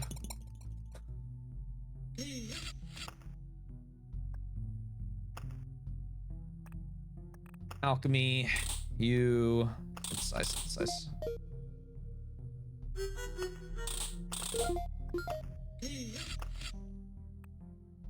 Friggin' goblins. This little tower will let us see monsters even far away from the camp. But don't you worry, those beasts won't scare my men. Makes the crossbowmen stronger. 32. Well, luckily we get a ton of food.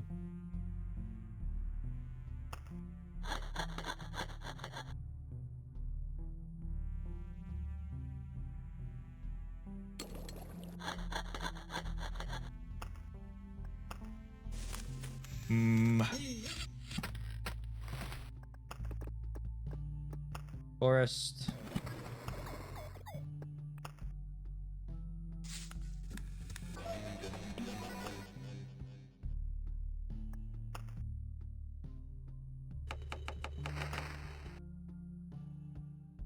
A lot of these just require a ton of items.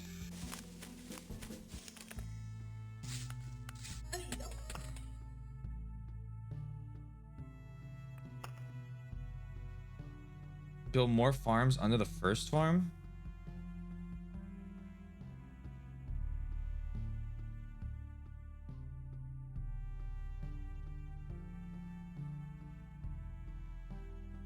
You mean like here? Or here?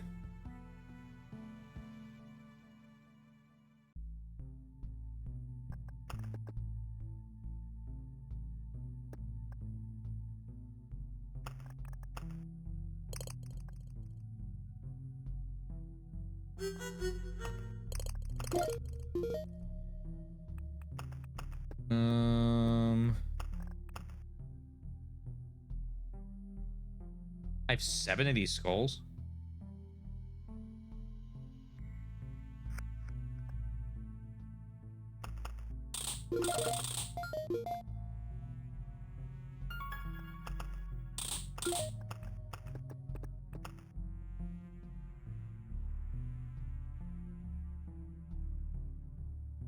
here?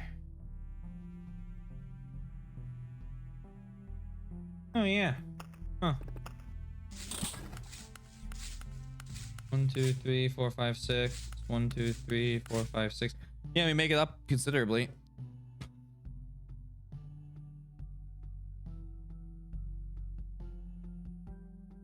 Perfect.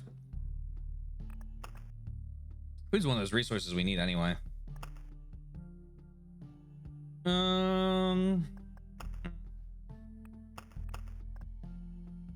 Brutal. Final area. I'm here for it.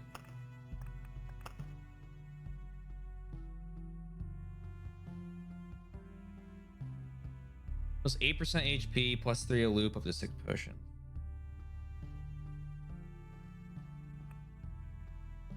Enemy strength plus 5%. So theoretically,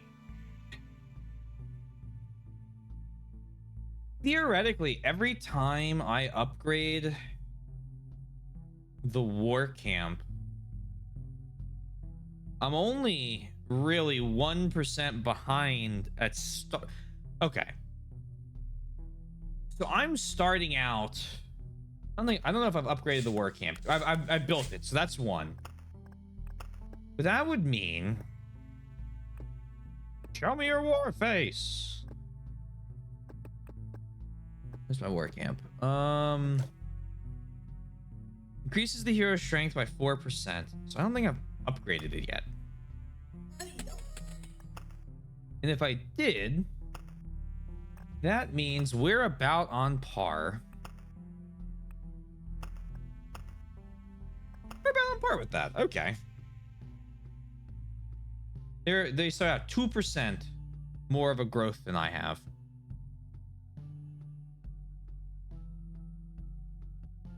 Starts out with 5 vampirism plus 10% to stat bonuses of the same type that come from 2 or more equipment items. The effect stacks.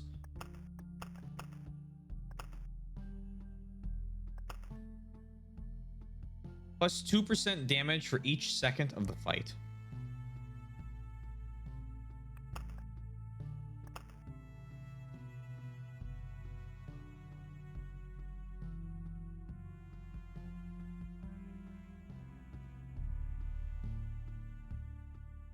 Starts with warrior's gear.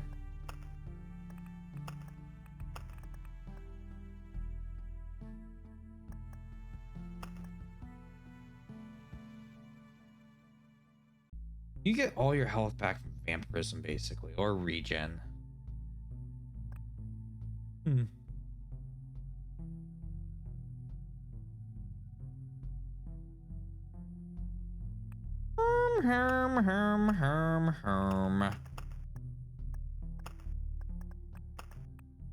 I'm most confident with the rogue. I feel like warrior would be easier thanks to his ability to heal during the battle. I don't know how necromancer would do.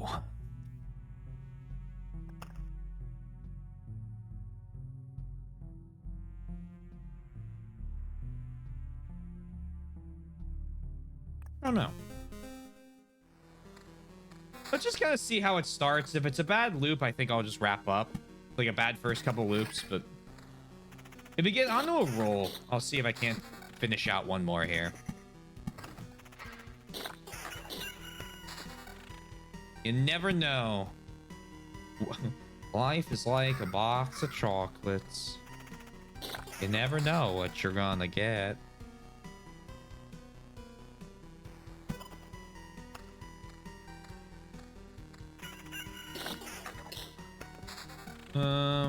There.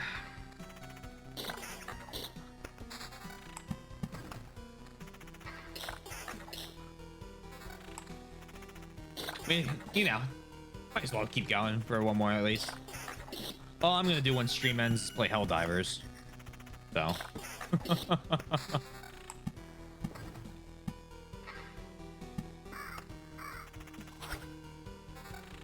Might as well sneak a little more rogue hero in while I can. Is that... It's a good game. I've actually really been enjoying it. When it first came out and I saw the trailers, I was like, you know, the gameplay ones, right? I hadn't really seen like anything other than that, any of the world building type trailers or whatnot. So when I saw it, I was like, yeah, I mean, it's a Starship Troopers game, I guess. But whatever. I was like, you know, I'm sure people are gonna really enjoy it.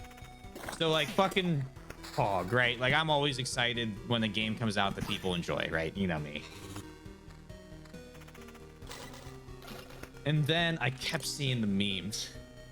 I was like, holy shit.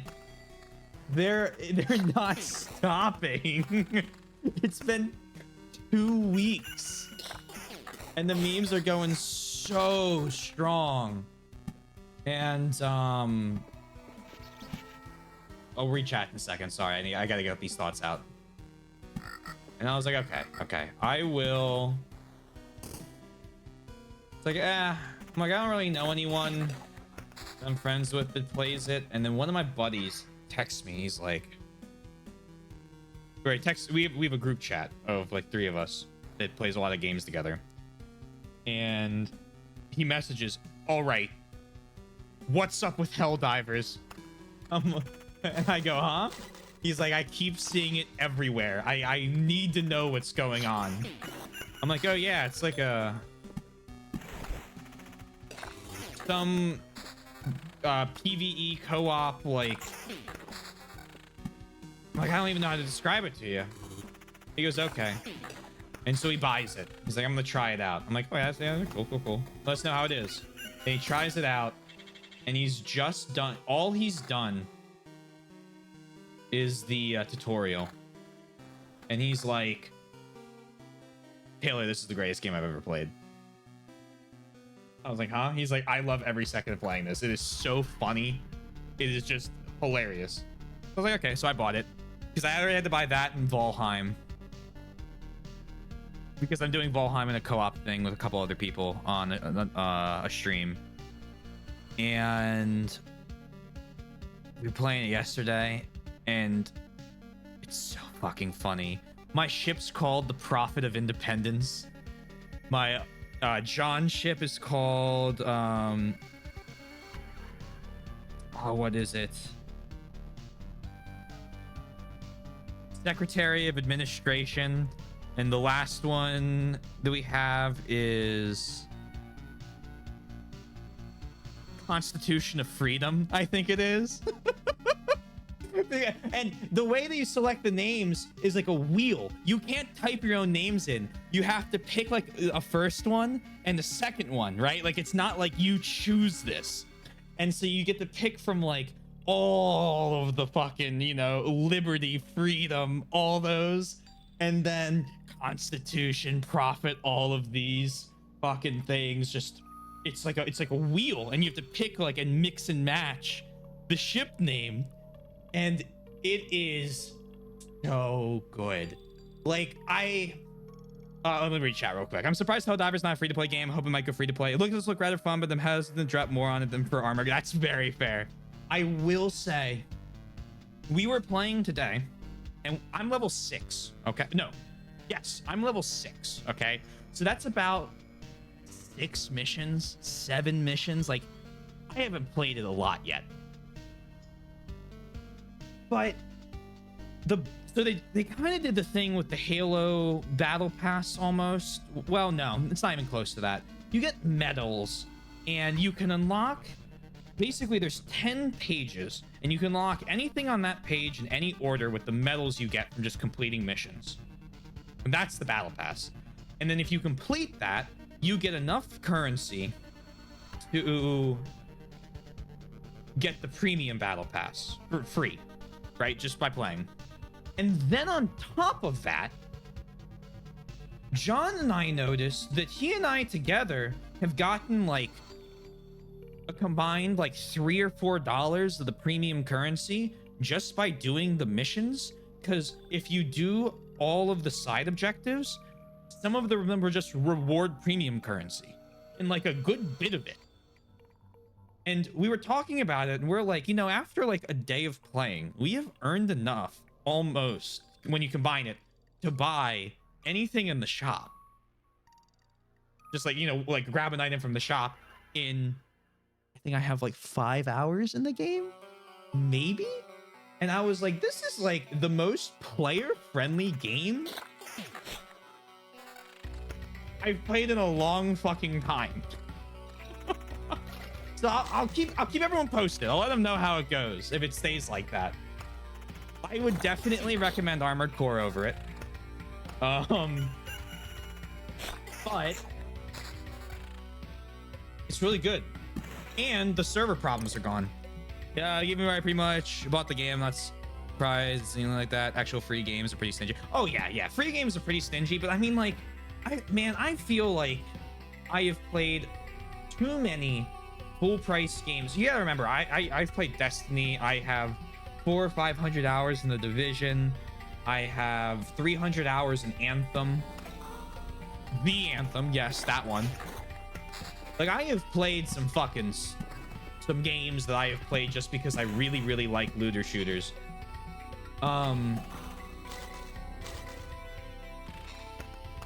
In a game that's not like loot based, where all the cosmetics are really easy to get like that, and it's just like, I'm talking about Destiny before it was, well, Destiny's free. All the content's locked behind a paywall that's also locked behind a vault. But those big budget ones are usually pretty fucking, I don't even think the word stingy. They just don't give you anything. Oh, you want this? Buy. And then they still get shut down after fucking a year and a half.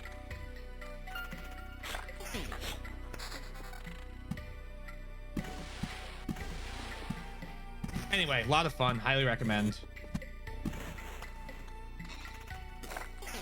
Highly encourage you to play the game while listening to what the fuck's the song called?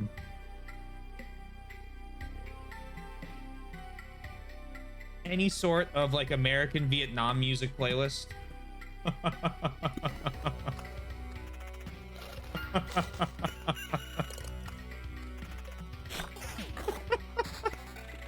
It's a fucking blast.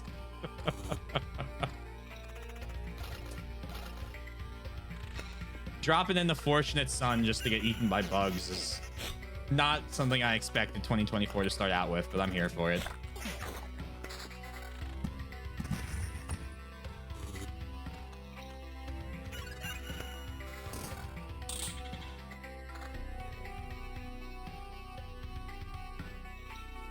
It was really nice because I've been kind of struggling with something to play off stream lately. Like, yes, I am, and everyone knows this, I'm obsessed with Resident Evil. I'm obsessed with Yakuza. But I can't really do anything on Kiwami that I want. I don't have anything in Kiwami I want to do off stream. I don't want to start Yakuza 2 yet. Although I should. And I'm just on a little break from Resident Evil now that I got that plat. I'll take 3 damage to all. So I was like, damn, what am I actually gonna do? Second thoughts. Oh, I should have grabbed. Well, consequences of your actions. Let's do supplies.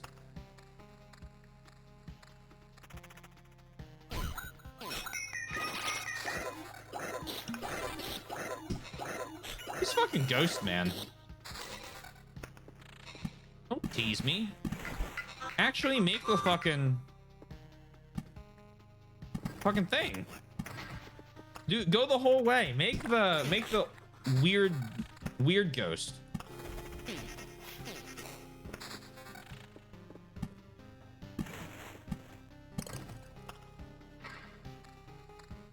I remember playing PlanetSide back in the day. Talk about a game to get lost in the cash shop with.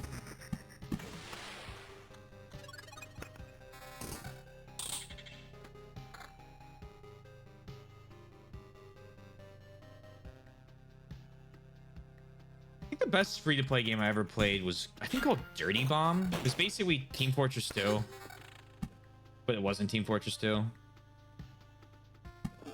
I think that game's been shut down.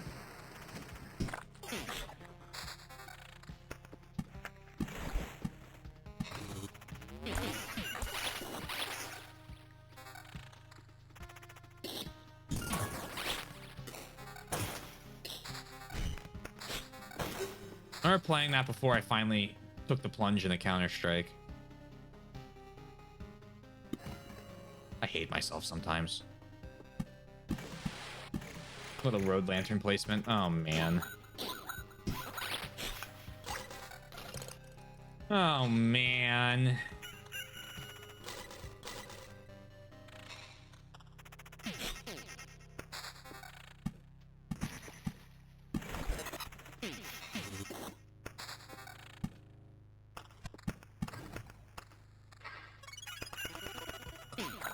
What a little sound it makes. Forest, thicket. Hello, hello, hello.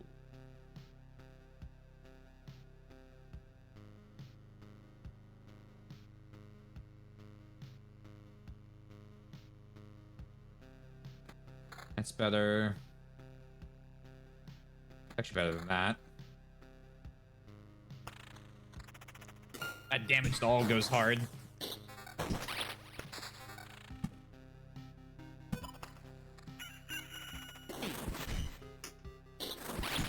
That's the thing about damaged dolls. I don't think those monsters can counter it.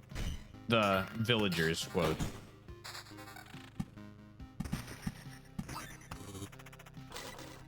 Should probably actually finish off that.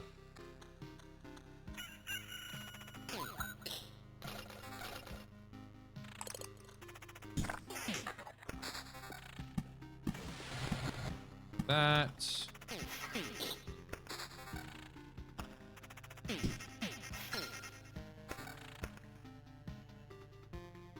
Full resurrection.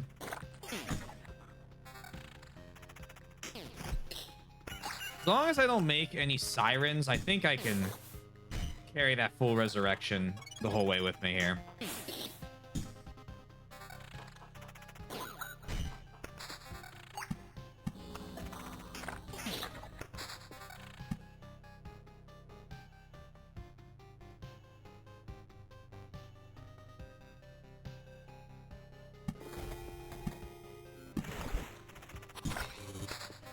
The fucking firing squad is so funny.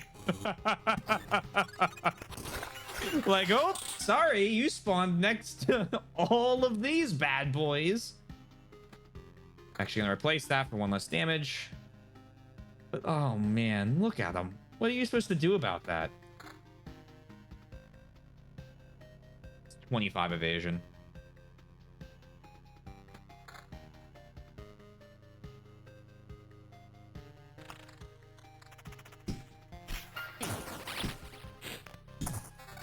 Hello? What the fuck is going on here?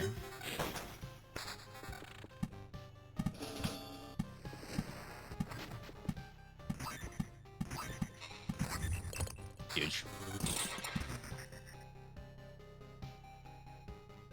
Putting some strong stuff next to the campfire is nice. Oh, true.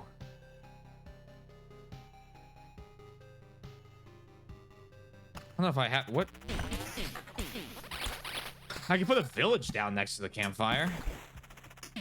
Basically turn that into a, turn that into a council land for free.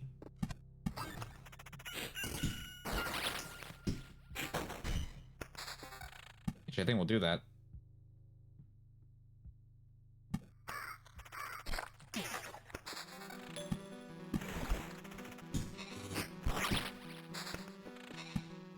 I got a rock.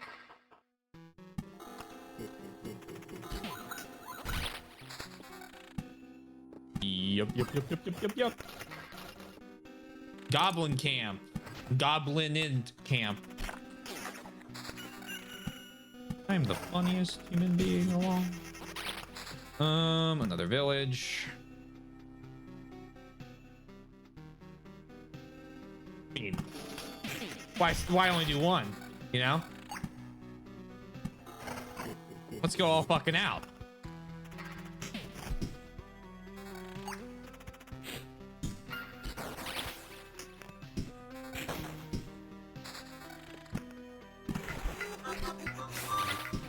Huh. Merfolk did not want to back up the scarecrow.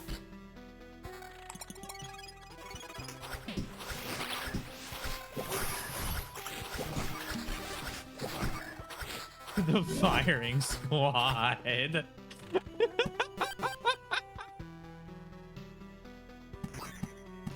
Oh my, one more.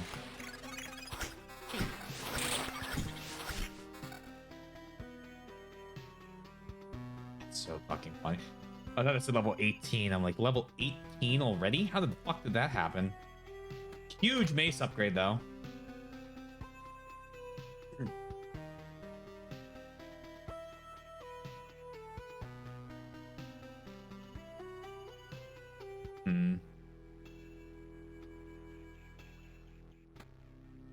Better than that.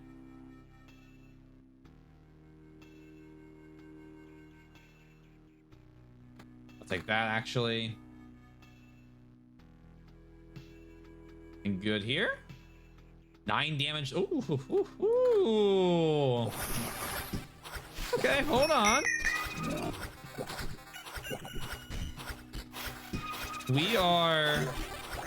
We're doing something.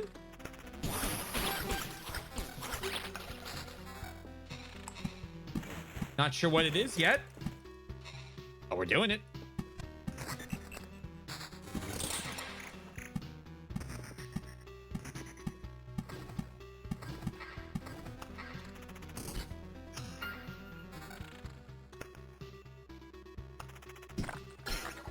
I'm liking it though.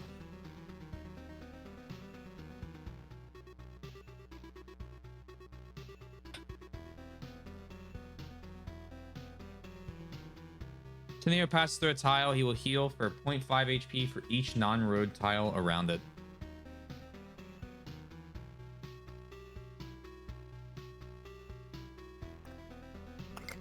That'll heal me more than the kills will.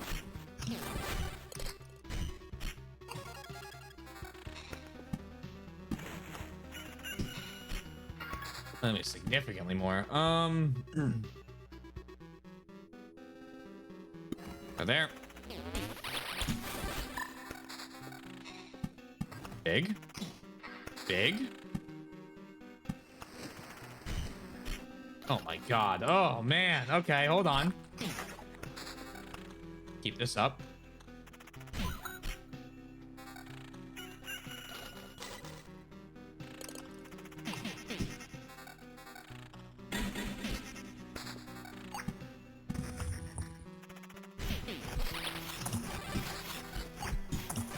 Why don't we relax, mer people?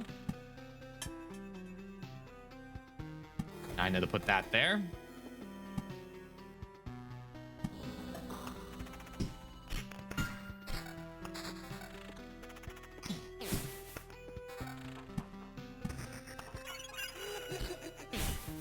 I'm gonna heal a good bit.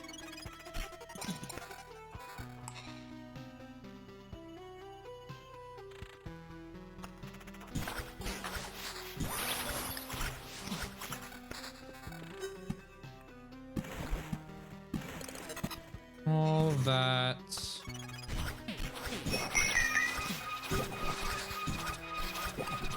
That ghost is fucking scary sometimes.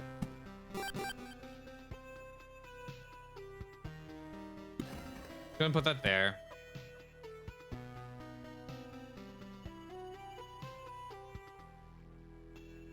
How's it even get out of here? This way.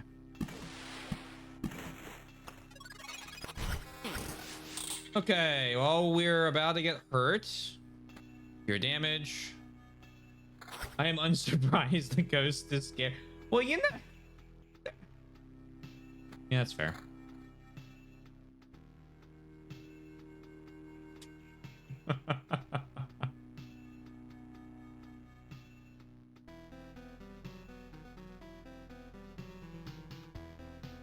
And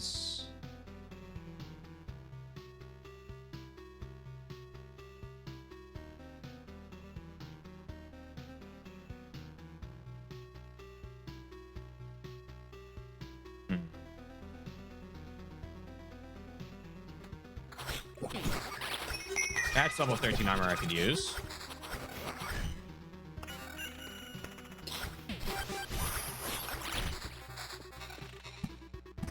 Sand dunes, desert.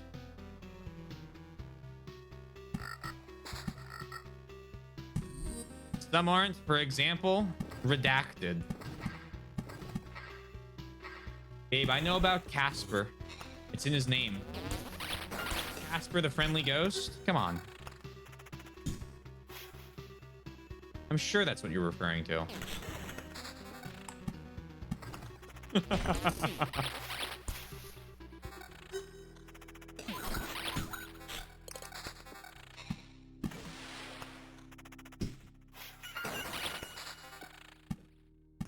See, I knew it.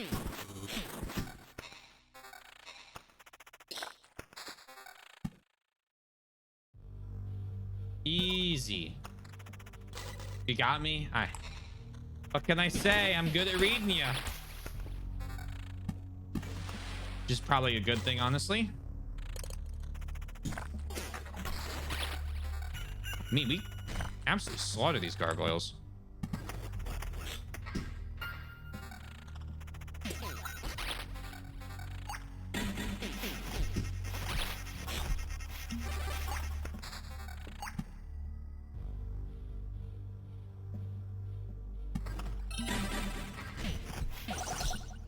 Please kill them. We are risking so much.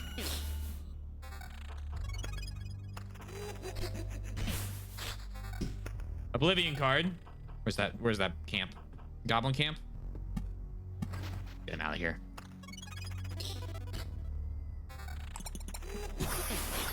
Huh. Vampire's dead.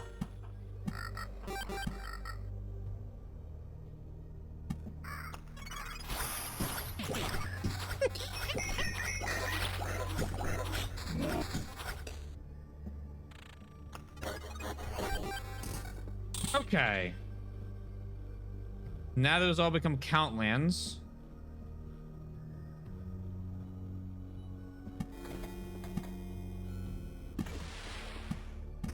Goes there. Goes there. That goes there. That goes there. And I need to look at the weapons.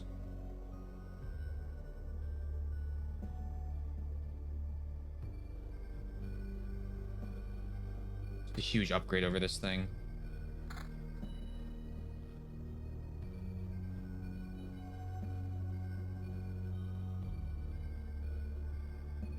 I'm gonna lose all of my...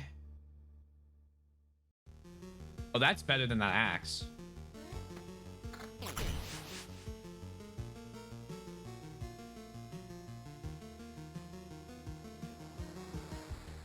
Okay.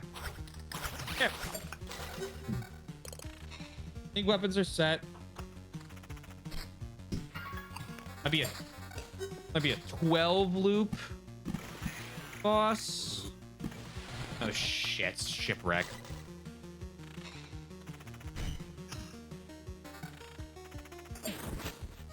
Just talking about how I need to not summon these time. Oh well.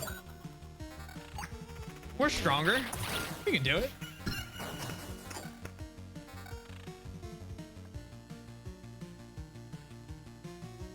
Let's grab Picky. Considering I think our first talent was sending everything back to camp.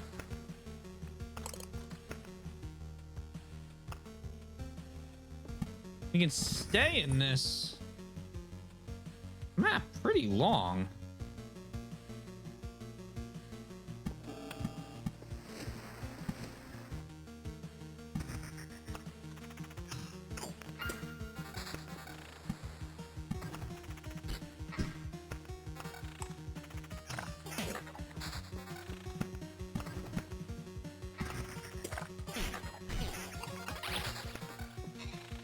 forest.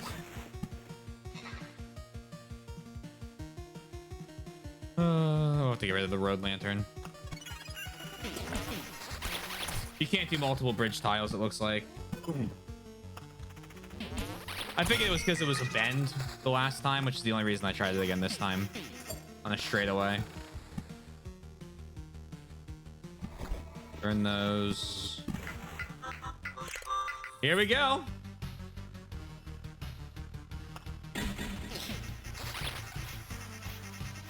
Can we hit him?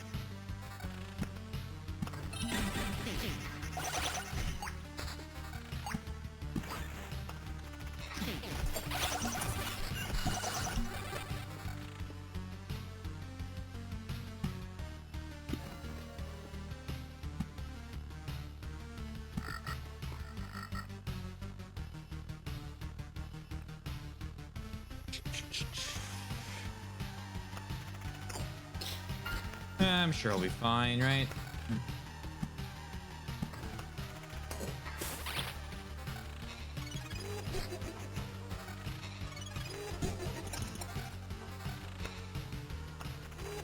We got a count land right before.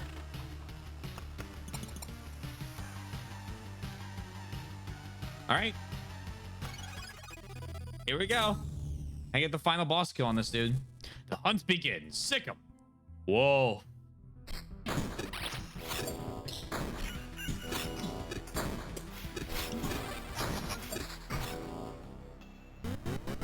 Okay, that's fine. That's Resurrection 1. Crazy amount of damage. Also, we get a crazy amount of skulls for that 4th level. Resurrect. Hit him for the love of Christ. Oh my god. Never worried. Not worried at all. It's just a waste of time. The new hunt is coming. I've already got your scent. Oh. There we go. You are almost a Jill sandwich.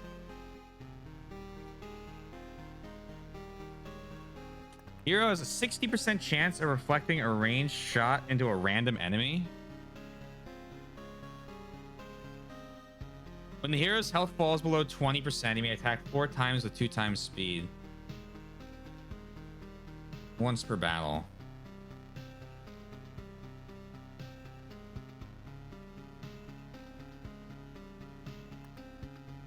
That one. Yeah, we're gonna try max out the map. This goes till I die or the map's maxed out because we can take all with us. So, that in mind. Knew that.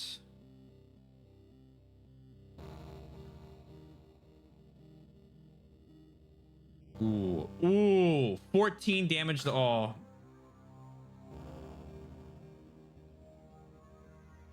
Beautiful. Don't really want to use the Storm Temple. Do this.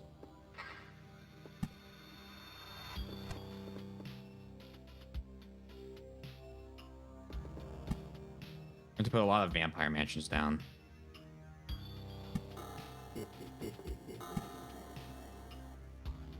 I don't want to stack those. One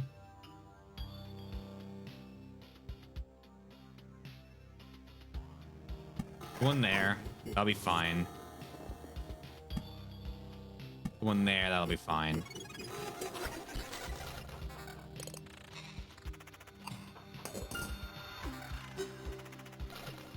As long as we can get some, we get some good weapons, are able to really fucking punch in.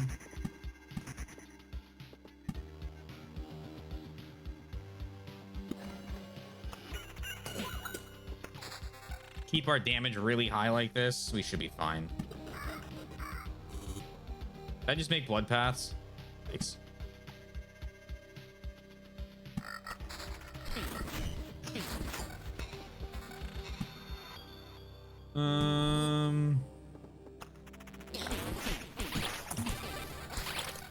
Please stop killing me. Thank you so much.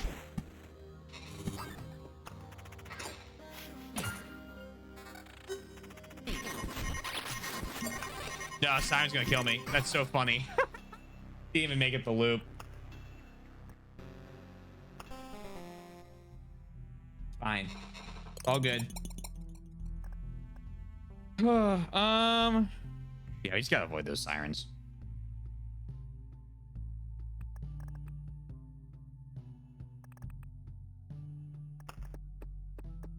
Do I have everything built?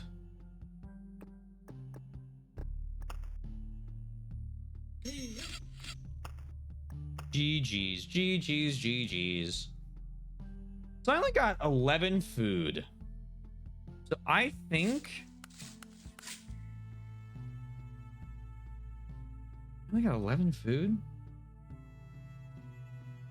Each of these only make, oh, it only makes a ration. Oh, never mind. Okay, so it only makes one of the small ones.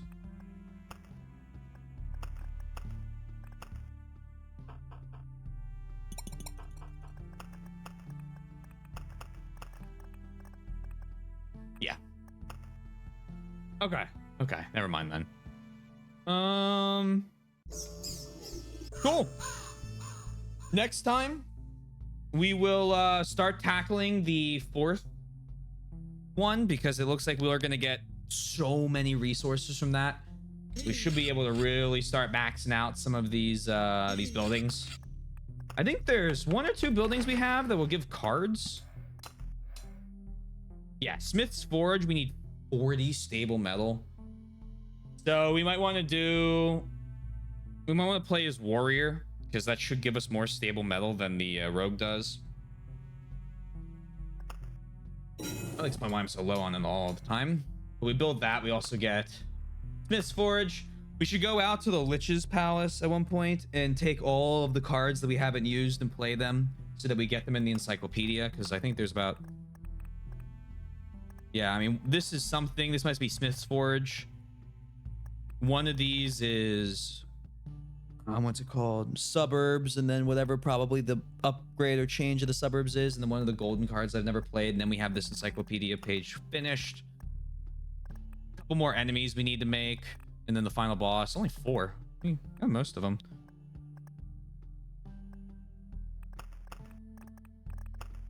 And then a couple of these things. Heal. Ooh, have 5 HP every time a new item's put on. A couple more of these. We're pretty close. I mean, we have a good bit of it. After that, it's just some of the trophies. Dismantle a camp structure.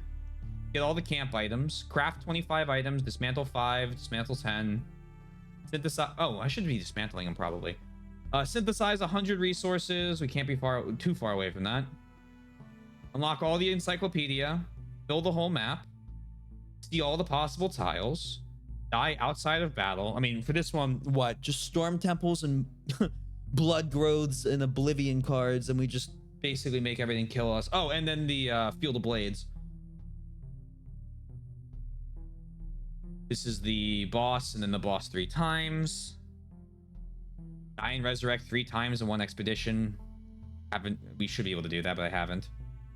Need to get 10 living skeletons in one battle. 10 orange items in exchange for trophies in the camp. I don't know if I understand that because I feel like I've gotten that. Oh well. Place 10 cards you didn't have in your deck, not counting Oblivion. Oh, okay, right. And then I have to, yeah, use. Have to figure out what the hell to do with that. Oh look, black slime. Cool. Continue. Exit. GG's, GG's, GG's, GG's. Tomorrow, more Earthbound, as usual. Monday, Tuesday, Demon Souls. You guys know the drill. Perfect ending music. Just what we need.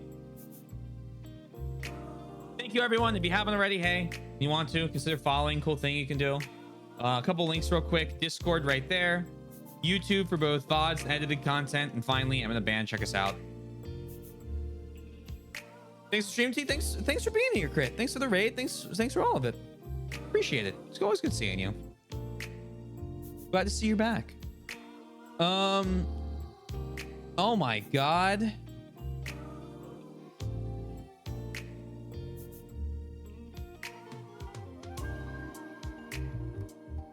It's not live.